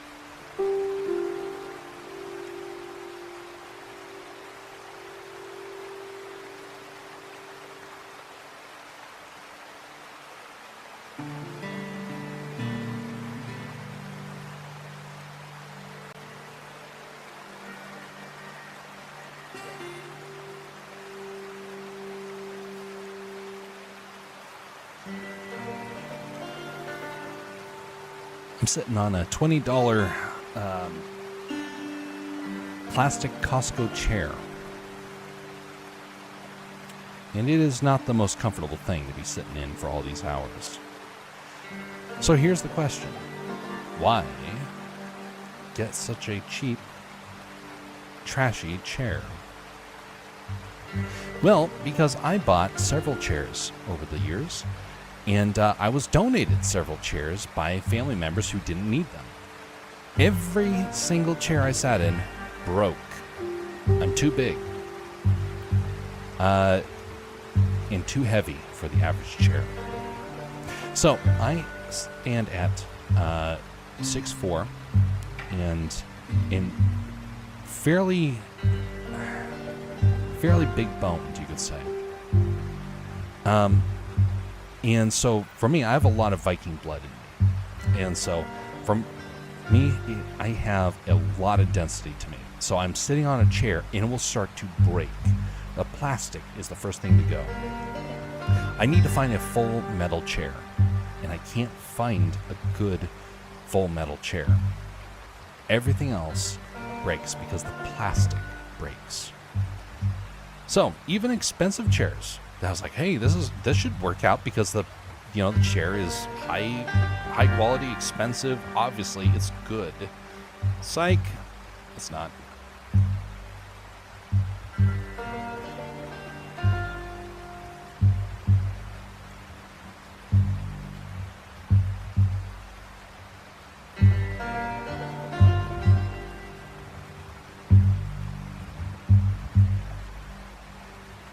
The best chair I had was a wooden chair that I had back at college. He was low to the ground,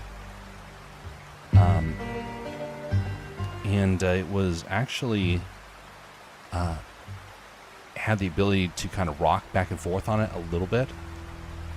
It was sturdy, and for years I was like, this is my favorite chair. And I thought I would be able to find one after I left school. Nope. Nobody had such a chair.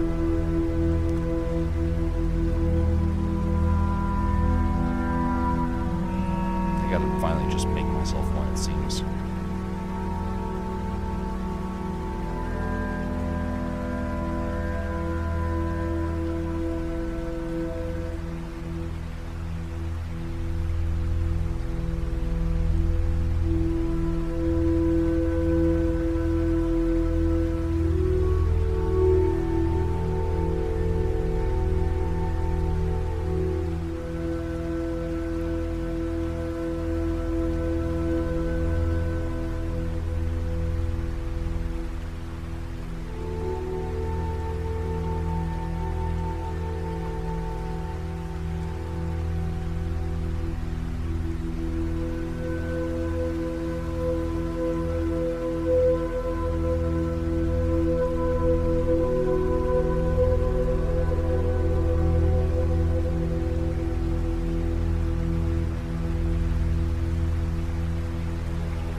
Okay, you know what? I'm gonna have to. All right, back. Indeed. Let me let's see here. Can I do that?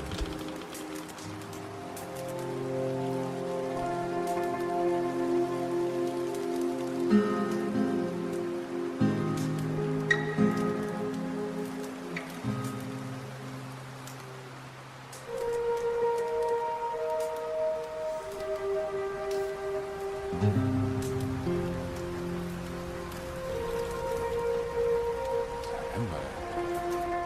am I going to do with this?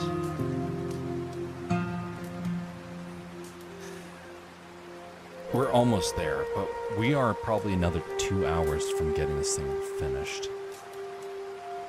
I'm going to miss the deadline. Again. That's my problem. Anyway, what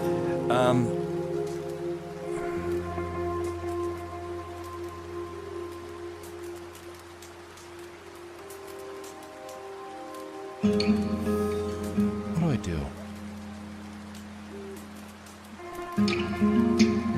What do I do?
Ash McDroid's head, that'd be a good one.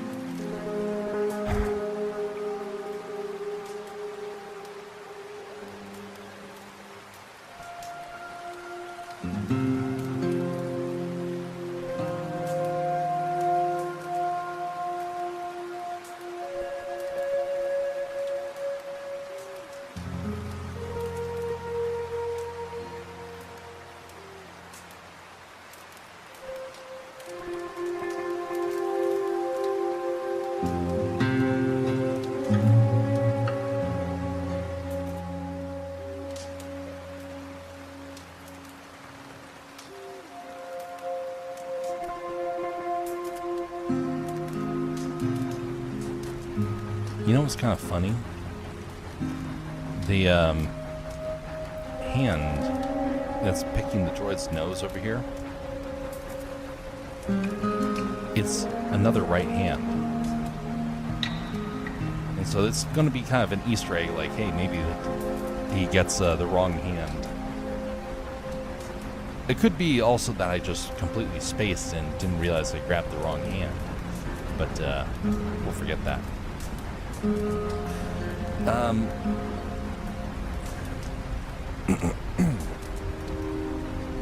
But I probably need to bring this to a close. It is 5:20 right now, and got a ways further to go, which means we'll be doing more of this tonight.